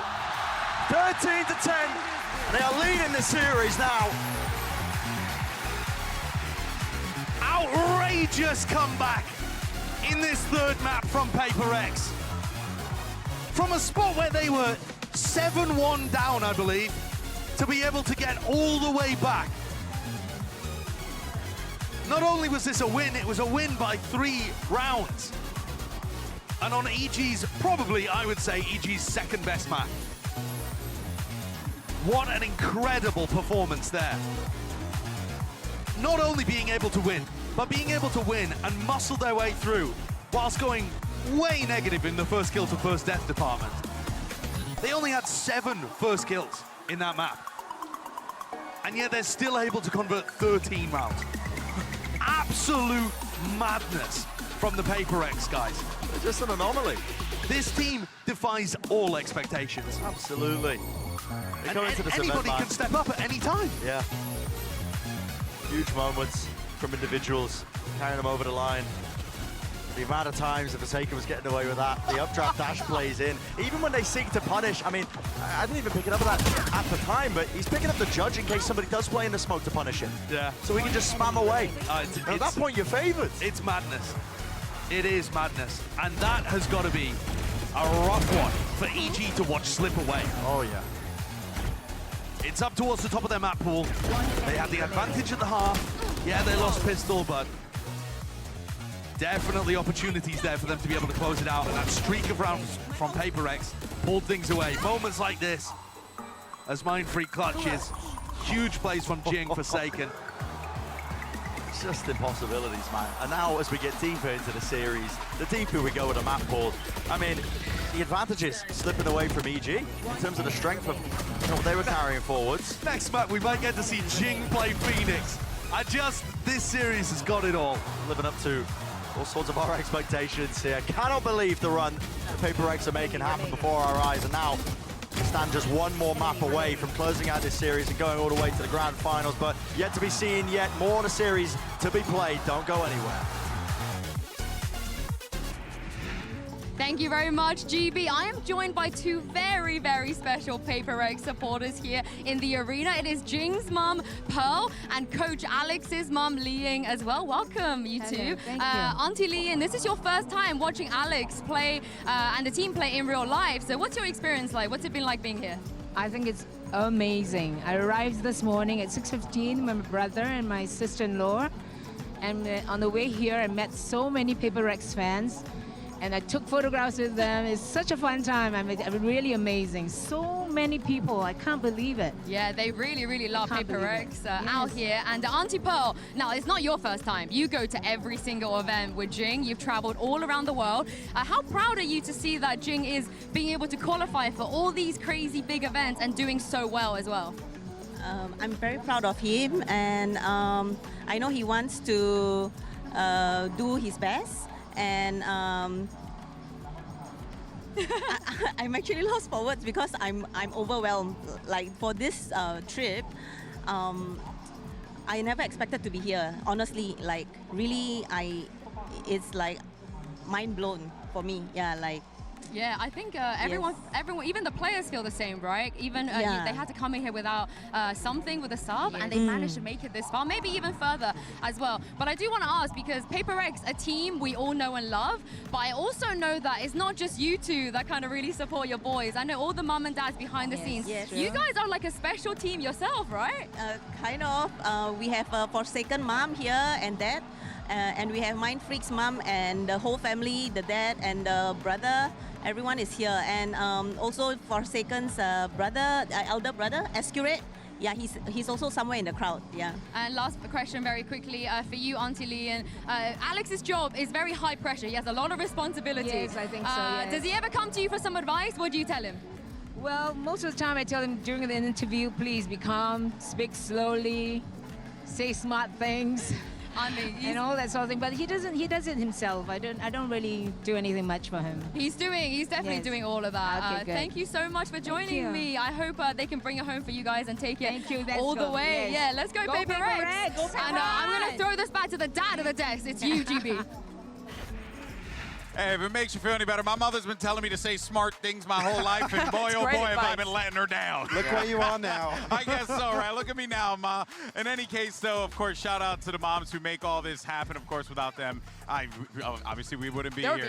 There would be no players. That being said, let's go ahead, though, and talk about what we should be expecting moving forward here, and also some of the matchups. I think it's worth kind of re-hitting this one again, right? Because we talked about Demon 1 and Forsaken in the past, but it's worth talking about this yet again because these are flexible players, but when they play their role, they play him so incredibly well, and the impact is felt in the server. No, it very much is. As disappointing as it is to not have something here alongside him to go into that Jet 1v1, it's not like Forsaken is really that much further behind. Yeah, he ain't no chump on that role. Just looking incredible already there on Split, and we get to look forward to this matchup once again as we get ready to move into Pearl. Yeah, and I think as well, we haven't lent too hard because it's very different how these teams play around their Jet player, right? And obviously around these two individuals, but coming into Pearl, it becomes the be-all and end-all in my eyes of a lot of the rounds that we're going to see. Again, in terms of obviously the attacking side, and Forsaken's ability to heavy anchor with the operator puts Paper X in a position to make so many other moves across the map. And this is where EG has to answer a lot of questions. Split should have been theirs. They had it in their hand in the first half. It slips away in the second, and that was one of their two best maps in this pool. Now you're 2-1 down. You have to win Pearl straight into Ascent, and I think their Ascent is good enough, but Pearl is really where these questions lie for me, because they play this normal Harbor Viper, which they're solid at, but Paper X has been playing this double flash Phoenix comp that has worked really well for them, and I think is effective against Harbor Viper in particular. Absolutely, because it's key to have a second flasher to be able to pop through a wall, you know, create that. And one as fast as a Phoenix? Sure, you can take that one, yeah. But again, it's another opportunity for Paper X to create a little chaos, apply a little more pressure in a different way that's going to throw off some of the particularly the defensive protocols for EG. And pressure, that is the word I'm seeing right now. EG, they've been talking about how they've been playing with house money, how they have just been taking the opportunities given to them and running with them. But now this is the question. Can the pressure get to them at this point in the lower final, down a map against this crazy comp from Paper X? This is how they started their season, playing against Cloud9, choking a Pearl game against a Phoenix comp. And the question is, can they now, playing against a slightly different but similar comp, change that history? I mean, EG, they do have that advantage of having been able to watch Paper X play this up against NRG, and that was not a very clean take on the Pearl map. It was down to the wire, it was into overtime. That could very well happen again, but we'll see how EG, how well they've done their homework. Another example where we're looking towards Potter to actually make those small tweaks now to play to their own strengths. Well, I know this crowd wants a fifth map, but the question is, are we going to get there? Let's go ahead and send it back over to Brennan Sideshow for the call. Yeah, this is it. This is where we get into the territory where the stakes are really the highest, you know, the defining moments in a series where, you know, the outcome of this map right now is going to be defining whether we go the distance all the way to that fifth and final map, or is the series just going to end here? Is it going to be Paper X weaving the tail of them with a content creator going to the grand final? In either situation, you just get such a stellar outcome because like I said to start this match, it's two of the most unlikely Valorant runs of all time colliding. And so either you're getting Paper Rex being able to crown themselves running, or going to another grand final, I should say. No crowns quite on the line just yet. But getting another chance at a big grand final like this, with Jing playing Phoenix, or we go on to Ascent, where the last time Paper Rex were playing a Harbor there. Either way, it's going to be madness. And to start things out, of course, we're getting 8 players running into each other. Yeah, why not? Like the 2 Cinderella pumpkin carriages colliding down B long. Let's see which one wins out. So the usual setup. We know this one if you've been watching a lot of the Americas. It's a bait and trap play. Snakebite over the top, lineup that collects. Vulnerable. That's an aid of their own. Molly over the top there. Enough damage done just from it. Jing is pulled out of position here, but a cascade actually gives him a bit of coverage, so we can reposition and get out of there. That turret gives decent info. The whole of EG starting to rotate around and help Boostio defend A. Yeah, but look at them all in the spawn. You realize they've given up a lot of that space towards mid, right into the center of the map. Don't want to startle any Paper Rex fans, but Forsaken does have a shorty here as well. Oh. So I think they were planning something very specific that relied on them getting B control. Yeah, and now no dash, just the shorty. I'm going to salvage a weapon from Mindfreak. Is that why they're going back over here? Probably. Would make sense. Yeah, there it is. There's the gun he's looking for. Just trying knife out to jiggle and get the ghost online. Well, there it is. No one was ready to meet them. They're going to be hearing this though. Footsteps abound. Jorgamo is holding it. Util. Waiting for this now as the fight starts to come through onto the heaven angle. Precision is name of the game, but a tap of the gun. The classic running out of bullets all the way through. Com gets brought down. Damage was done. Nanoswarm at his feet. You're feeling it right now. Turned to pieces. 11 seconds left in this round. Weak enough at the plant. This has to be stuck all the way. Pressure. It's there. Fighting towards it. CGRS brought down in the end. And Boostio leading the Chargers team. Carves out a path right through the middle. I was worried. I was definitely concerned when Com had a classic in his hand and wasn't able to land the extra headshot he needed against blinded up Paper Rex players. But EG are able to convert that one. Another pistol to start the maps out. The story of these maps has so frequently been EG get the first pistol, can't actually generate too much of a snowball off the back of it, and then Paper Rex get the second and start to respond. How many rounds does EG need here for their fans to be confident we're going to a 5th? I don't feel like there's any number. The belief in Paper Rex to make any level of comeback is... We've had so many twists and turns throughout these maps. Here's another twist and turn. Paper Rex are going to force into this. Yeah. They pulled this one out before. I think it was in the game against NRG. They're one of the worst teams in terms of pistol round conversions actually heading into this match. Just win the second round. But yeah, and part of the reason why they're so successful is because they opt into these forces all the way through. Stingers into the back of it. This time Jorgamo will meet them. All the way through, catching onto the heels of Komi, seeking to reposition. Vulnerable up, enough damage done, but the bullets spraying around. Cove in his face, he can't get the weapon out in time. It's just punishments all over the place. Dissipation of the smoke. Grants an easy sightline. Ult's already built up. Why not expend it? Round 2, by the way. Round 2. And still hunted him down with a rifle, but blind as a bat. Demon 1 cannot stand his ground. Oh, what a response! And that's Paper Rex to a T. The force-up attack side. Utilizing the plant money and the fact that they got quite a few kills in round 1.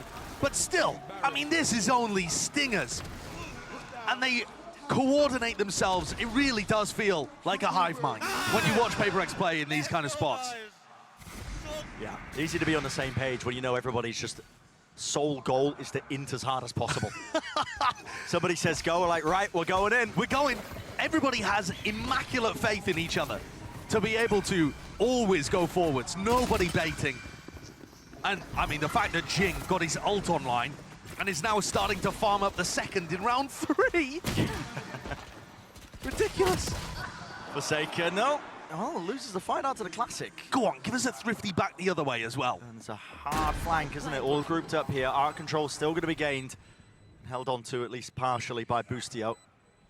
Doesn't want to go down here. Mindfreak. Exploration. Picking up that mid position. Jiggle peek for the information. And there we go, meeting them. That's the rifle drop down once more. An exchange of hands back in the other direction. Nanoswarm is there. Who's going to pick this one up? It's Jorgamo. You got to know everybody's coming from that choke point. Devi is on the angle of it. Pre-fired, lovely flash. Devi is setting the pace of this round excellently. They can't withstand it. And they're all grouped up like that. All the sight lines set on that one angle. An excellent demonstration of how being aggressive can sometimes be the best option in those kind of situations. Rather than allowing the death ball of EG to go towards them with a two-player advantage, Devi chooses to break up the timings by finding those moments to take fights and flash his way back out. Seems a little risky sometimes, but there, played to perfection. Okay, so we stabilize a little. EG can buy this round, Paper X, 3 rifles, and a stinger on cigarettes. The ults are starting to get flowing as well, playing for these orbs. Pushing deep out towards A. It's a lot of aggression and util used on either side of the extremities. Orb gained. And sometimes Demon 1 is going to be posted up in A main off the back of the Trailblazer and Cascade being used. This time, nobody from EG. So what they're hoping for here is that Paper X make a lot of noise re-clearing this area. Like that, for example, the flash, the footsteps, and this will give EG the timing.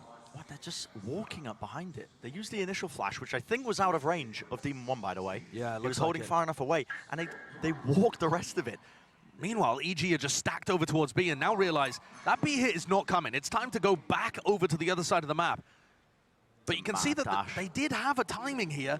I think Paper X might be in front of it, though. And here, finally, noise cues onto the site. Stars come through, the dash on top of it. This is going to be called now, but there's no positioning to absorb any of this aggression. EG are all the way in spawn. Seekers, it's going to be pushing them back. And there is a major retake ultimate. The Reckoning is fabulous in these kind of spots. That's why Paper X are in their spawn right now. They want to try and fight them to it. They're anticipating it. Here's the Reckoning. Do they push forward in time? They're all stunned up!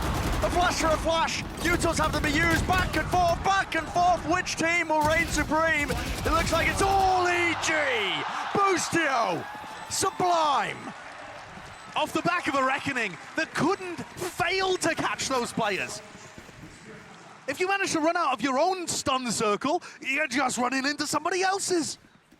Jorgamo's ultimate could not have found more value. And credit to Paper X for trying to throw utility themselves to get out of that spot. But as soon as Boostio gets in behind, there's no hope. Let's go, baby. Oh, lovely transfer. Let's go!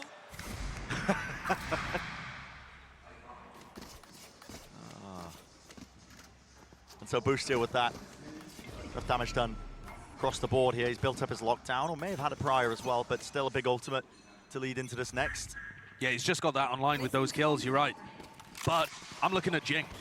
You know, he's over here with the rest of the players, picking up his second Phoenix ult in round 5. This is why EG are putting such a heavy emphasis over controlling one area of the extremities, but if you do that, you can't control the other one, so they're leaving B for a bit of a flood retake. Look at the way, yeah, exactly, this util setup. Yep. It's ingenious. It's meant to punish Forsaken with an updraft dash up into heaven. He likes to do this. We notice if you've been watching a lot of these specific VODs, but this time so again, deep. He's just contacting in still, trying to piece out where this util is. They really haven't given anything away. The dash is now not active, and Demon 1 is none the wiser. They thought it was going to be completely open, at least in terms of that side. He thought his teammate had his back. Nana Swarms. Now going to be activated. But still, the smoke's held. Bullets rattled, straining. The lockdown will not be detaining anybody. Everybody evacuating out of the way. Still, it's planted slightly to the side. Ollie's going to be denying the first part of it. Spam onto the corner. Flash through. Ult popped off from Jing. He's blinded up though. Cannot see anything. Still gets a kill. Boostio missed him. What is going on? This is absolutely all over the place. Cove. Maybe the next tool to be used to try and find this one, but pushing it past, you have to try and fight close to them. Jorgamo, he's got half on it, pulled off a bit, already half, and timing has been bought. CGRS! Enough time bought with the pull from Mind Freak, and it's him that finalizes that round. A somewhat standard post plant, though, with both teams trying to contest the defuse from coming through, but a very different way of opening this round up. I simply can't believe that Paper X had the read that the alarm bot wasn't around. You saw Forsaken as he walked into the site, sniffing it around, seeing if he could find an alarm bot anywhere near. What's going on?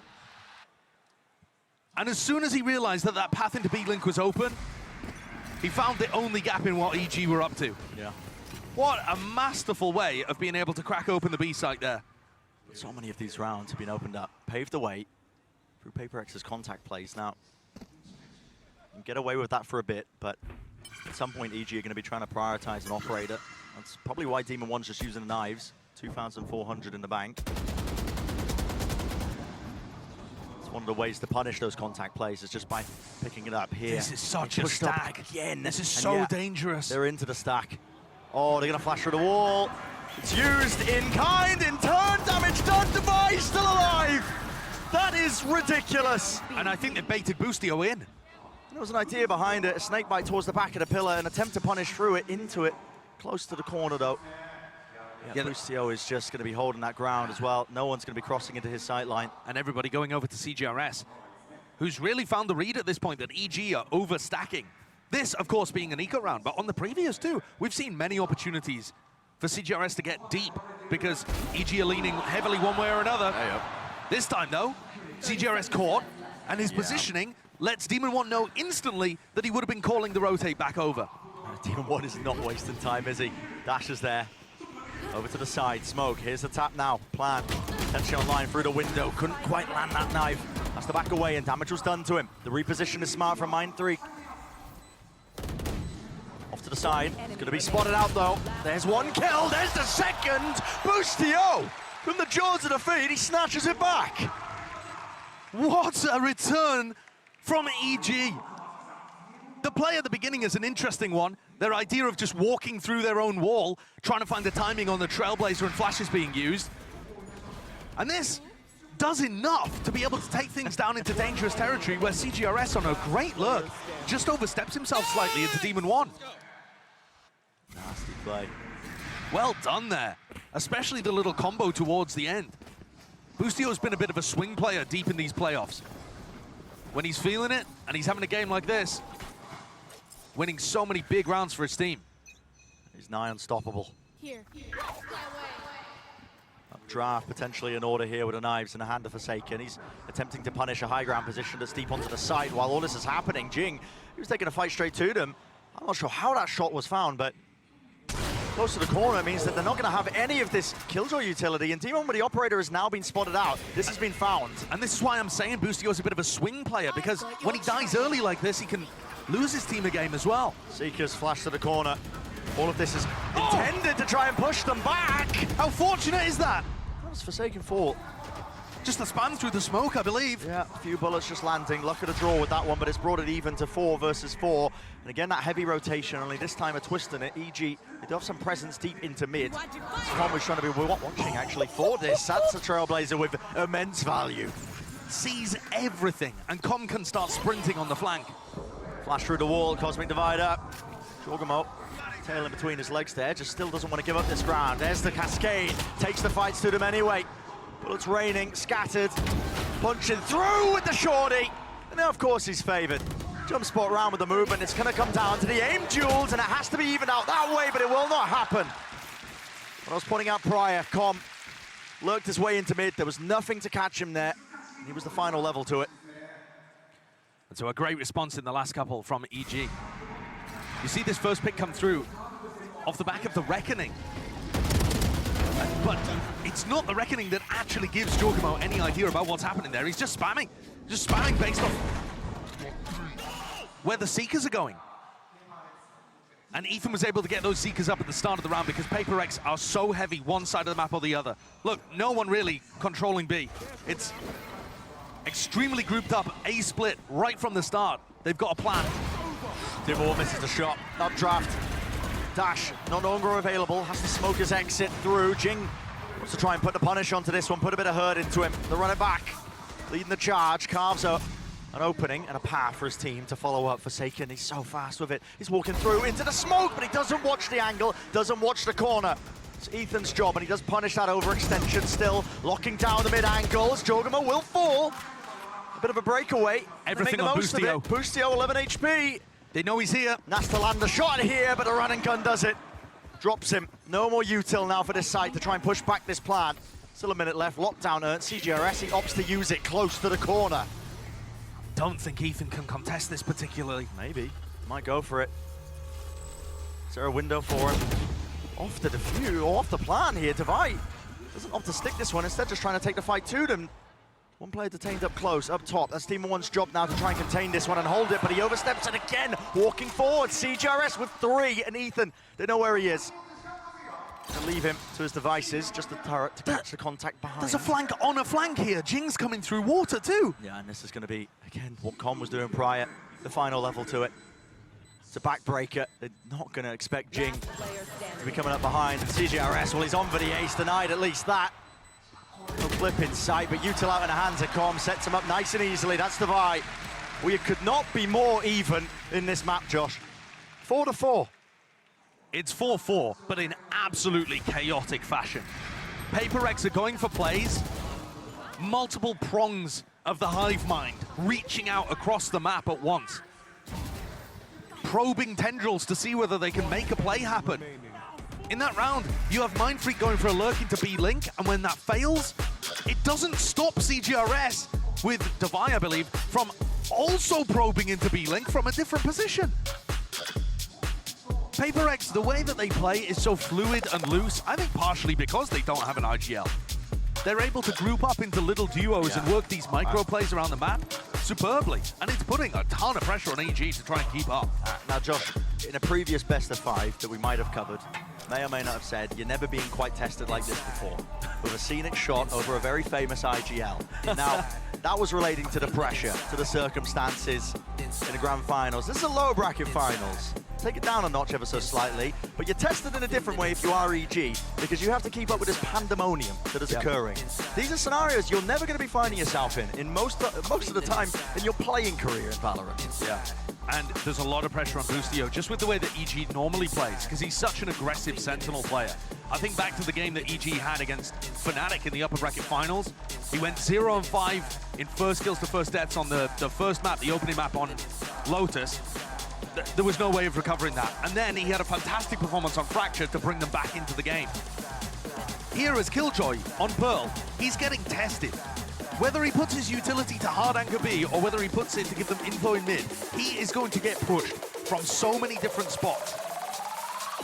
And he's got to be able to, and EG as a collective have got to be able to shut down those probing, aggressive plays by PaperX. Because once they realize they can get away with them, PaperX are going to turn the tempo up. Oh yeah. And that's when it gets truly dangerous. That's when they can snowball out of control. When you get scared and give them the space. Oh yeah. They'll let loose, they'll run all over you. That's what they're hoping for. But if you needed any more indicator that this series is not going, or at least this map not going to anyone's expectations, these are back-to-back timeouts that are being taken. Both teams trying to make adjustments. There's an extra long one. Both teams getting a chance to talk. Frustrating for the coaches. Yeah. I don't think they needed all of that time to discuss what was going on. Taking a look at the defensive setup here. EG fighting over A control so that Boostio can get the orb, I think. Team in 1. Close behind the pillar, flash in his face. Backs away though to the corner for the jump spot, so the orb is granted towards A. Yeah, they have a good retake ult here now. And Demon 1 is giving them information whilst being set up on an aggressive line. But look at this again, it's that little pump of utility that's just used, a bit of fire now. They're being obvious in terms of their placement here, but they love to contact up here.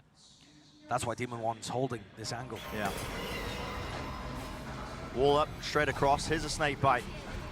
And a swarm from behind. Here's the lockdown. Hughes caught into the corner. It's a common angle that you can spam. You can catch him. But a flash for a flash. You got to get out of there. Good flash from Ethan to save Demon 1. Really nice. Supplementary utility just to peel him out. So, no casualties yet, but yet being the key word. Boostio, he's beaming them all down. 3 kills in the midst of it when his team needed it. And the swing player there has just hit one out of the park. What a round from Boostio. I was asking what the second layer was to PaperX. But I don't think they really had one there other than just decide to face check. CGRS is left with it all to do. And the spike in front of him. Don't think there's too much of a hope here. Look at the economy on PaperX as well. Yeah. Mindfreak, Devi are really going to struggle to buy here. CGRS saving a rifle is very important for their economy. You're exactly right. I mean, because of the economy, what a round to do it. To have a turn-up moment where Boostio picks up 3, because it should, in theory, break this now for PaperX. They got the 1 rifle to carry forwards, but might choose to force up into it, but they'll be scrambling. They were anticipating EG being stood so much further back. They thought they were going to get that first corner for free, and the flash is posted really deep there from Divine. I am shocked that PaperX are even able to get some money going. They have no loss bonus reset here. They are just forcing up into this. Yeah, it's not great though, is it? 3 rifles and 2 stingers. Trying to make the most of it. 1 orb away from the ult, the Seekers, online for Divine. Bit of presence showcased. They don't opt to... Okay, yeah, I was like, Jing, are you really going to be taking that from Divine? No, he does get off of it. But this one much more spread out by PaperX. Because they were playing for the ult orb at the beginning and didn't want to end A, it feels different from EG's point of view. Demon 1's going to look to make a peek into mid. Mind Freak's been lurking around here. There are so many angles that you have to face if you are a player in this spot. Fight's taken. Somebody util. Concern at the back of their minds, of the PaperX players, I think, that could have been a bigger purchase. This is slowly heading towards Demon 1 and Boostio. Here, I've got your Full setups there online. Forsaken, is he really seeking to try and get something done here? Alone onto the other side, other section, 38 seconds left. Nana Swarms are deaded. He's done it. Yeah, Forsaken, he's called the rotation and called that timing. And is there really space now for PaperX to pivot and rotate and retreat? Yes, there is. I mean, they are out of there. The decision was made. Look at Com. I mean, it doesn't really matter what CGRS does over here, because if Com drops the spike and finds a good timing, is he maybe going to collect Forsaken? He needs to stay alive. CGRS is fighting World War III on the other side of things. There's 2 players here, but really Com just has to be the difference maker to stop this and deny the plan from coming through. Ping into the corner. Doesn't opt to use a snake bite. He just puts his orb down. He gets counter spammed. The plant's down. Oh, he could have been the difference maker.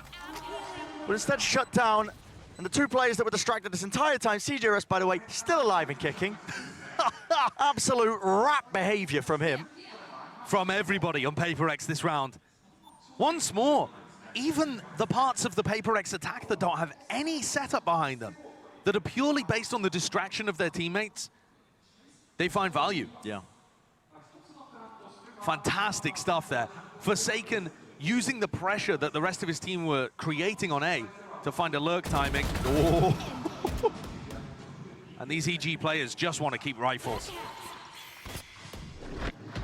Giving the economy honest. They do have money to buy for next, but maybe just not confident in the financials or mathematics behind it, even though the game does work it out for you. Take a look at that from Forsaken. Opens up onto Jorgamo while Jing was being pushed back. And Jing, in that corner, he got full blinded. And he still swings and gets another one. Everybody on PaperX is good for a round every now and then. Yeah. That's what makes them such a dangerous team. Or that's one of the things that makes them such a dangerous team. 2 rounds left in the half. EG now set to try and disrupt the play towards the orb. They think that Jing's going to be making a play for his ult. He's only 1 away, but instead it's towards mid. Alarm bot broken early. Flash through double doors. Fighting. Actually just a molly held. This is going to be clear and close to the corner. Clearly some thought being put into this lineup. Orchestrated. Trailblazer clears through. It's going to be pulling players and leaving EG questioning, wondering where this is really going to land. Boostio again looks like he could well be the pivot player in this round. He's chosen to take a very aggressive setup. Demon 1, though, on the fight. Yeah, wow, what an adjustment. Really going for more there. And the dash does get out well, barely. 51 health, but a heal online. I mean, back up. Forsaken took the time to go into B-Link instead of going into Art. So he didn't meet Boostio, and now he's got a strange amount of map control. Yeah, he's just so willing. There's 30 seconds. A bit of chaos here. There's 30 seconds. What decision is going to be reached? I mean, trying to, again, fake the A presence, I think. A lot of util being expended there. It's grabbed the attention of some of the EG players, but now they're scrambling and scurrying all the way back over towards B. Giving up a lot of space. There's 19 seconds left still. contacting all the way through, not giving any sort of indicator. Not a plan for Divide. Close onto the corner, inside the smoke, it's all going a bit haywire. Spam onto it, Divide was at the default spot and position. This time Com doesn't give away his life, instead letting the plant go down. Player advantage still to EG. All up. Time being bought now to try and fight themselves through. It's a pull and an attempt into the back of Horse. Mindfreak still alive, but eventually falls. Spam and sprayed. The high-low setup, EG. They stop, they salvage it. There's tracks there, so 6-5. Making the most of that situation when really it was quite all over the place. Really patient play from EG. Yeah, Com just choosing to spam instead of, you know, over-investing there and plays his life. They go into a 4v3 where PaperX decide to play aggressive post plants. They don't try to play for the pull on the spike, that kind of thing. And EG are just able to group up together and clean it out. Puts them up, minimum an even half. But PaperX have been excellent at being able to bring these back in the second, even if the score does end 7-5. Jing's got an ult, though, that could blast the B site wide open. Yeah, all on this for the final round of the half. Jump spot. Scared of the potential of maybe an operator. We'll just get some info. I mean, and also, look at how good EG have been at getting info over towards A main. On the rounds where nobody challenges there, Boostio goes up, gets the orb, and puts an alarm bot down. They've got 4 players ready to defend B. Ult coming through. Molly over the top. Snake bite, body block by the dog here. Jing running out of time, can't get the kill. Demon 1 pushing even deeper now, further forwards. Trying to contend with some of the players onto this one. Another flank also occurring. Com is watching for it in Link. He knows there's Cosmic Divide. There could be someone on the other side of things. Demon 1 left to try and solve it, and there's a flank. Here's another flank. Halted. Forsaken. Flanks on flanks. It's watched. Boostio this time privy to it, aware of it. 40 seconds left now. Just 2 players standing, Mindfreak and Jing. Together, smokes separating. Dividing up into the site. Hove in the back to give a bit of room to play in, but with the lockdown planted and 28 seconds left, this is a dire situation. EG set up all the way, surely resetting. Lovely work from Mindfreak in the end, but still a little bit too much to overcome. 7-5. It's a scoreline that we're staring at here. That narrow advantage has been found by EG. And they did a great job at dealing with the lurks towards the ends of this half. They found the double lurk setup here. 1 from Com, 1 from Boostio. A big issue that they had to deal with in prior rounds and struggled. PaperX haven't been playing through mid very often on their tournament run in this map. None of the Pacific teams have particularly. So it took EG a while, but they finally figured it out. That's going to put massive pressure on the pistol. Absolutely it will. Let's send it down to the desk to break it down so far. Thank you so much, fellas, for that one. 7-5 is the scoreline as we get ready for the half, but immediately the thing that we were talking about before the game and definitely reared its fiery head this time around was Phoenix. Yeah, it really did start for PaperX with them doing a great job of maximizing orbs for Jing on this Phoenix and building a variety of game plans around it. We saw faster rounds like this one when they forced and on round 2 managed to close out with that Phoenix ult, and also some of these slower rounds where they were using it in the late round. I think PaperX showed a lot of depth in this first half, but EG did rally back in those last few rounds. They did, but we found ourselves in fairly familiar territory because this was the exact scoreline that we saw from PaperX when they squared off against NRG. It was 7-5 at the half, them down after starting on the attack, and well, I think we know how that went. It went to overtime, and it was absolutely crazy. So that's all I can hope for this as we get ready to go into the second half. Yeah, I think bigger picture as well with the adjustment later on in that half from EG. It almost feels like this was the approach all along. EG just wanted to kind of play damage control, damage limitation for the first half here, set themselves up so they're kind of playing with a little less pressure. PaperX are in this position with a substitute. They're somewhere where no one expected them to be, and they're now a half away from maybe making it into the grand finals. and I think they're in a good position to do it. This double flash comp is great for Flood retaking against Harbor Viper. We'll have to see if they can again rally in a second half to close out, and this time make the finals. I mean, given what we've been seeing here from either side, the Killjoys, that has been the focus. We'll probably zoom in on that again later on, but CTRS, he's had his moment so far. Now that he gets ready to go over to that defending side as the KJ, we'll see if he can have as much impact as Busio did. Pay attention to those retakes. See how EG tries to stop them. This is going to be interesting. Let's send it back over to Brennan Sideshow. Yeah, the second half of Pearl now, you know, we mentioned it's pivotal in terms of the map to decide it, whether or not we get that continuation in the series all the way to map number 5. But I think for both of these teams, going to be digging at the bottom of the reserves as well. Any sort of energy levels that they can bring back up into this. And I mean, you try and listen, humans are very good at pattern recognition, Josh, but you look at that timeline, good luck.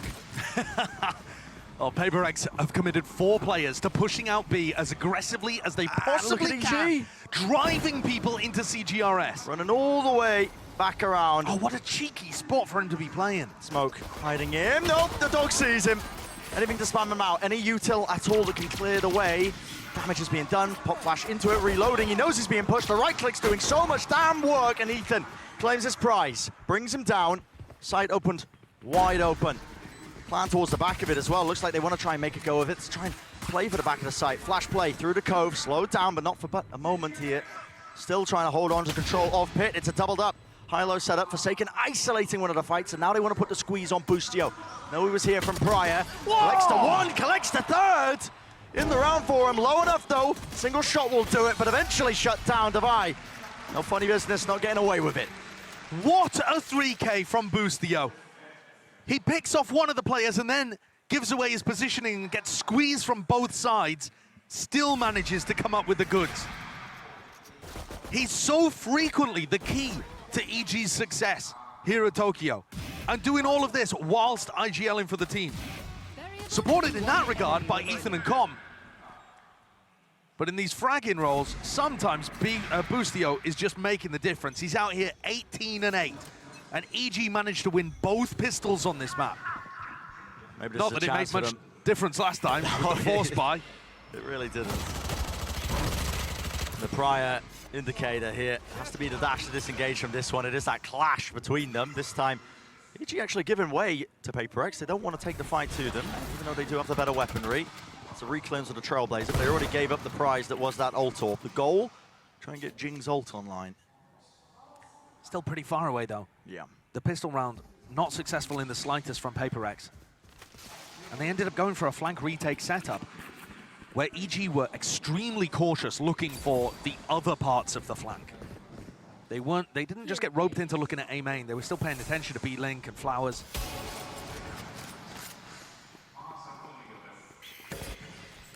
Look at how bold Forsaken is. He just gets all the info that that's fake pressure towards B. And he can tell the rest of his team to go and stack A. Yeah, towards mid. Oh, it's a double pump. Double pump, double fake. They have pulled the rotations around with this kill collected. CGRS, he falls. 30 seconds left. Doesn't give away much. Com would be the player lurking in that position. Forsaken realizes it. Oh, I've given up the line. High tide on my face. Time to make the moment happen before him. Shots right to the cranium. Demon 1 falls. He is traded, but my God, what an effort. At this point, they don't really have the guns for it. No, it looks extraordinarily difficult here.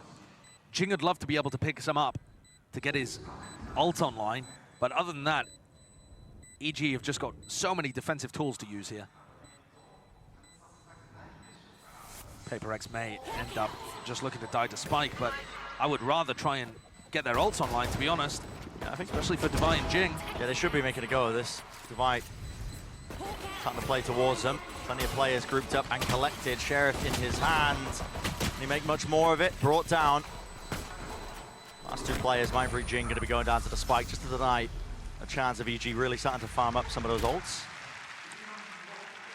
So another situation where Jing's not really able to get the snowball going. Quite different to the first half, where he had his ultimate to be able to win round 2. EG, for one of the first times in this series, are in a situation where they can possibly put together something dangerous on the bonus round. PaperX have contested them in these second halves by winning pistol, or earlier in this map, getting a force buy out there instead. This time, big clash in A main potentially. But EG want none of it. They're just giving them the old orb. Yeah, perfectly willing to give them that space, not fight over it. I mean, it doesn't mean that they wait out the molly. Retaking the space now. There's a pull to slow down the Trailblazer. Still clears towards the back of box. Faking like they're taking that A main control. Yeah, the map control game here looks like it's being played well by EG. PaperX have got to be worried about A main, and now they're coming to flush out Forsaken. No support. Such a brave angle. No support. Oh, he adjusts his aim at the wrong time of it. Flick to the side. There's no way he's taking himself back up. He's posted back up onto the position. Insanity from Forsaken, but why not? There is a very fine line between bravery and foolishness. That may have been on the wrong side of it there. But I gotta say, if he manages to get two and he's in a position where he might, makes the round look incredibly different. Sometimes you gotta go for those risks. Oh, God. They are behind in the map. Behind in the map now, behind in the player advantage with the plan down for EG. Set up for that success. And already PaperX making a call to back away and save. It's a hard one. Letting these rounds slip away from you. Every instance now as well. These are the moments that leaving yourself kicking because you're thinking, man, didn't even get to play in this one. Yeah, those are tough rounds for the A players. I'm thinking back, though, to PaperX's game on Pearl when they played against NRG. It kind of matched this the whole way through. Up until this. The 7-5 half went up to 9-5, and then PaperX responded. And this was where PaperX really started to get the ball rolling and get some momentum going and put the hurt on NRG. Here, a 5-round deficit with EG's economy still booming, it looks really difficult. It looks set for us to go to a 5th map. Truly does. But I know the PaperX don't give up on maps like this. They'll be throwing everything at them. Timeout. Called here for PaperX. Time to adjust. One of the things we haven't really touched on too much as well, Josh, it's whittled it down to our top 3 at Masters Tokyo here. Representatives from EMEA, from the Americas, and also Pacific. That's what this fight is really about. Not just to make it all the way to the grand finals, but also a chance to really represent your region there at the grand finals and maybe earn an extra slot for champs. That would be a major victory for whatever region was able to do it.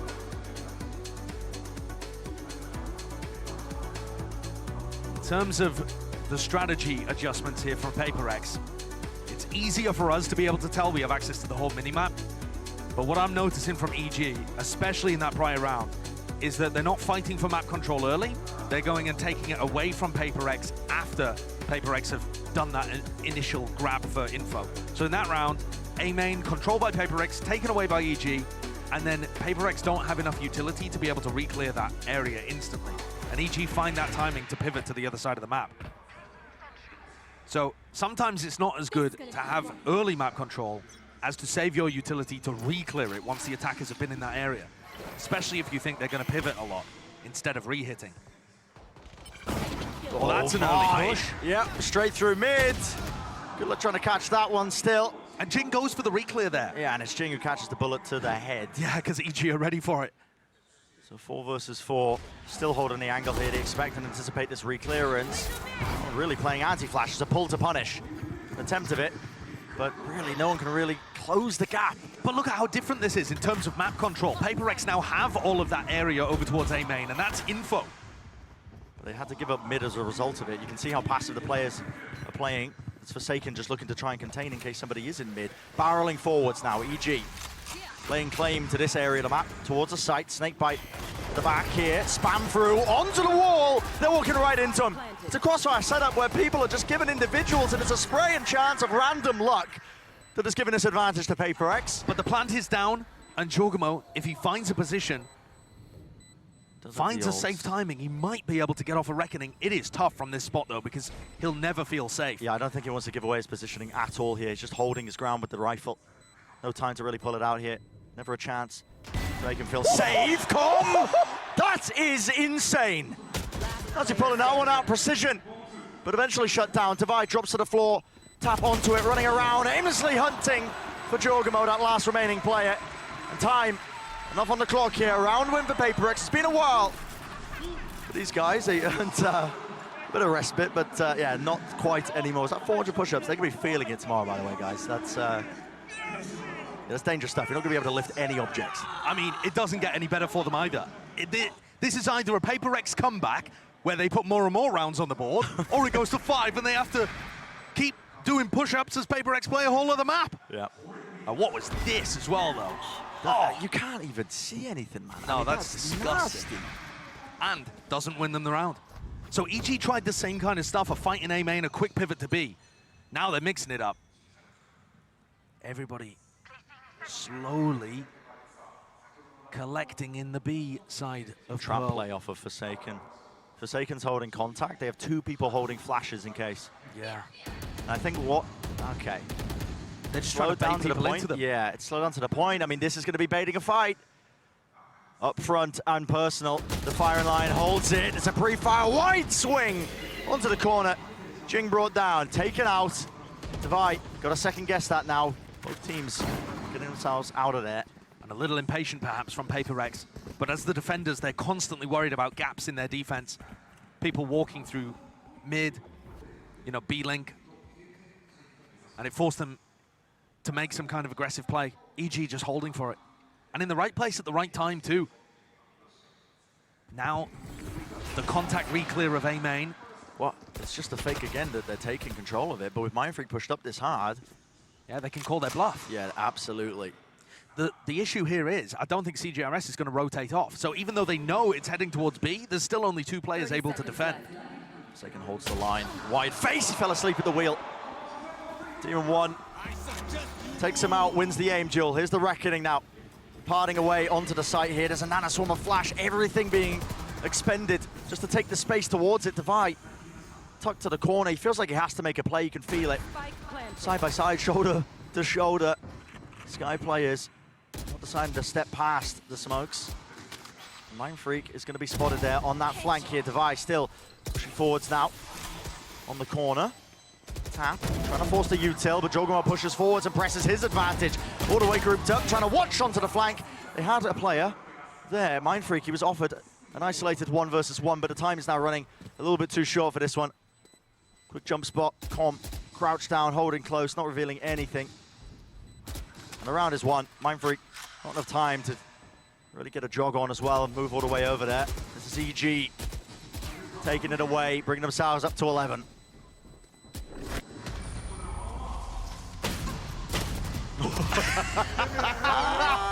Oh, Mindfreak comes out on top in the end there. But it is a consolation, a silver lining to a dark rain cloud hovering over the top of Paper Rex. EG have just controlled the tempo in a way that they haven't been able to exactly on some of these prior maps. But any aggression from Paper Rex is getting stifled. And broadly speaking, Boostio's been able to call the right site to end on. And the right timings, too.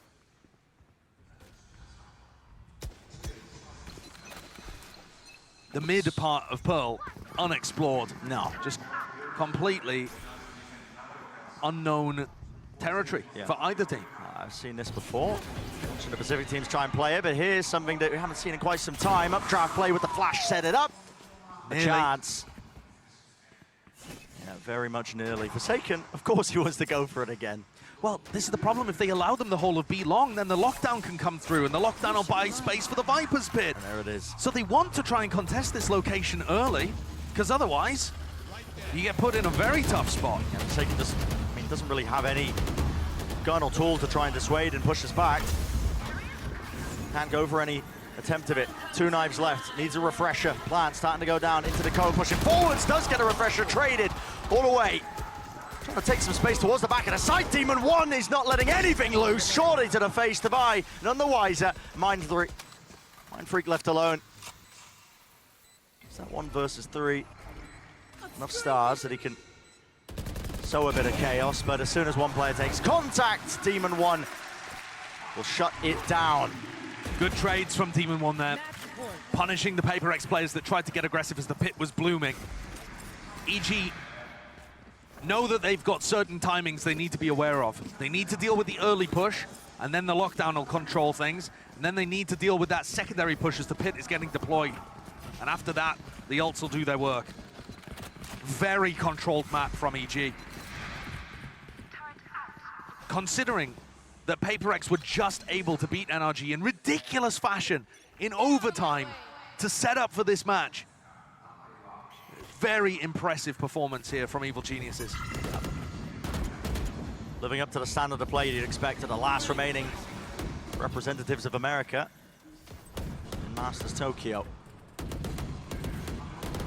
Over the top.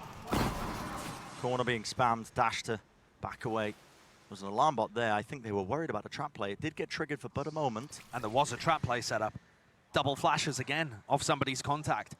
These trap plays have not really been working though for PaperX because EG is so diligent with it. Incredible diligence. Com into mid and opening is granted. Forsaken's getting pushed into a locker in this game too. All of his refights on Jet. He's having his lunch money taken. Yeah. You have to go hungry, I think. Save it for map 5 because it's on the table and more. One round. Yeah. It's looking disastrous. Mind Freak is going to hear this like a stampede heading towards him. And he's got to do so much here. But does the corner get cleared? It does. Fully and entirely. No chances. Ustio aware of it. Out in the open. Runner back taken away. Jing. Nana Swarm at his feet. There are just no gaps in the play. EG. Sheer domination on display here. Reckoning, flash over the top. Divide pushing forward, seeks to deny. The right click's not doing enough. Everybody falling. It's just down to Jing. Spam into the corner. 5 seconds remaining. Needs to stay alive. It's not possible. Map 5, we are going there. And EG, what a performance. Limiting PaperX with their Phoenix comp, which so many teams have struggled with, limiting PaperX to only 6 rounds. On top of that, only 6 first bloods. Something we were talking about was so topsy-turvy on split, the fact that PaperX have not been getting many first kills in this match, and yet still able to turn the percentages on their head. Here, EG controlled the game from kind of from start to finish. There were some big moments, some big plays, you know, the force buy came through. But apart from that, EG's slower pace prevailed. And I think that that's somewhat similar to map 1, right? We said all the way back in map 1 on on Fracture, that it was the EG structure being able to outplay the PaperX chaos. And I felt like that was the same story in this map. Doesn't mean it's going to be the same story in the 5th. Still a whole chapter to go of this tale. Not at all. And I am so curious as to what is going to be played on Ascent, man. I mean, at full strength, this PaperX squad have been pulling out some absolutely just nut stuff. I mean, with the Reyna and the Harbor at play on Ascent, normally such a standard map. In this instance, what are they going to be doing? How are they going to be putting CGRS in? I'm not too sure, but I don't know. It's all going to be decided there. The final map to be played here in our lower bracket finals. EG done the most to pull it back. Nice and even here. A final chance for both teams to show what they've got. And what a clash for the lower bracket final. These 2 runs colliding. A chance as well to try and earn the right to take it to a team that's already won lock-in. Fnatic awaiting them at the trophy, right at the seat of it, but still one more map to go. We'll see you in just a bit.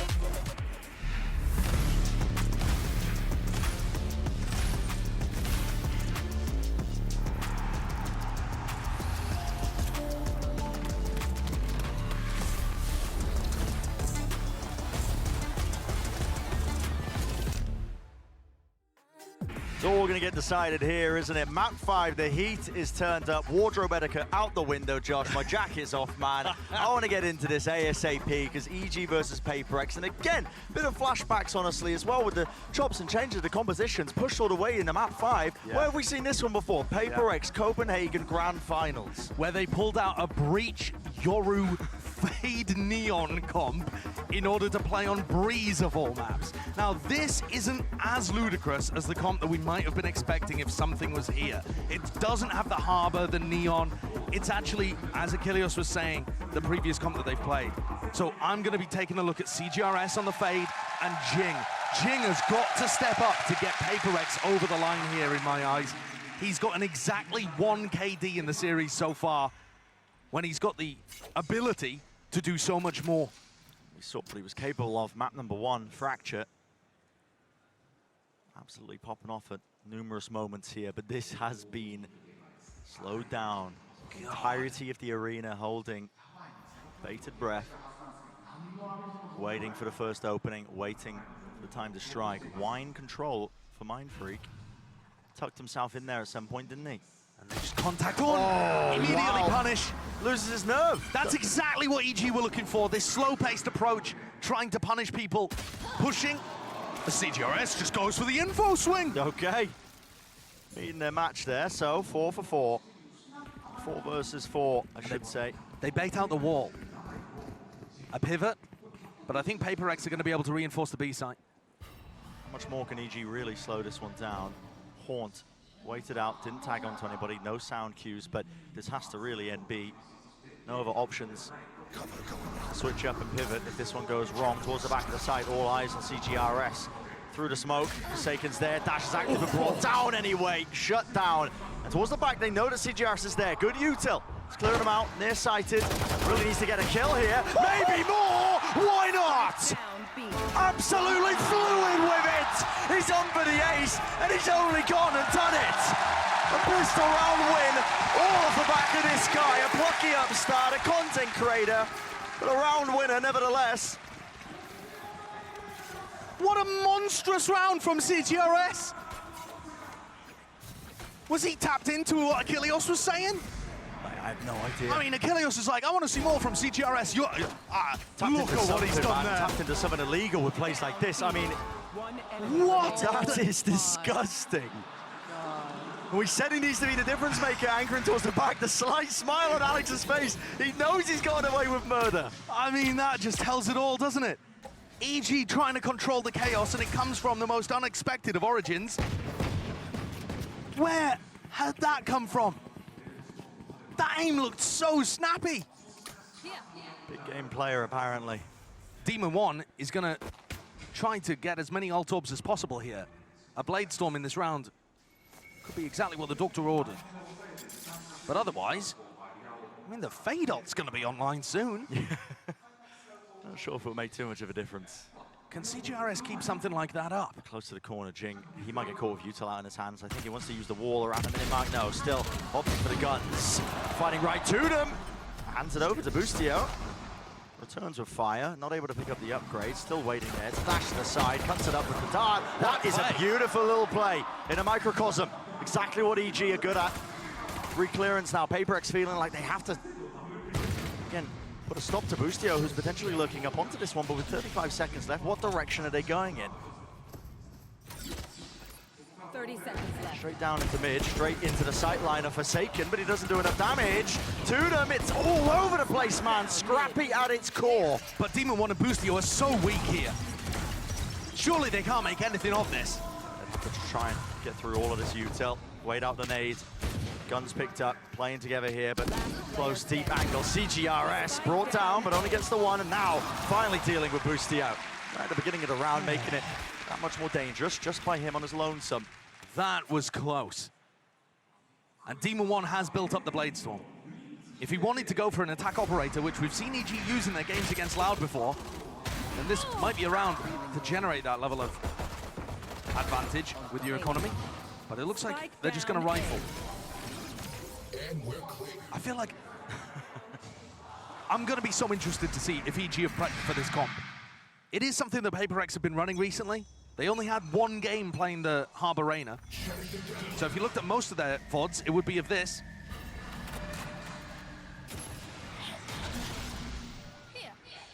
Low orb used early there. Top of the box, Forsaken. Wanted to take that angle, but just opts into breaking the turret instead. Boostio across the 4 maps being played has taken 30 first duels, by the way. Yeah, okay. What, playing mainly Killjoy? Yep. Yeah, okay. Yep. I mean, the desk was touching on it, but it's just 16 and 14. It's insane the value he's getting. Here. While in that role, stepping up to the task here, but... What? Okay, that's a bit of a misplay. What is it? What? Is this intended? I've no idea. Forsaken's like tucked close to the corner. It looks like Forsaken's been trapped in a little prison. Yep. The cryo chamber is the high-low. You expect there just to be one. There's not. There's 2 of them popping right out. There's a kill advantage. What a play. And it allows Forsaken still to escape. What a gorgeous wall that Jing's cooked up there. It's a pivot and a scramble here for EG. Gonna try and bring down Mindfreak. TP across, still across, and now a fight into mid on top of it. Smoke at their feet, spamming right through it. Caught in the seas, connection near-sighted. Nobody can see a bloody thing. Where is the salvage? Where is the answer back? Swinging through the smokes. There's no time at all. Only 11 seconds remaining. They've got to get themselves onto the site. The spike, special delivery, drop it down. No kill found. Here's the plan. Time alone. They have about a second to spare. Pushing through. Jorgamo holds. Denied in the end. Everyone's low. And Divide to clean up. If that round doesn't have you on the edge of your seat watching map 5 of the lower bracket finals, I don't know what will. What on earth was that? I'm leaning so hard on the desk, trying to make sense of that. I've almost broken it in half. Gorgeous little play there from PaperX. And then it all comes down to the final moments. Don't know how EG managed to scramble to sight that quickly. And Jing had an opportunity to shut it all down. But it was Divide to put the final nail in the coffin. EG are on an eco on their attack side. Remember, they're coming off a 13-5 victory over Loud, the best team of all time on Ascent. The momentum should not be on the side of PaperX right now. It really shouldn't, but they've just converted a bonus round. And we're talking about that being one of EG's greatest strengths at the beginning of this tournament run. Snatched away. Boostio. God damn, he's clean with it. There's another one of those first duels. He's so aggressive.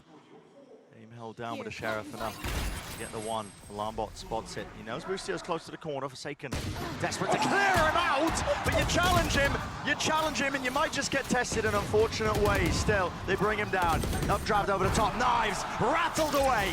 Out of the hands, a pop flash play. It's covered from the side, and just like that, swings and bloody roundabouts. It's going to be another Thrifty, assuming they can get the spike down. But only 15 health remaining on Mindfreak. He can't do anything about this. Spike planted. EG off the back of Boostio's incredible couple in mid. And then finding a Jing tucked in the corner where he can't possibly escape off the drone Bladestorm play. EG have found their first. I love it. What an answer back to a round that was anyone's to take. Yeah. Breathing life back into this EG squad. I mean, there was nothing that would have hurt more, I think, than seeing a 4-0 deficit this early on. And beyond just Boostio hitting a couple of nice shots, that's the A-side pressure. Finding a hole there as CGRS just walks through mid. I mean, he is really exposed in that position. And he is playing an anti-eco, so maybe he's not as worried as he possibly should be in some of the gun rounds. But Boostio punished him for it. And this is where, you know, the opening on the pistol, where CGRS just has all the confidence in the world. This is where you see the other side of that, I think. Him just getting caught out and Forsaken trying to come in to bail. We already know the words. Yeah. Yeah, you're so good. We've heard it before. I'm that guy. Blah, blah, blah. But he has been putting up the numbers. Yeah, he's been walking the walk. B-main presence shown early. Bit of a stack up here with a Prowler. Doubled up once more, looking see if they can get the wall online potentially. They break the turret. I'm looking at course of EG. I'm looking at CGRS's ult here. They want Jing to get an aggressive wall down, but if it gets broken, do they have some kind of counter-aggression using the Nightfall? EG have got to be careful in these kind of situations. You do not want your own Miracle Thrifty round to be thrown back in your face. weird circumstances with all this B main control. I mean, the haunt over the top, used for the dart. Yeah, EG are very spread out without actually controlling too much of anything. Yeah, they've lost mid control on the defense side still to PaperX, but the door's been closed. And so, it's Demon Wonders pushed up in that advanced alert position. EG love to do this. Yeah, they do it often, but he's going to have to break the doors and have any sort of impact in here, and that requires a distraction from his team. That's what this is for now towards B main. No command, ripping forwards. There needs to be a bailout here. Jing close to the corner. He's going to get cleared. He still gets the one as well. Shots are fired. Through. Better weaponry will win the day. And CGRS there with just a small mistake. He was holding his Fade Ultimate, tried to use it, and it got taken away from him. So they were really attempting to fight that B main incredibly heavily, and they just couldn't quite get the ultimate off in time. That's really taken the sting out of this round. And you're right, Bren, watch out for those Demon Wand lurks. He'll play entry with them sometimes, and hard lurk at other times on the attack side, even with an operator in his hand. It's one of the big changes that EG have made to their Ascent gameplay that caused them to be able to beat the best teams in the world. Yeah.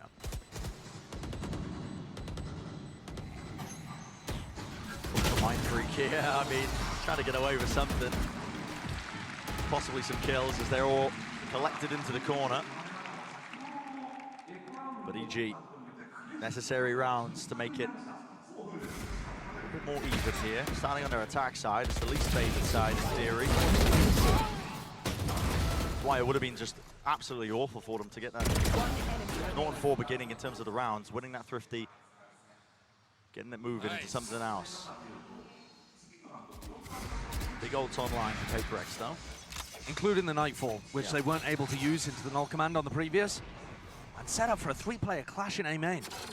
Now, PaperX have been frequently pressuring the wings of the map, the extremities, and EG have been able to deal with it. Mindfreak got caught in this spot before, on the pistol round. They've gone for wine aggression again. Jing is the one who's playing hyper-aggressive here, but surely the smallest piece of util will punish this. Warp tap, one-way renewed. Jing's not there, it's not synced up at all. Mindfreak now is left to just hold his position. Paranoia attempting to reposition once more, has the TP here. Com, does he want to go for it? He was thinking about it. Hunter's Fury in his back pocket. He didn't realize how fat that ult would have been. 3 players grouped up from PaperX, leaving the mid side of the map completely open. Only CGRS pressuring B. There's no one to punish CGRS though, and the deeper he gets, the more confident PaperX can be. It's an A re-hit. That's why they're playing so close. Lockdown. That worked though. PaperX, you have to respect this one. Not much to break it. Hello, Mind Freak. Oh, he's behind them.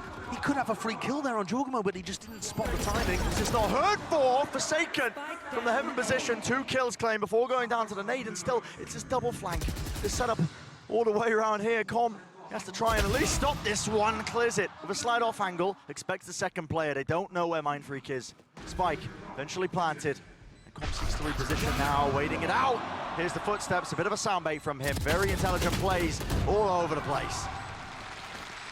Very nicely handled from EG. There was a ton of danger in that round, but it all starts with them picking apart an A main control. Play from PaperX that just didn't really seem to make too much sense. I mean, they're tucking Mindfreak away into wine and just having Jing swing off for Paranoia contact. It's so awkward. And as soon as Forsaken goes down here to the nades, okay.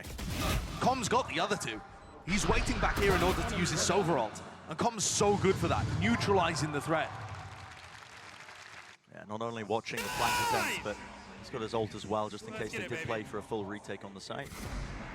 And this is the issue, playing against EG on Ascent. They're so dangerous on attack side. They'll come up with game plans to pick you to pieces. Yeah. They got levels to it. It really does look like they're very aware here.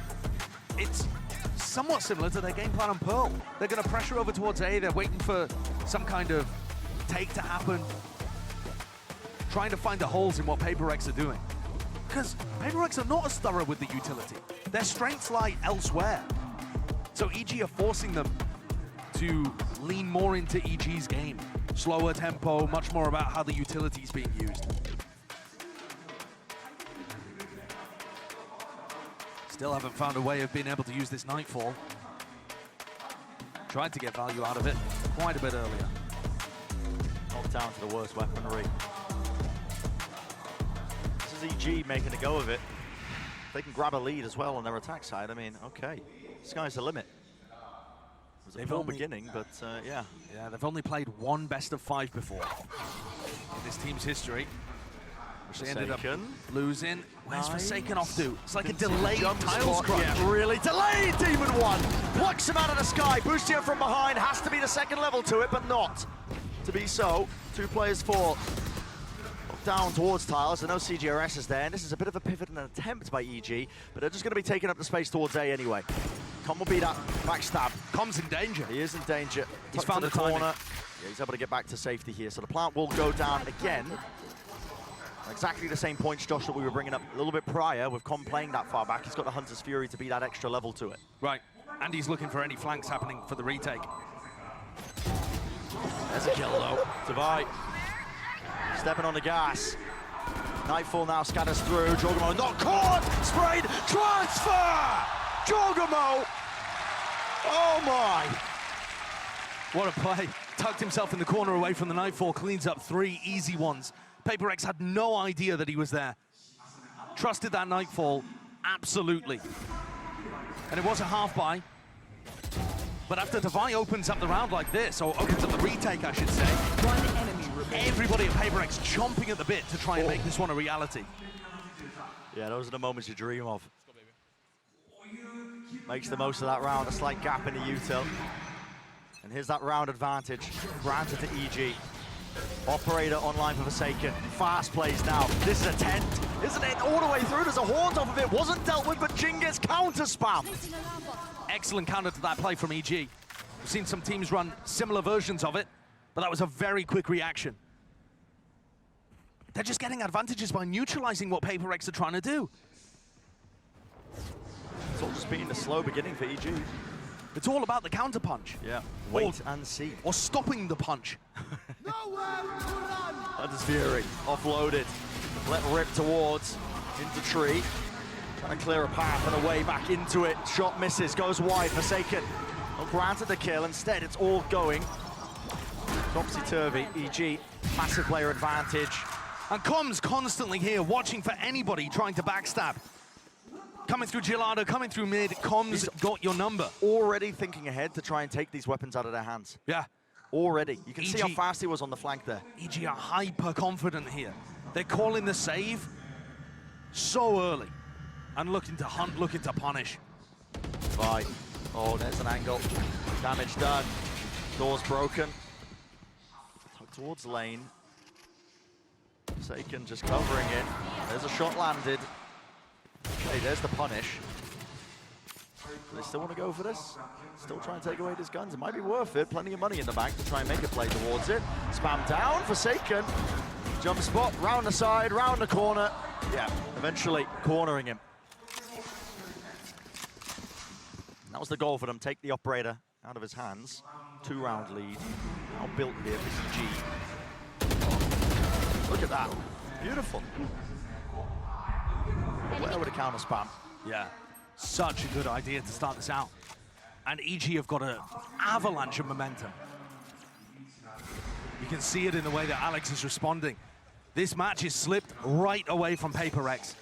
Defense side on ascent. Usually where you're going to be favored, but well, Demon 1.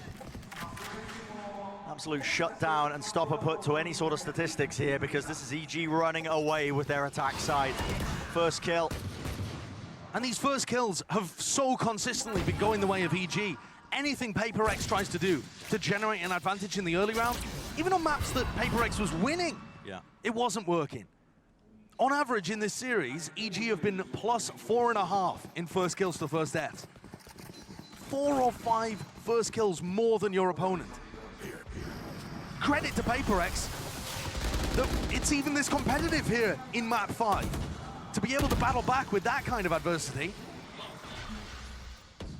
We mentioned it earlier, yeah. They are just statistical anomalies. But at some point, the numbers are going to catch up with you, especially if you're having to battle through every slow round like this with only 4 people to cover the whole map on defense. Flash repeat, the play is cooked up in the midst of it. Oh no. CGRS! Oh no. Where's the pistol round play that we saw prior? Can't hit the shots. Jorgamo, he's in the back lines. TPs. Doesn't pay for it with his life. Doesn't actually know where these players are. Still through the box. Paranoid up. Wider face still. Yet again, but damage was done prior. And Devi just baiting. Expecting everybody else on EG to be here. The bait and switch. Devi containing Mind Freak. He might have put a stop to this. No, spammed. Through the wall. Time was running really damn short there, but they've got to hold back onto this one. Res online, looks like there might be an attempt to play for this one. PaperX throwing everything into it.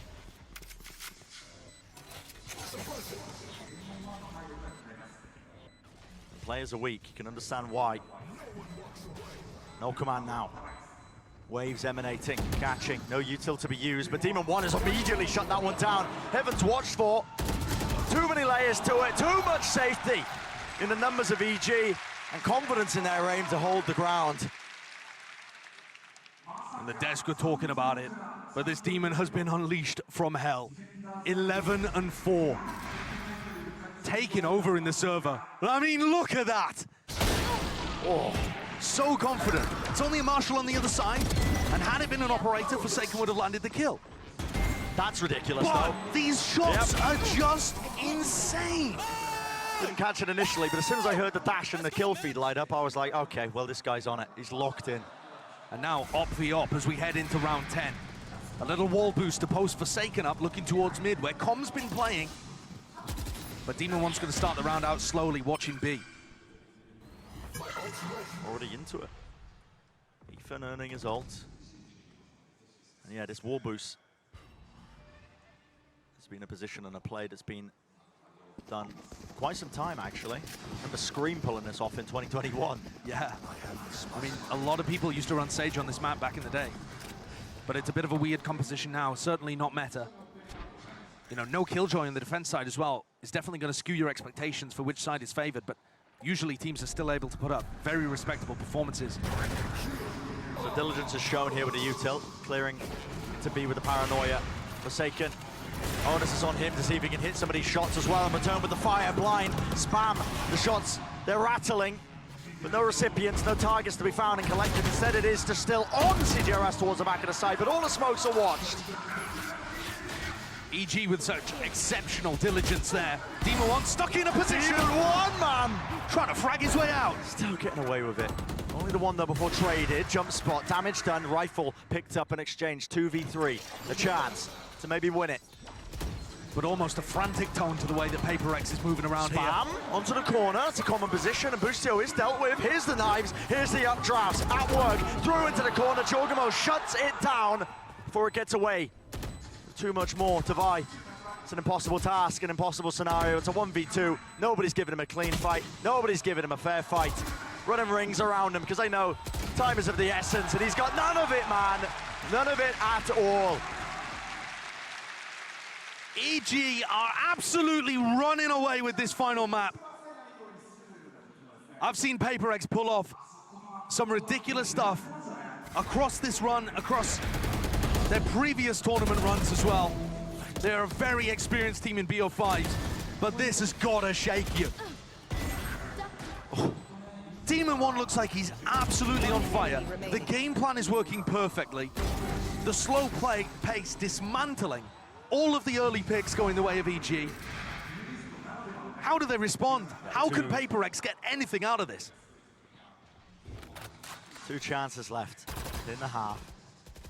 The money's not good, it's a half buy. They're having to buy and save for the final round. Here's the timing once more taken with the drone over the top, lighting him up. Forsaken, he has to use the dash to disengage. He's still locked into the corner. Bustio was waiting for the audio cues. He heard the cross. Here. It's gonna take magic. Dig themselves out of this hole. Needs to be a massive moment. Shot through the wall, that landed, that connected, straight to the head, flash to set them up, push him back in. It's dismantled in an instant. And they hear the classic EG play again, leave Demon 1 posted up in B main so they can entry from the opposite side to the initiators. The pinch comes through and Jing left reeling. Doesn't know where the hit's coming from. Yeah, head on a swivel. It's fluid! Everything, man. Absolutely fluid from EG. Brutalizing PaperX here. And now you're seeing how this team was able to dismantle Loud in that 13-5 victory. Take a look at that timeline. A string of rounds, 8 in a row for EG. Paving the way in red. Looking like they are on a warpath towards their first Grand Finals ever and a rematch with Fnatic. They won it. Vengeance is in the air, man.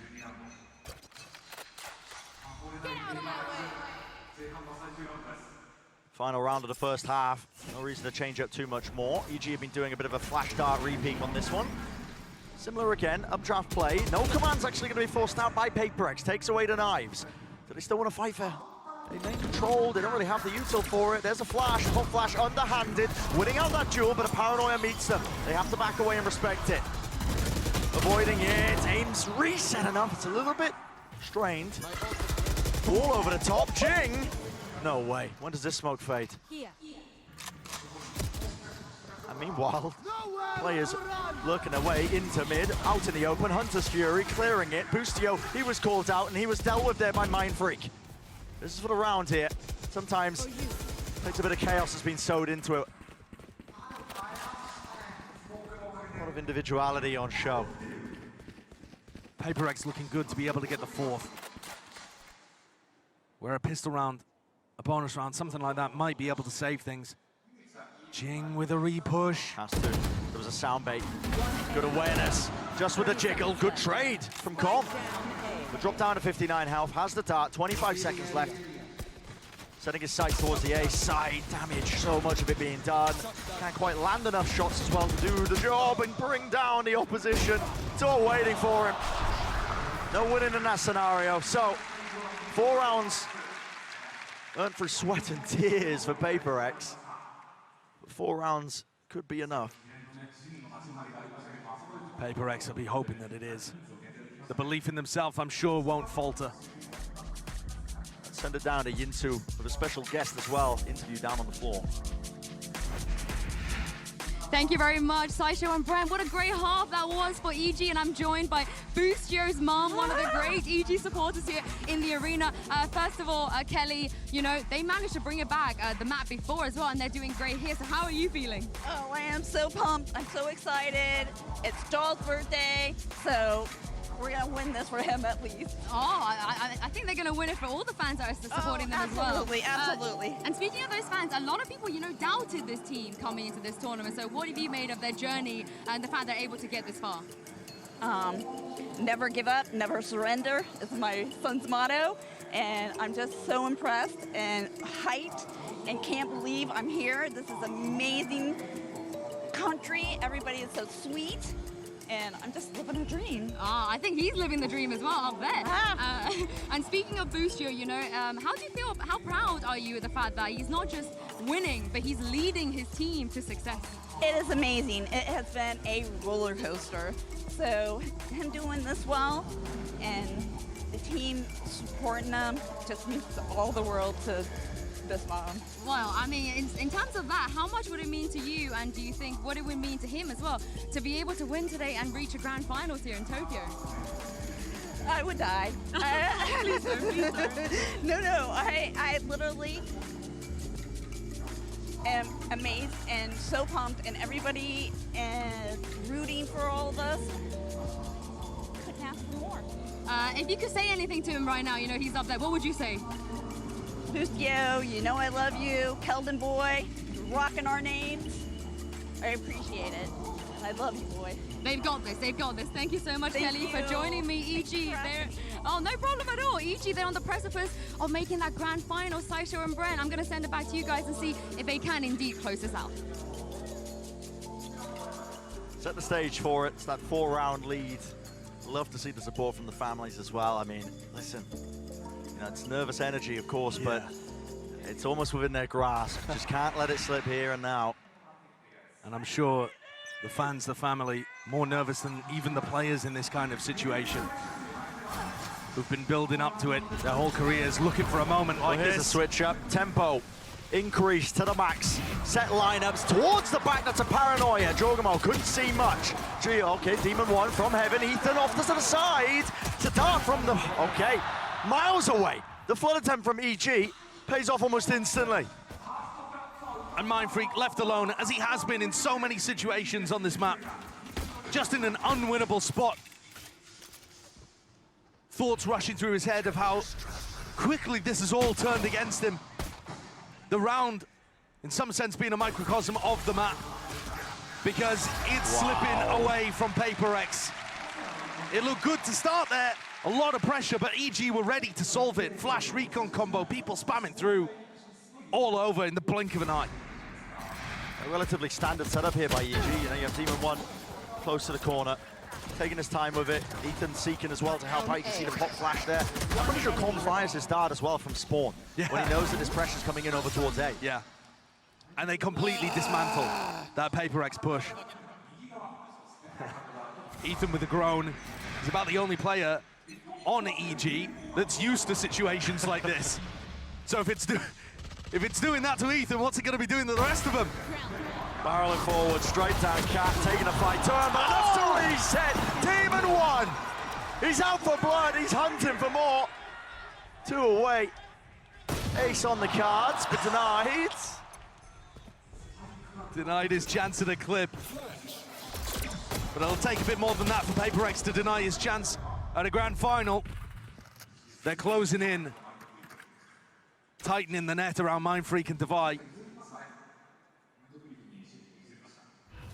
Cutting noise, but a spike out in the open. Really no chance in this round. It would have to be anything away. Insane shot for the high-low setup. Doubled up, another face round the side. That is going to be 10 rounds now for EG. On the precipice, on the brink. For Demon 1, top of the scoreboard currently, 19-7. This is his first big event ever in Valorant. He's played the playoffs in Americas, of course, but in terms of global competition, he didn't even come to lock in. No. Everybody else, basically, in franchising, got their opportunity to dip their toes in the waters early and feel out what a stage like this is like. Not Demon 1. Does it appear to have hurt him? Not at all. He's risen to the occasion. Stepping up when his team needed it. Fast. Off to the side here. It's a cheeky wall over the top. Demon 1 was separated. Removed. A lot of util being expended and sent towards the back of the site. Com trying to anchor from that position. He's slowed down to a crawl. So, just like that, an immediate answer of PaperX. Won't be as easy as a path as you might have intended, because that is flawless. All the weapons staying alive. Players healthy. And that's a very common exec by PaperX, one that they were running a lot of the time over in Pacific. The wall boost up, people flooding in, applying a ton of pressure onto the players hard anchoring the site. This an anti-bonus, so PaperX had better weaponry, and Mindfreak making sure that there wasn't a push coming through mid. One of the most common counters to a team that runs a B-pop like that is going to be to push 2 players, maybe even 3, out through mid to flank B main.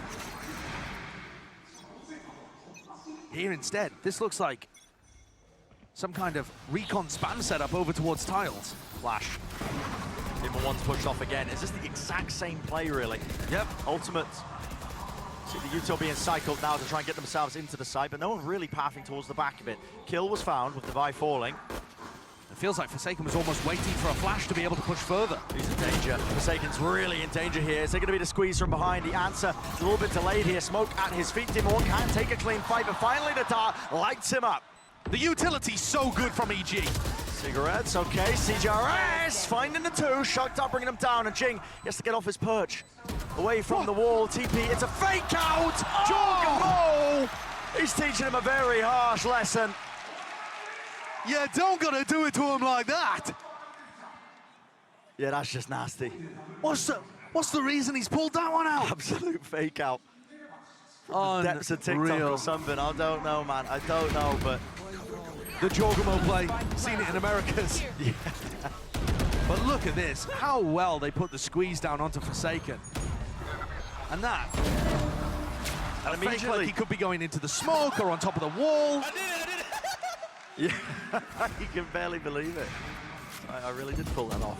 Decider map. And listen, lower bracket finals. Imagine what's going through the EG players' heads right now. They're 2 rounds away from making it to the grand finals.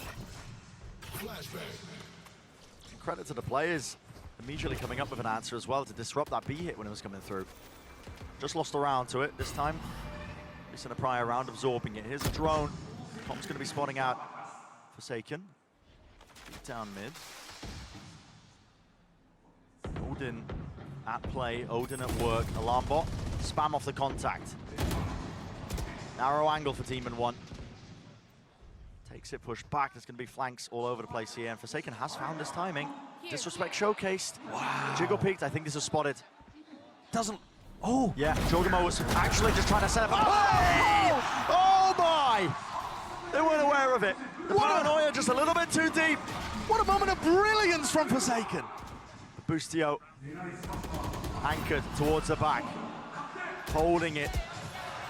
Judge in his hand. Do you dare claim him? Do you dare try to clear him out? It's a face together. It nets them the kill.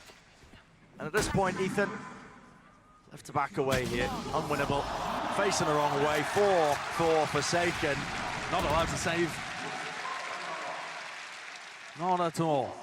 What a play by Forsaken, though. He finds the perfect timing through on a very similar play to one that you might expect to see from Demon 1 on the attack side, becoming the lurking jet. But the fact that he also swings and deletes Com. They need more of that from him. They are going to rely on Forsaken so heavily to get this deficit back under control. And it's still all fun and games for EG. They don't really believe the comeback's possible for PaperX on the attack side. But this round, it's a gamble. They're all over towards B. It's the wrong side of the map, so PaperX are going to get a very easy plant and post-plant here. Now, they did spend all their util with this exec. That's the downside of playing so quickly at the beginning, is that, okay, when you realize there's nobody on the site, you kind of just use all those key pieces of util. Wall, propped up against the door. It's going to be really difficult to chew through when you don't have the weapons for it. Yeah, that kind of wall is just impenetrable, essentially. That's how you go. Didn't realize they were already up on the line. It's Demon 1 to answer. Smoke prop down, Divide close to the corner. This is getting a bit dicey, a bit dangerous. There needs to be containment, and there it is. 2 players left standing now. Flash recon. Dart, yep. Great combo, blinded up, yet Forsaken, he is dealing with it well enough. Lighting them up, disrespect being showcased. Everyone's hunting and trying to scramble for the final kill. But despite the fact that that took a few rifles out of the hands of PaperX, their economy is still looking in a good spot. Within 4 rounds now. And PaperX's composition, it doesn't have that killjoy. It's still really effective on the attack and defense side.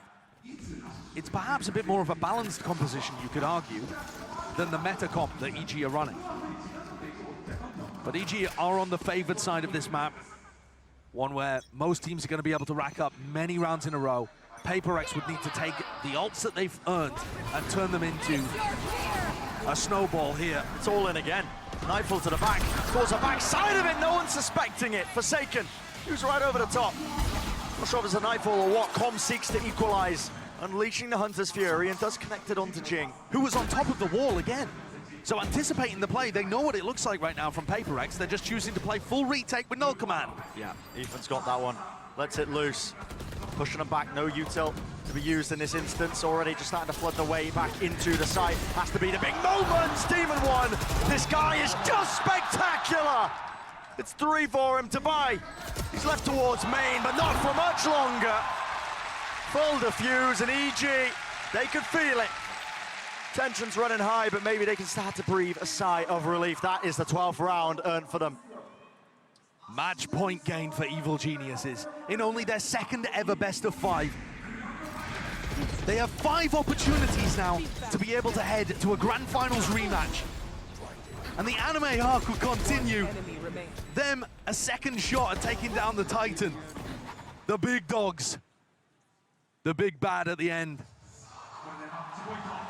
And the belief must be absolutely flowing in the camp currently. EG can feel it. It's within touching distance. The biggest moment of their careers. Will there be the nuance from PaperX? They've been all in at the beginning of almost every single one of these rounds. No strangers to it now. You can see pushing into mid, close to the corner, sprayed down, but traded. Player advantage this time to PaperX. It was a different turn of events. And Ethan bait the reswing. Ethan alone. It looks like an A split where he's going to be under incredible pressure here. It's Ethan to try and finalize Shut this down before it gets going. Prowler, flash over the top. That's caught onto a multitude of players. Nade, barreling forwards. Heaven control is dealt with. Com's still there, pushing the issue and forcing the fights towards him. He can't stand up to it, but the spike is going to be denied. Boostio has brought it into a 1v2. Rez is available. Jing wants to use it. Don't want this round to escape them. Boostio's going for the big wraparound play here. Has he found the timing early enough? I mean, for some reason, Paper X seemed to think he could be back up at Heaven here. Yeah. I think the wall would have blocked that from happening. It is being watched out, just an angle, but now he knows exactly where he is. Mind Freak holding the cross, Shorty in his hand. Extension of play in the series. We keep going. 4 opportunities. These are going to tick down, and EG, their economy is not in a great spot. Probably the best decision here would be for EG to take an eco round. But then the score, you're thinking 12-9. And suddenly, all of the laughing on the EG side of the camp, the carefree attitude, you might see some doubts start to creep in. Might start to fade away. Paper X have got to keep it absolutely clean, literal perfection from them, round after round being put up on the board. But as they get closer, the mental pressure on EG is going to increase. For a team like Paper X, they've defied all expectations to even get here in the first place. I mean, substituting one of your best players, who you've essentially defined all of your strategies, your compositions around, sometimes pulling out his Reina play. Subbing in CJRS with 10 days practice at the beginning before this event even kicked off. I don't think even themselves, listen, I think it's fair to say, I don't think they were even expecting to be able to go on the run in the fashion that they have so far. I think you could say that about both teams. Yeah. Something that EG kept repeating in press conferences was, we have no expectations. And when you have no expectations, but you continue to perform excellently, you get runs like this from both of these teams. Defying the odds and clashing here in the lower bracket final. There's tension in the air. Demon 1, 27 kills across 12.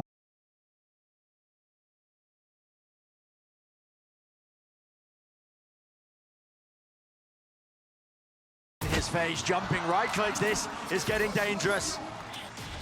More than dangerous, a little bit prior. It was Demon 1 who also ripped off the head of one of the players. Paper X now. It's a scramble. 40 seconds remaining.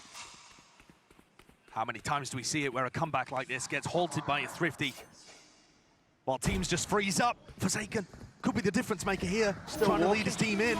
Nice hold of it. Slow to try and cross in. 4 positions gained. TP into the back of the site, shoring up those defenses. They handed the rifle over to Ethan. He does not get the kill, but blinded up. Jorgamo is in the action. He's in the fight, and players are loaded. He might just be able to do it. Jumping spot is shut down. Tavai, surely he's finished. It's a 1v1 to save them in the series. The spike needs to be planted, and Com knows it. He's slowed it all the way down. He's playing it safe. The shock darts at play. There needs to be the plan. There needs to be the fight. Force down. Com's done it. Paving the way on a Thrifty. EG are destined to get that rematch.